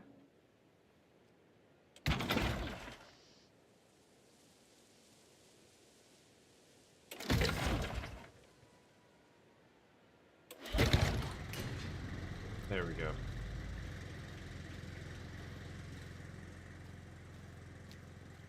Oh, target practice. See a There's chest another here. cult stash. Cult stash. I need the key for this. Hey, if you take the crossbow out, put it back in the stash when you're done. I changed the code as asked. The code. What is the code? We have no idea. 3-digit code. Okay, well, let's take a look in the trailer first. I don't think I have anything in my shoebox, do I? Literally nothing. I can probably put some of these flares in the shoebox. I just don't need to carry this much stuff. Oh, and I expanded my inventory too, so I guess I have... Yeah, nice. Okay, these are batteries for the flashlight, right? Which I actually need to use right now. Reload the batteries. Okay, let's do a manual save here this time. Alright, anything else in here? Oh, what's this? One of the pages? Oh, these are the things that are dictating reality. Saga in the Watery Woods. Okay. Saga was beginning to see why Casey disliked the woods so much. They felt oppressive here. Too many places to hide. The distorted carnival music drifting from the amusement park ahead did not help.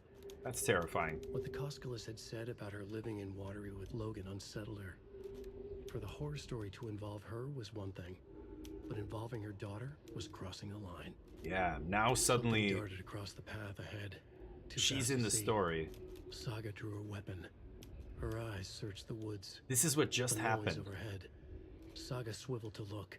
A local, a man on the ridge above her. That is exactly what happened. Not a man. A monster with a hatchet in each hand. It shouted down at her. Hunting season was a bust. Wow. So he writes it, and yeah, it happens, and then we discover his writing, and it's exactly what's been happening, right? Yeah. Okay, so I don't see anything else. Let me just pop into the mine place. I'm going to check the case board real quick, because, yeah, I think we got something else. What Ilmo knows. Ilmo said someone at Coffee World could help me. Okay, let's go fact versus fiction here, case. Waits Fact as a versus story fiction. will change reality around us. Yeah. If that's true, then I need to know what's real and what's fiction. Well, whatever he writes is real, right? So, a new case. Ooh, Ilmo. So which parts are false? Which, if any, are real? Rose recognized me in the diner at Bright Falls. Says I moved away after Logan died. And then this guy says, I live in his trailer park. It says I'm the funniest resident. Finally, someone appreciates my jokes, but seriously, what kind of life did I live here? My life in Watery extends off of that train of thought here. And she recognized this and said, Logan is not dead, but what else did the story change about her life? Knowing might help me fight this thing. So Logan is my daughter, and in this story, in this world, she died. That's crazy. So this is a new case, fact versus fiction. There's also the main story here, which now this has been revealed. The story's affecting more people's memories. So this is the story as we know it. This guy wrote a book, Alan Wake, right? Scratch is his alter ego who's editing it, trying to change reality. Whatever he writes becomes reality. The dark place is where he's trapped. There's a dark presence, that's Scratch. Yeah, in the other side, but there's a Scratch on our side of the world too. There's the overlap. Yeah, where you cross over to this dark place. The overlaps can only form in specific places. You need to do a ritual. Yeah, how to enter. It's a poem. You have to like recite this poem, right? Well-lit areas are safe. The clicker, how to stop the story. So where would this go? The story is affecting more people's memories? No. How does the story change reality? Yeah, there we go. Will my memories change? It's not just Rose, Ilmo, and Yako are affected too. How long before my memories are affected? Yeah. Okay. So those are all the different cases right now. Let's get out of here. And let's just do a little quick save now that we did that. Ooh, the generator. Okay, is there anything over here? I don't see anything. So is that the amusement park down there? Yeah, I can kind of hear the screaming. Nothing else here. And then there's a combination. What would the combination be, I wonder, to this crossbow? Oh, it's probably these numbers. It has something to do with this, right? 7 with 3 on it. What is that? Pappy, how you doing? And Bag, how you doing? Number 1 watch at 725. Nice, thank you, dude. I appreciate that. And Pappy with the subs. Pappy, legendary 22 months. Thank you for the subs. We're recording for YouTube here, but what do you guys think this puzzle is? So there's 3 arrows on the 7. So maybe it's 7775. Maybe there's 1 5 and 3. Oh no, it's a 3-digit number, right? It's a 3-digit number. Maybe it's...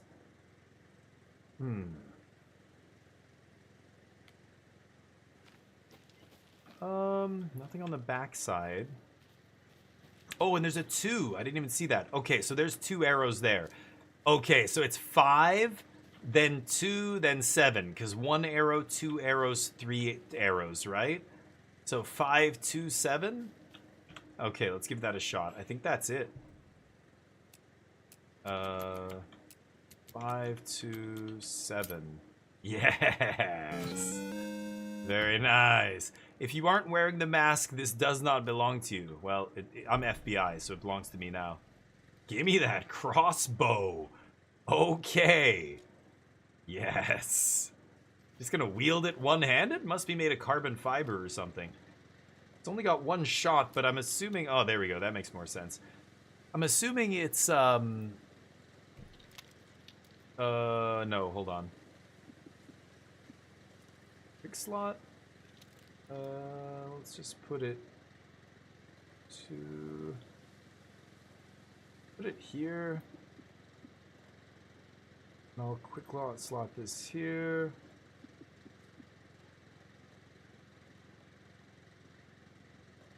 Okay. I think we're good. Oh, and I can take these now that I have the crossbow. Nice. Okay, now I have some ammo. Sweet. Okay, perfect. Can I go back there? No? Alright, so we got the crossbow. So let's continue on here. So I saw that spot on the map. There's the break room. Let's save it. And then I think I'm just headed back down. Maybe... The trail is the dots. I think I have to go back to the trail here, which means going down here. I don't think I can exit out this way, but we should try and find out here. Okay, let's do another manual save here. There we go. Heading back this way. Yeah. Oh, maybe I can go over here? Interesting. So I could explore this whole trail here. Maybe I should? There's a lot to explore. This whole bend around the corner there. Oh yeah, there's something on the tree up here. Let's go grab it.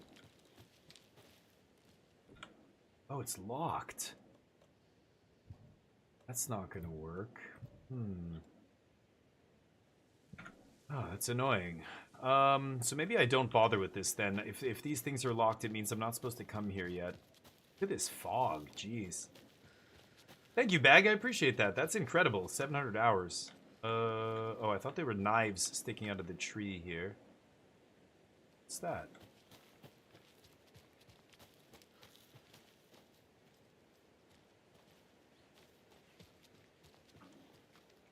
Somebody doing target practice here.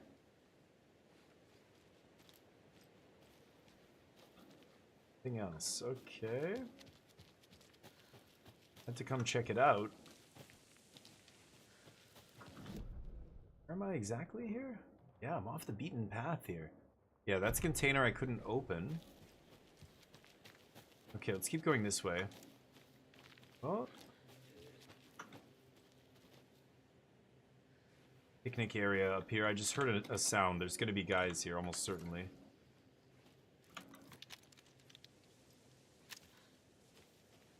Ooh. Little Walking Dead action? Nice. This is gonna be great. So, I'm off the beaten path again. I'm not going... Oh yeah, I'm on a different trail here. I'm going around the radio tower. I eventually want to get over here to Coffee World across the lake. I guess I'll go this way. I'm not even sure if I could go through here. I'm not sure what this gray is, but keep going this way for now and see where this leads us. Light. Light is good. Light is safety.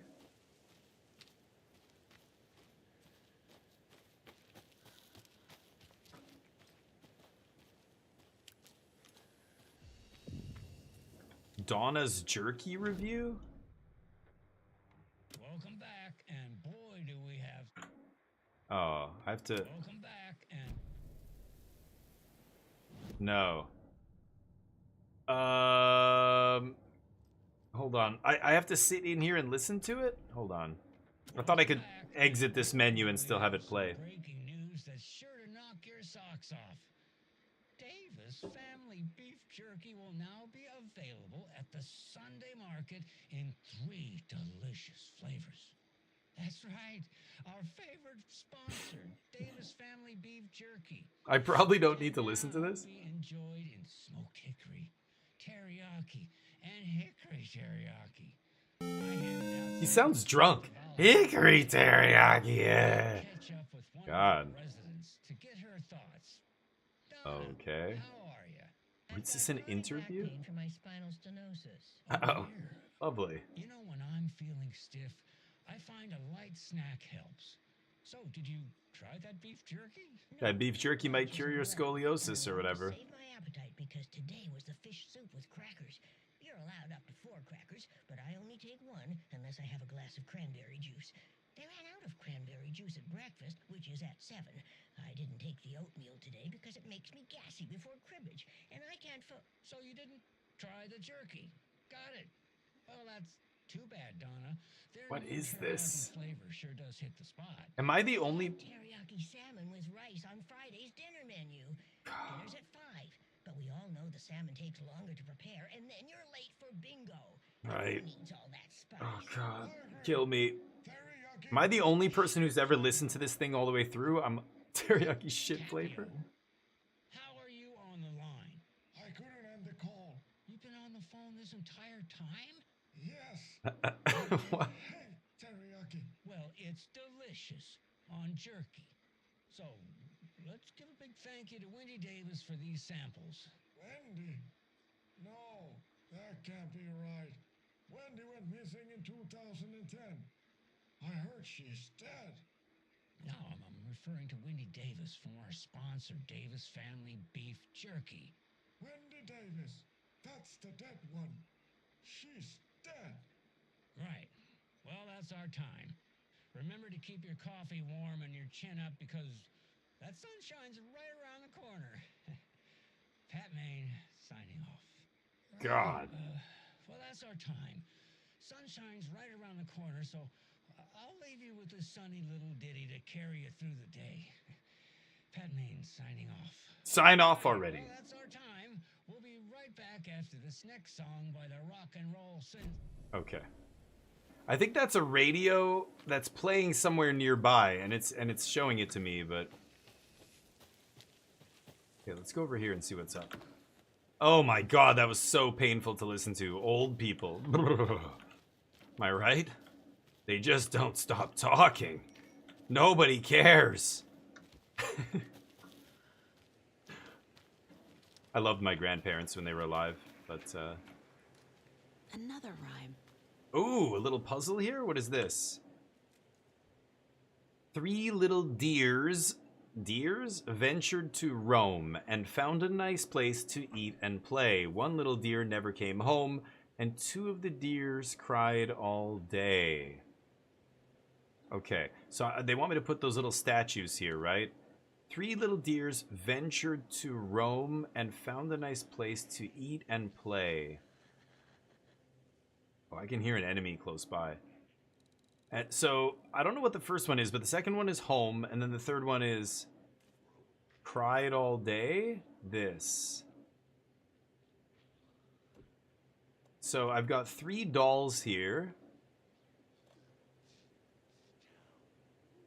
I don't think it matters which one I put where, right? Oh, no, apparently not. Okay. No.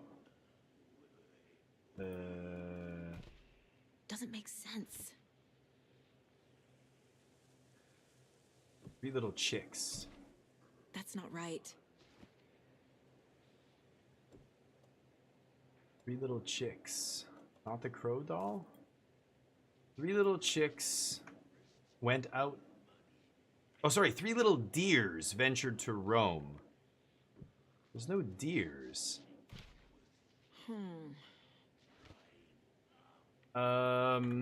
Maybe do the dolls matter? Oh, here? Moose? Oh, okay. Deer? Oh, my bad. Okay.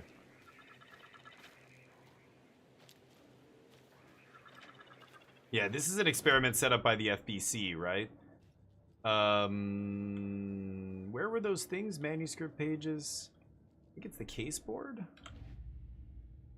Cult stashes. Nursery rhymes. Yeah, this.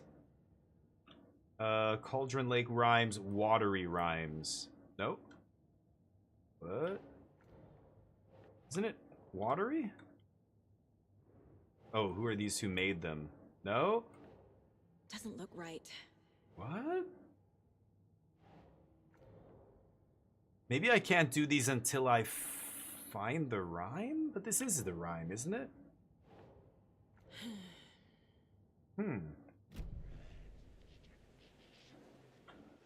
Okay, let's try this again. So, 3 little deers ventured to Rome. Maybe I put the deer here? Ugh. No. Here? Think, Saga. Doesn't look right. What the fuck? Found a nice place to eat and play. Is it here? Sure. Oh my god. So that changed reality around me, right? And it went up there. Okay, so now I've got to go find the other pieces of this puzzle, come back and switch them? Holy shit. Oh shit. Oh, that's a long reload time. Oh, those are big wolves. Look at that thing.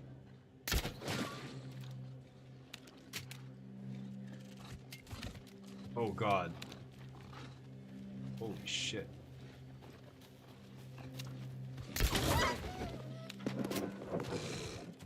Oh god. Oh god. Oh. Holy shitballs. Okay, those wolves are terrifying looking. Oh, I can collect my arrows again? Nice. Where's this guy? Give me that arrow. Okay. Let me go back up here. But this is the same as before, right? Did anything change here? Ah, can't forget the dolls. Might need them again. Wait, what? So hold on. Why can I only put one of them down? I thought I could put more than this down. It's weird. Is that it? I forget how these puzzles work. Rhyme. Okay, there we go. Now this branches off of that? No, the deer?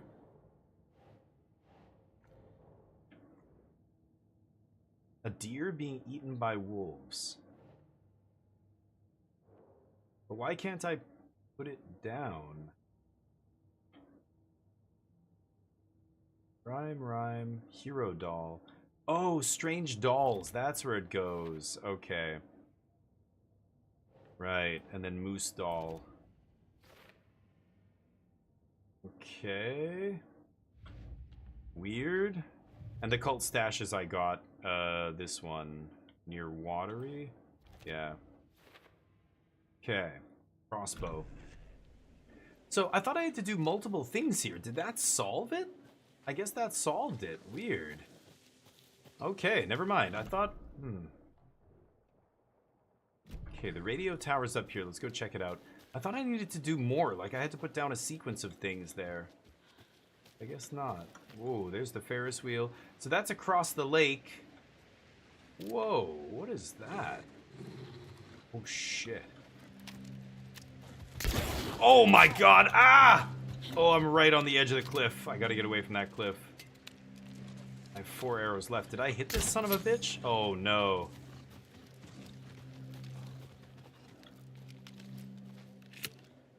No, no, I didn't mean to do that. I meant the other thing. The shotgun.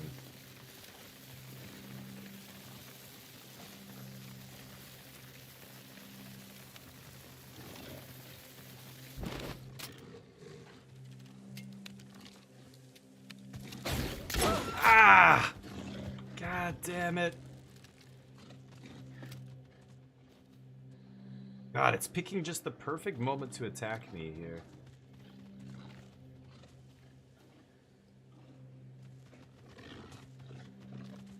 Teasing me. Come at me, bro. Come at me, bro. Yes! Holy shit. No arrows in that guy. Damn. 2 arrows left? Ooh. Oh. A deer trinket. Deer charm. What does this one do? Increases resilience against being staggered or interrupted. Right now I have 3 charms. I have increases the area of the flare, the duration and area, attack stagger enemies, and increase max health. I'll switch that with the motorbike one, I think. The hand flare duration. I can switch that later, right? Okay. Let's open this. Maybe some ammo in here. Amazing. Man, even though the combat is very simple, 1-on-1 and 2-on-1 and stuff. Oh. These cult symbols? Another Alex Casey lunchbox? Oh, the lunchbox? Where is it? Ah, up here, yes. Okay, nice. I lowered my rifle. Standing on the car's roof, I looked out at the carnage. The zombies had almost won, but luckily I was here. Heroes are sometimes the people we least expect them to be. Now my town was finally safe, thanks to me. I slung the hot piece of iron over my shoulder one more time, hopefully for the last time. The townspeople, cautiously emerging from their hiding places, surveyed the same carnage I saw and cheered my name, and I waved, and they cheered again. Now I could finally get back to my quiet, unassuming life, reading books and gardening and fiber crafts and being the world's top mycology expert.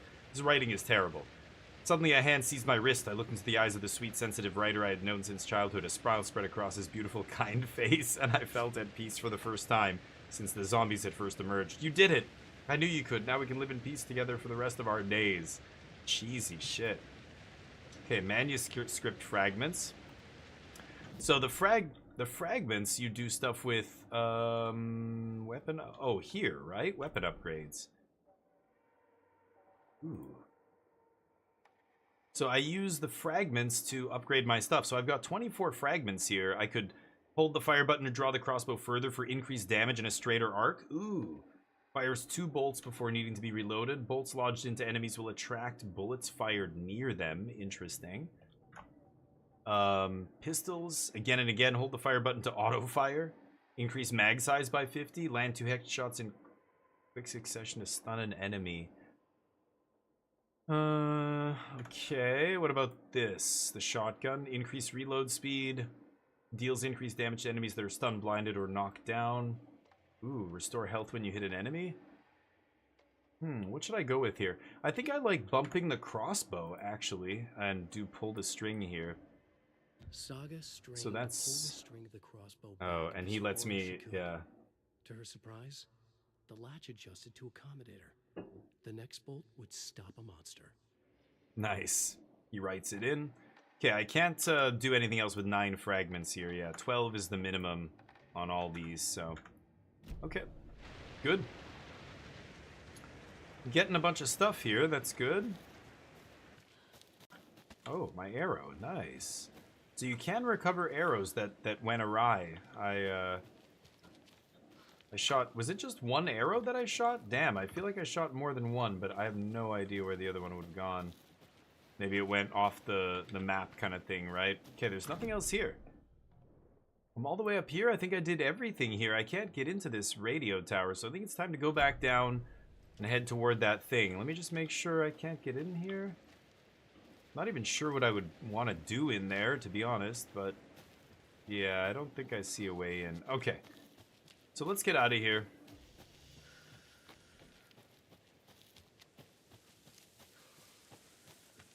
Here we go. Bag, what's up? I would join you, but YouTube video. Oh, I should heal myself as well. Let me see. Do I have a first aid?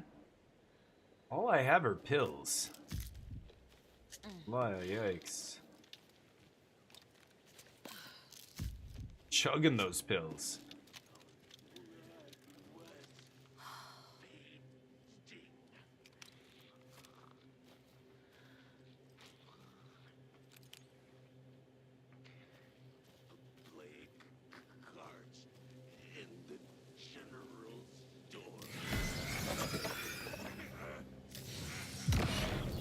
There we go.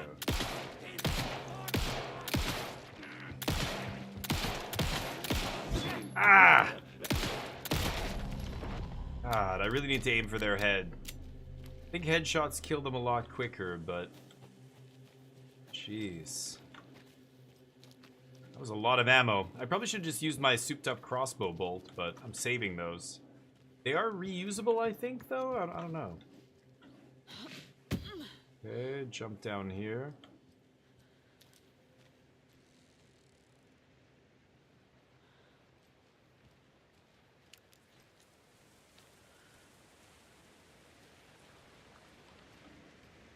Heading to that boy over there. You can hear the waterfall. Goodness. Waterfall behind me. The forest is one of the scariest places at night. I know I've walked through forests in the dead of night, and it's... Your imagination just runs wild, right? Okay, I don't see anything worth touching over here. There's the Ferris wheel. We're headed toward the fair here. Let me just check the map real quick again. I like to keep tabs. Yeah, so I can go this way down the trail, but it looks like this is flooded. I think that's what that means. So I'm not even going to bother going to the right here, up that way. Well, let me see. I don't know. Maybe I am. I see a box up here.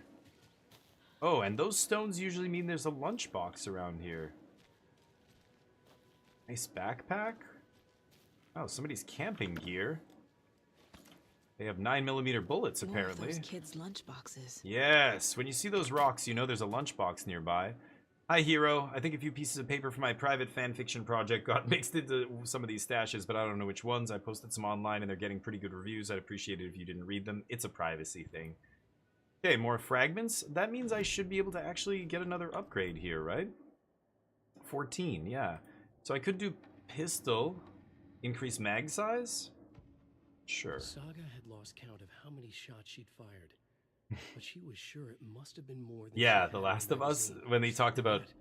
She'd not run out of ammo, as if the magazine had grown to fit more bullets. She fired again. Nice. Yeah, let's load it up. 18, nice. That frees up some space in our inventory. When they said mycelium, right? And that made me think Last of Us as well. Zombies and mycelium? Mycelium? I think I'm saying it right. Mycelium? That makes me think Last of Us for sure. Okay, Ranger cabin is that way, but it's flooded. So, can't get over there. Oh man, the bumper cars are all flooded out here. We're getting close. Getting very close to this amusement park. Coffee World. Coffee World.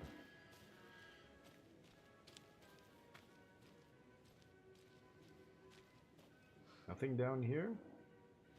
Yeah, half the amusement park's flooded. So much for that guy's investment. Not a great place to even put an amusement park if you're asking me, but... Okay, now they said they called ahead, but nobody was answering? They're supposed to give me the spare key to my trailer, because they think I live here. Okay.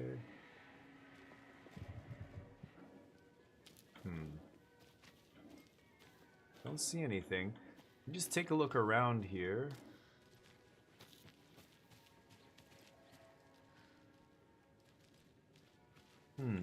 Don't see anything. I always like poking around before I go inside here. This looks like it's a save location in there. So, okay, nothing else. Let's pop in and save it. Grab this page first. It's gonna tell us what happened, I think.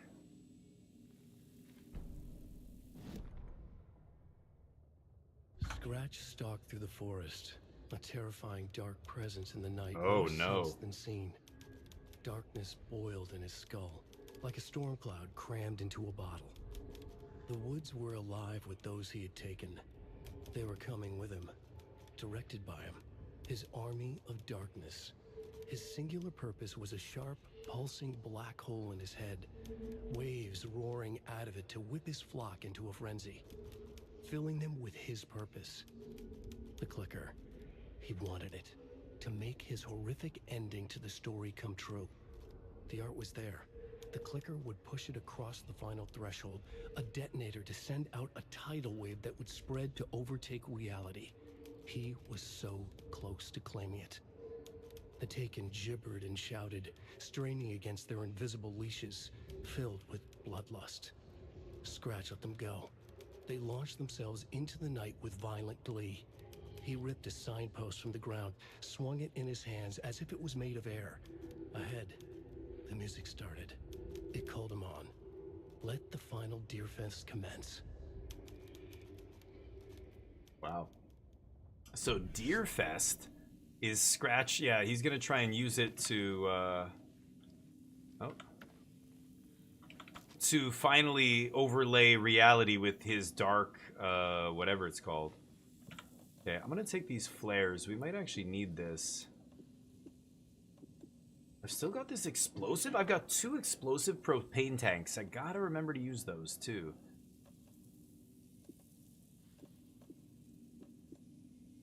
Shotgun ammo, pistol ammo, bow ammo. Okay, we're good to go here. You know what? I should really do a manual save. Let's just do that.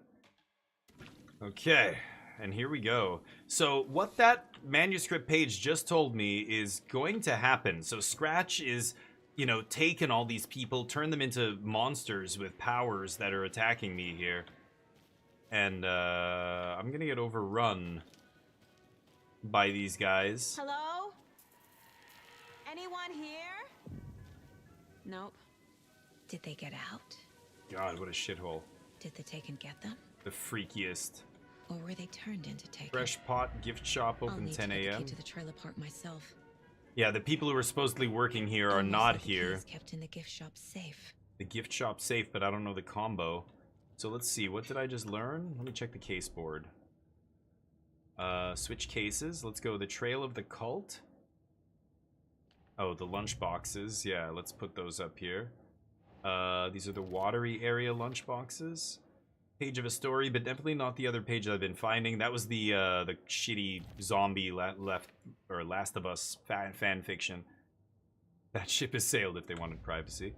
Okay, the story overall. So here's the clicker. He wanted it to make his horrific ending to the story come true. The art was there. The clicker would push it across the final threshold. That's the dark presence. Or the clicker? Ah. Yeah. Scratch just needs the clicker to make his ending into reality. Can't let that happen. Can't do anything with this. Trail of the Cult?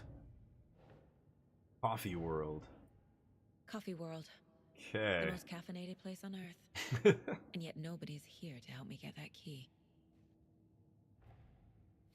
Trailer park key. Next step. Certainly interesting and empty. Almost said someone would help me get the key, but nobody's here. Okay. So I've got to get to the gift shop, but first let's just poke around a little bit as usual. More ammo. Okay.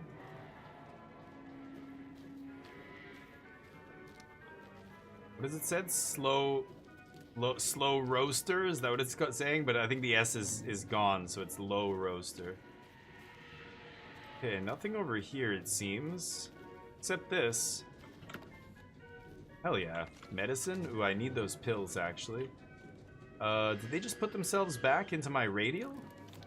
Oh, they did, right where I left them. That's awesome. Okay. Don't have to assign them a quick slot anymore. Could check that out. I want to do the gift shop last, because that's where I need to go here. Take a look at the Ferris wheel here. Fun! Slow roaster. Don't see anything else here. Another one of those cult boxes. Cult box. So this is basically a puzzle, right? Only striped cups? And then an arrow to the right. Only striped cups. And 3-digit code. Only striped cups, huh? Let's keep our eyes out for striped cups. Temporarily out of order, no! What the fuck? All the toilets are out of order. Get your shit together. Somebody wrote it on the sign here. Nice. Wait a minute, was that? Oh, I thought I could see something over there. Never mind. Okay. I don't see anything else here. Striped cups. Striped cups. Oh, these have numbers on them. There's a striped cup. 7. Only striped cups. And then the arrow is doing this, meant, I think, going around, right? So I saw a 7 had stripes. There's another one. What is that? 1? 7, 1, and that's the last one. 4. It's some combination of 7, 1, and 4. Where is the, like, beginning of this thing? There is no beginning, I guess, right? 7, 1, and 4. 1, 2, 3. So it's got to be 1, 4, 7, right? Let's try 1, 4, 7.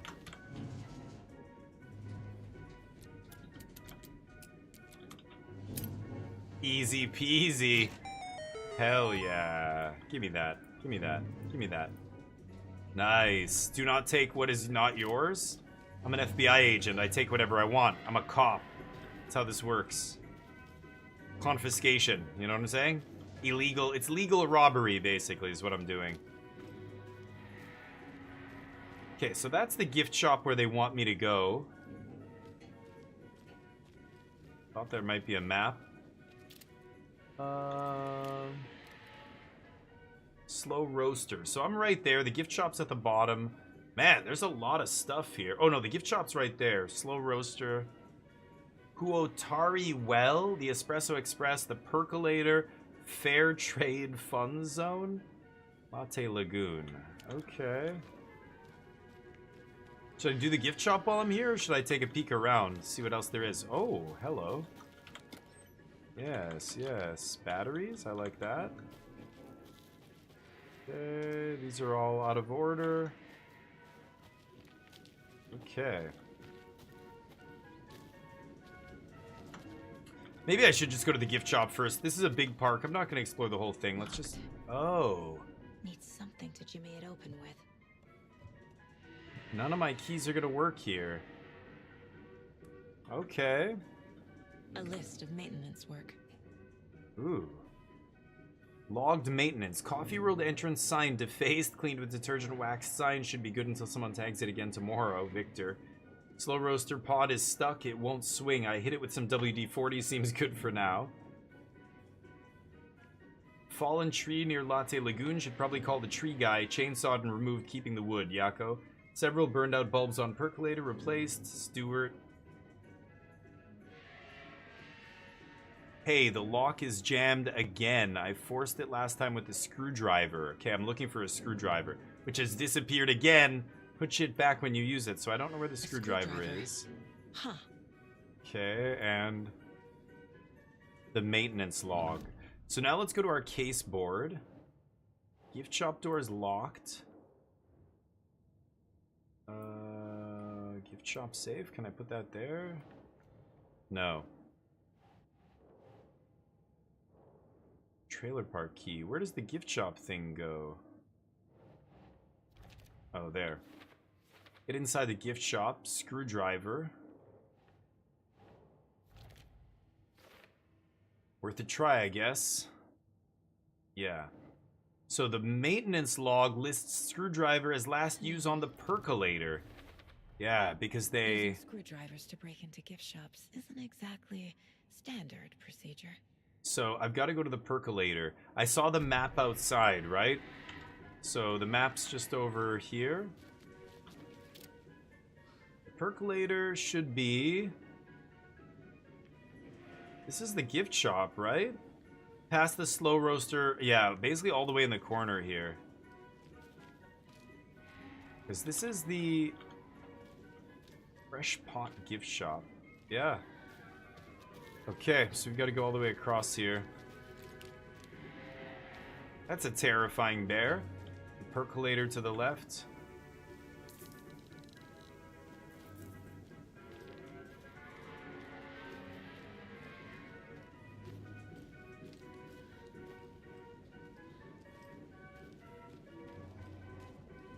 Still can't grab these maps.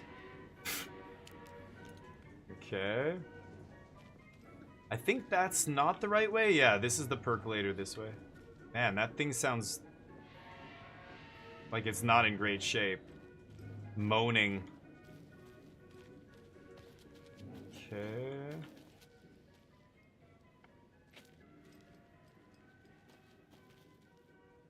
A little worried about what's down here. Bowling row, $3, 3 tries, break a row to win. Balloon pop. Some arrows.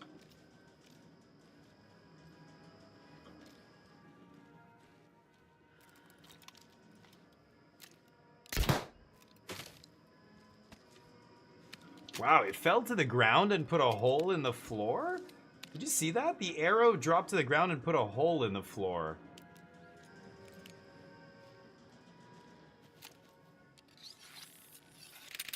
There's the big attack. But look at that, it jams into the ground. That is awesome. It's kind of crazy that it goes through wood just by falling that slowly. It makes no sense at all, but okay. I think I'm just gonna use my handgun for now. What do we have here? Nothing. Jebaited. Nothing else over here. There's the percolator. Okay. Holy sh! Calm down, Saga.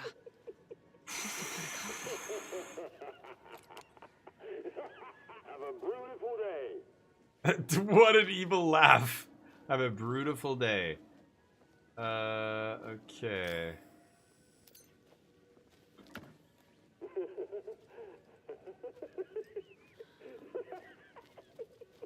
That's an insane laugh.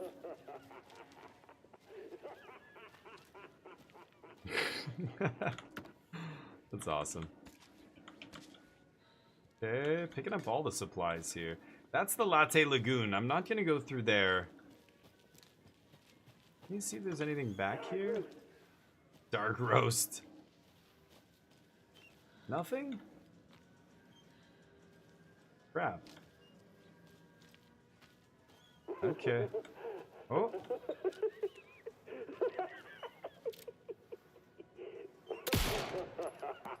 Nope. Had to try.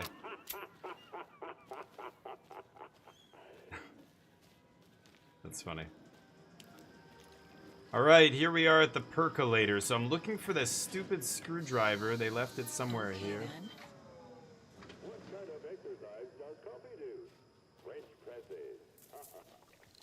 What kind of exercise does Copy do? French presses. That's great.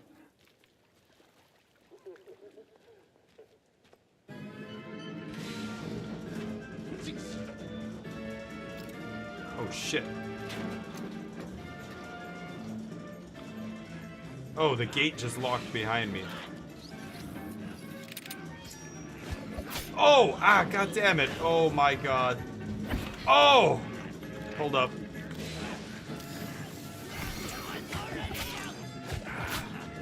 Oh, that guy just hit me twice. Okay, I'm in deep shit now.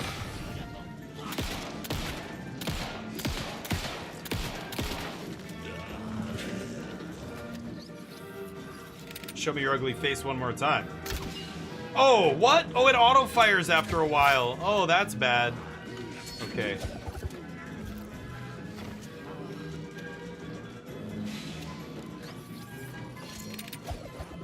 What? How am I shooting? Oh my god, you gotta be kidding me. I gotta get used to this charge shot. It's killing me. Oh. Okay.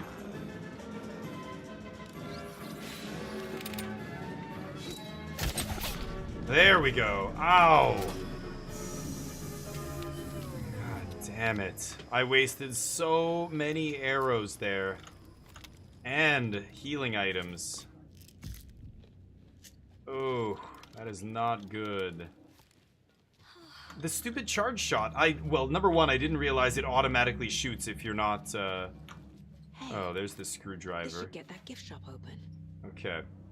It auto-shoots if you hold it too long. I did not realize that. What a waste.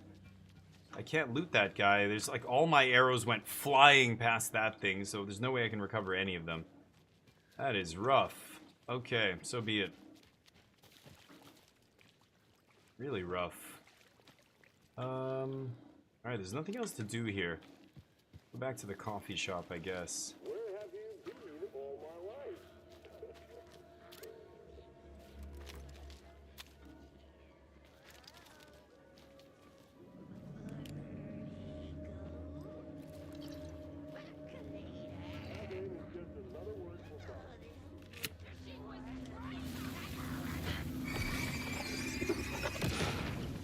There we go.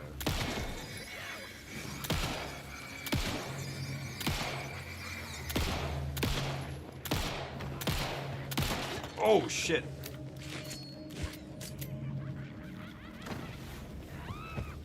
Oh, shit.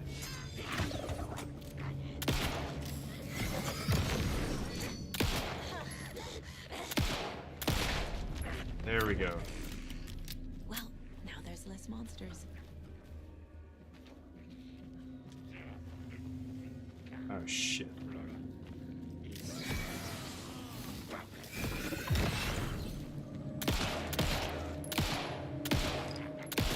Ah. Oh, the recoil.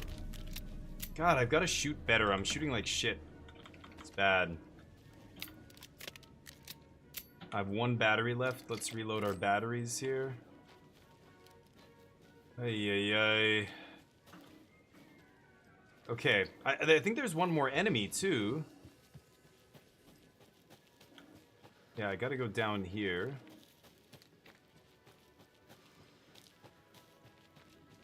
Isn't there one more here? That's the Espresso Express. I don't need to go there.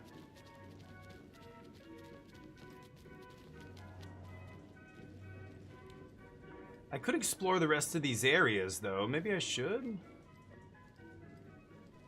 Before I do the gift shop? I'll do the gift shop first. Let's see. Because I want to explore the rest of this. There's going to be supplies and stuff lying around, right? Okay. Let's use this screwdriver. Break that open. Rusty ass lock. Nice. Now where is that safe? Manuscript page. Okay, so that'll tell me what's gonna happen soon, I think. Coffee World attacked? Oh no, that doesn't sound we're good. At a Bright Falls blend. Anna apologized to the customers. I'll just grab some from the back. More coffee coming right up. She suggested they ride the percolator while they waited. She passed Ilmo at the Espresso Express. Big smile, Anna. Coffee World is all smiles. Anna nodded, smiled. Jittery, she smiled until her face hurt. caffeine-induced smiles. Anna stopped walking. Realized she was standing next to the Huatari well. Must have zoned out, she thought. She was about to go, but something in the well caught her eye. A shadow shifting in the dark. Anna was overcome by vertigo. The world tilted, and then she was falling down, down, down into the shaft. The darkness opened up to swallow her. Ooh, maybe it's an overlap. Okay, so the well, the Huatari well. Maybe it's an overlap that I can get to the dark place. Oh, what is this? Arrows? Was that a box of arrows? It was like 3 arrows or something. So much crap in here.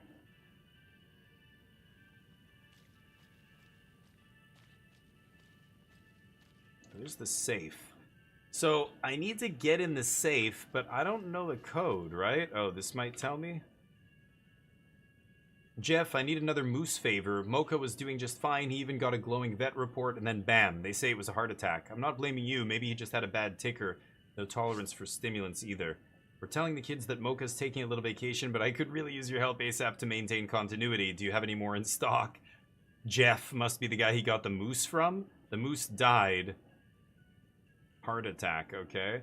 Hey Ilmo, got another angry voicemail from a parent about her kid poking himself in the eye with one of the souvenir Pucos. Whose grand idea was it to sell plastic knives in a coffee-themed amusement park anyway? Oh right, it was yours. Plastic knives, huh? Okay. Here's the safe, but... Oh, what's this? Why did you change the damn password to the safe again? Use for a code? I thought it was Lookout Fixer Supplier. Who hurt you? Why are you so paranoid? Yako.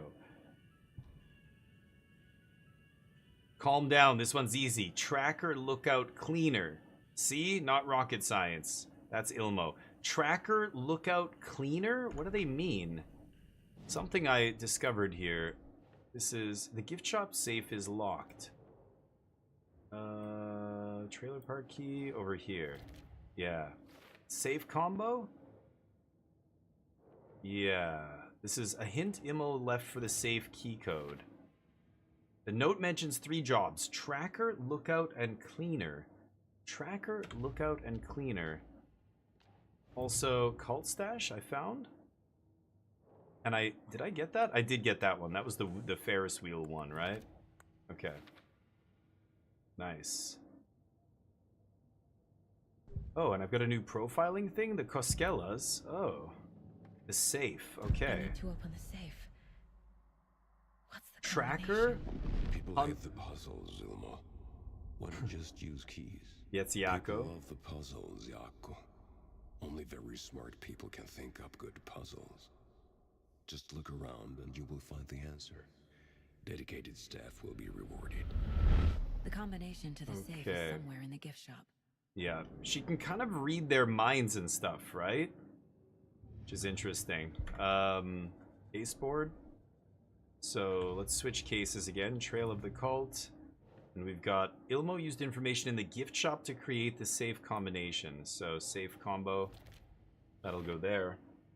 Somewhere in the gift shop. So let me just read it again. It said Tracker Lookout Cleaner. Tracker Lookout Cleaner. Cleaner? Oh, no, Coffee let's World see. staff. Oh, the Hope staff. they're not all monsters now. News of the week. Remember to bring your liability forms for Tuesday's Bring Your Dog to Coffee World Day. Congratulations to Thomas for completing his first year at Coffee World. As usual, this work anniversary earns you a free packet of freshly ground coffee. The percolator is unfortunately undergoing maintenance, but don't worry. Fix it as soon as possible. Susan, lost and found. Stuart, maintenance. Thomas is a ride operator. Victor's a janitor. Nina's in the gift shop. Junus is security. Lucy, Robin, Anna. I don't see numbers or anything. Photos have stickers on them. Oh, they've got coffee bean stickers. Oh. So what does that mean? Stickers indicate how many years they have worked. That part to do with the combo? A board listing staff members and their jobs. It says something to do. Ilmo likes to get creative. Safe combo based off clues in gift shop. Got the key, but Coffee World staff are all taken. Yeah, they're all, you know, they're all possessed, basically. No two employees share the same responsibilities. So, can I... Why did my flashlight turn on? Can you turn on the goddamn flashlight? So, security gift shop. What did we say? Tracker, cleaner. Tracker, cleaner. And what was the other thing? Security? I don't remember now. Hold on. Let me go back. This is so annoying. Here. Tracker, lookout, cleaner. Tracker, lookout, cleaner. So one of these people is a tracker, a lookout, and a cleaner. Victor's the cleaner. Tracker, lost and found, is the tracker. And then lookout. Security or park walk around? Park walk around? I think it's gonna go tracker, lookout, cleaner. So tracker, it's gotta be Susan first. So Susan has 1 coffee bean. So the first number is 1. Cleaner, 6 coffee beans. So the last number is 6. And then the middle number is either 2 or 4. Junus or Robin. Right? For lookout? Ride operator? 1, 4, 2. I think it's 4. 1, 4, 6, or 1, 2, 6, or 1, 1, 6. 1, 4, 6, I think is the one I'm gonna try first here. 1, 4, 6. Easy. Yes. The keys to my trailer. To my trailer in the trailer park where I don't really live. Wow, did you see the reflection off the glass there? That looked awesome. Okay, we already looked at that note. I don't think there's anything else in here for us.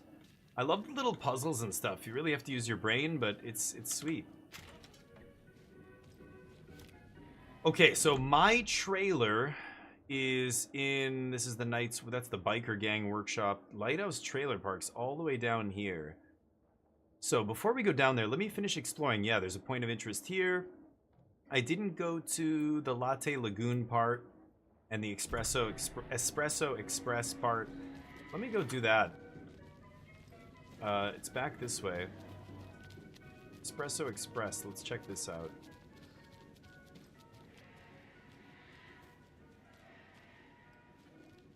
Don't see anything else around here.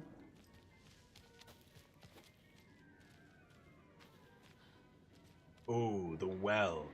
This is where the page said there was some weird, like, blackness that opened up. From 1913, legends say this is the dwelling place of the evil water spirit, the Naki, who lures people to their watery graves. In the early days of Watery's history, this very well was where Ilmari Huatari hid the bodies of his victims with the help of his brother Jacopi Huatari. It was only after Ilmari murdered his own brother that their gruesome acts came to light, but was it madness or the spirit of Naki possessing Ilmari that drove him to murder, like he himself believed? Is there more to this well than meets the eye? So it was involved in some killing. Whoa. Don't really want to go down there right now, so I'm gonna avoid that, I think. Ooh. Another puzzle. What hides behind the smile? So I've seen that coffee pot mascot a couple times. What hides behind the smile? I can't use the screwdriver on this. None of my keys work here. What hides behind the smile? I mean, I have to find one of those things, right? Yeah, there's the cult symbols.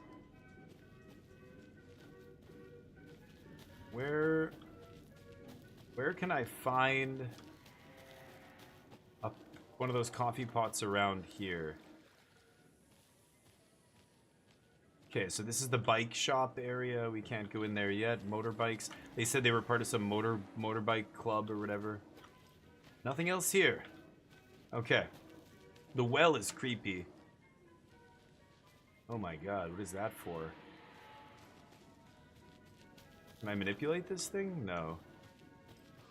Okay. I think there's a code behind one of those things in that other area, those coffee pot mascot looking things. So the Espresso Express looks like it's shut down here. I don't see any loot. Don't see anything of interest around here.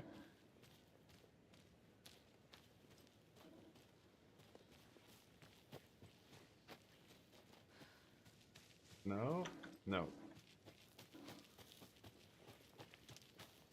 Nothing over here. Whoa. Whoops. Didn't mean to bump that. Okay. Fun! Oh, there's numbers on this. There's got to be... That has to do with something, right? Ooh, let's open that up. More ammo. I need that. I've been shooting like crap today. Nothing. So I can... Where'd that yellow cable go? Oh, snakes around there. Goes down. Let's follow that yellow cable. Let's see if we can find where this power is for this ride. There's numbers on this ride. Okay, nothing else here. So let's go find this power cable. There it is. Oh, it's right here. Damn, I wouldn't have even seen that. Can't operate the ride without it. Fuse. I don't have a fuse. Okay. So we need to get a fuse to come back here and do this. Is it going to be marked on my map? Gotta remember that. The Espresso Express. The well has a point of interest next to it. But, oh, maybe that's that box that I need to unlock. Okay, and there's nothing else here. So we can go back. Here's where the box is, but I need to find something behind the smile, it said, right? Let's go back this way. Oh, I missed this. Hello. Batteries, I need those. Mayor. Oh, I haven't gone through here yet. Ask. Mayor Seta will speak. Uh-huh. This guy's trying to get elected. I see his signs around town, right?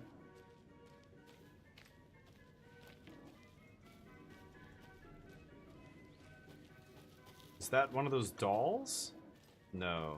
Oh, okay. It's the exit. Mocha the moose. One morning during Coffee World's constructed, a wounded moose was discovered. So this is the story of the moose, but we know all the guy did was get it off some other hunter guy, right? Mocha. Mocha's signature blend. Mocha's favorite drink is coffee? Oh, yeah, they said he died of a heart attack, right? Inside the gift shop, it says the moose just... The vet said he was perfectly healthy, but then he just died of a heart attack. Yeah, they probably gave him a bunch of coffee. That's hilarious. I mean, it's tragic. It's horrible, but you know what I mean. Behind the smile. That's a big smile. Is there a number or something back here? I don't see anything. The combination to that lock has to be something back here, right? Hold on a second. Where's the percolator? The percolator and this thing, the fair trade. Oh, cassette tape. Can I take that? Also, there's something over here. Oh, no?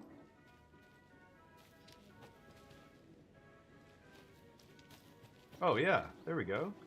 What is this? Coffee World? Okay.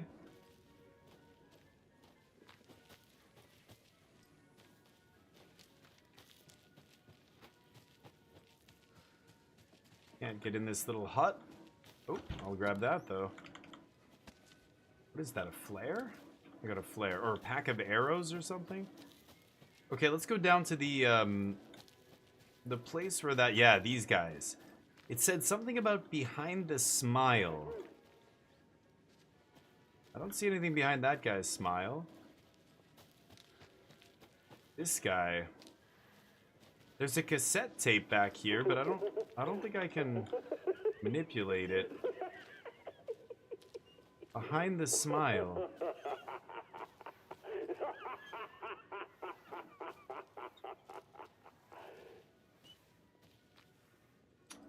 I don't see anything back here. Damn, I thought that was it. Went through here already.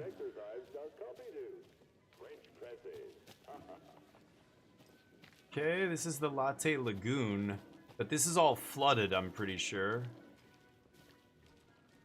Yeah. Won't be able to go in here, I think. Another smile guy. Can I see behind him? There's nothing. Damn it. Nothing here? Where is that? Like, behind the smile, it's gotta be one of those guys, right? That's what the illustration looked like. Wait, can I go in the water? Let's see how deep it is. No. Yeah, I can't go further than a couple feet there. Huh. I mean, if it's not the guy waving, what is it? Behind the smile. 3-digit number. Something to do with 3-digit numbers. I can't interact with that cassette tape, which is really weird because it shows up on the map. Cassette tape. Why can I not... I can't grab that? Why not?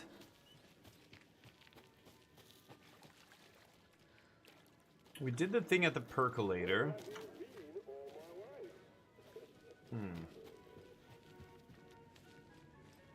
There's another smiley guy.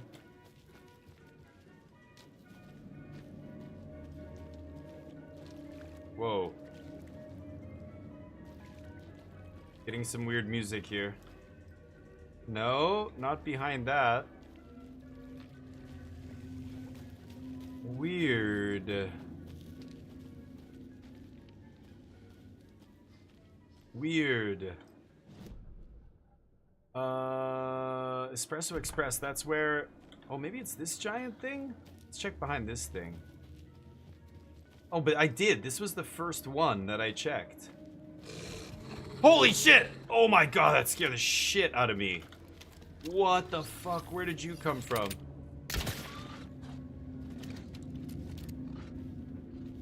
Wow.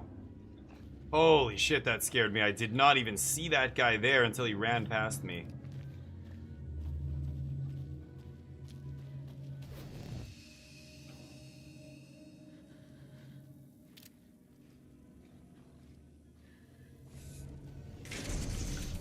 Holy shit. What? Oh, it knocked the light out? What the shit? Oh. Wow, did the wolf turn off the light there? That is crazy. God damn, take my arrow back. Holy shit, those guys are so terrifying. The wolves are freaky. Okay, so behind this thing. Behind the smile, it said. Oh, what's this? Coffee World stash key. That's what they meant behind the smile. There it is. So, let's go to the stash. Espresso Express, right? Oops. Go around this way.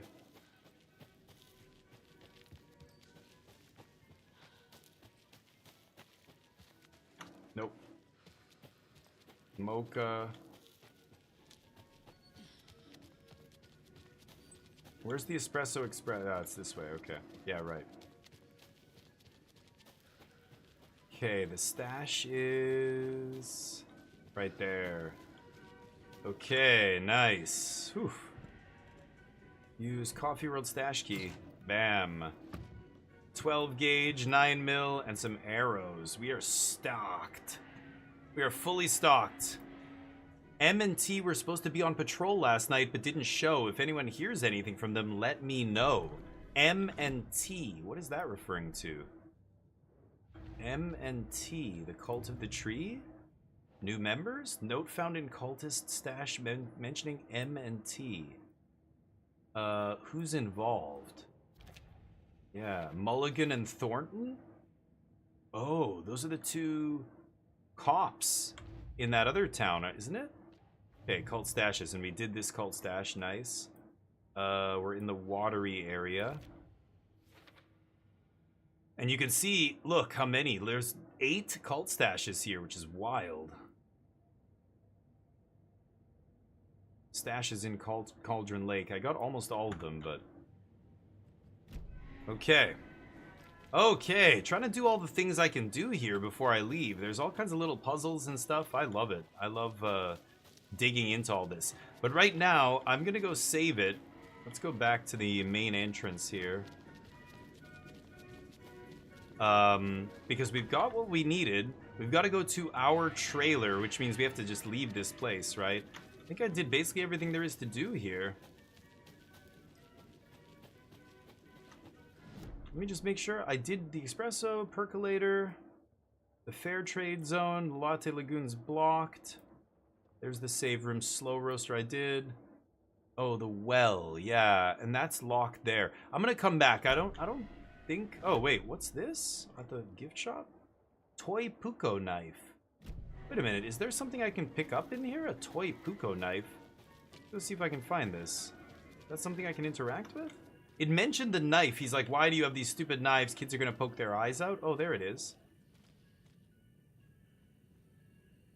What am I supposed to do with that? I can't interact with it here. Why does it show me those things on the map if I can't even interact with them? I still don't understand the marks on the map sometimes in this game. It's really weird. But, cool. Like, freaky amusement parks are, like, right up there with some of the scariest stuff you can have in a video game, if you ask me. Okay, let's overwrite that save. And, I think... Oh. Goals? Oh, I thought it gave me something there. Okay, never mind. I've got my shoebox here. I can stash some stuff, like this trinket. Increases flare duration. I'll throw that in the stash. I don't need that.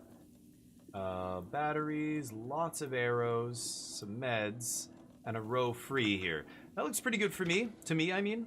I think I'm going to save it there, and we're going to pick up there where we left off this time in the next episode. So thank you for watching. Hope to see you follow along the series. It's an awesome game. Till then, peace. Okay, that's going to be the YouTube video. And Alan Wake 2, God, what a damn good game. It looks so good. The action is tense. I'm terrified. Oh, look at my gun. I just realized, remember I got that extended mag? I can actually see the extended mag sticking out the bottom. Like, look at the base of the cartridge of the gun.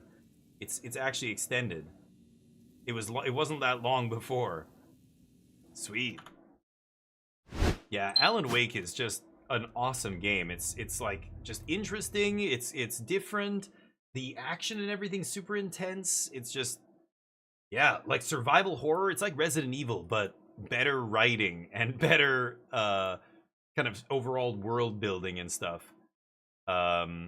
Not to me, like, you know, I shouldn't say I love Resident Evil as well, of course. Resident Evil games are incredible. The last one I played was the remastered, Resident Evil 2 remastered, and I got the DLC. I should do that. I haven't actually played the DLC yet, but let's give somebody some love. Mexican, so in Spanish here, English. Two dudes streaming. Two people here. Let's give them some love, give them a follow, and let's make their day. They're playing Alan Wake. They look like they're into it. I love it. The lady looks like she's freaked out. All right, let's give them some love, give them a follow. Maybe my raid music, the raid, I don't know if they have a raid music on their thing, but maybe it'll scare the shit out of them. We'll see. Sometimes I'm playing a survival horror game. Yeah. Oh, they're further along than I am, so I can't watch this. So give them a follow, give them some love, and I'll be back very soon. Tomorrow, in fact. Going to be playing more Magic. Hopefully we do better in Standard. Crushed it in Draft, though. 7-0 in our first draft was nice. Anyway, thank you for watching. Colin, no Neo today. No, he's not here, but thank you for popping in at the end. Bag, all you guys hanging out are awesome. Give this person some love. Give them a follow. I'll see you soon. Peace.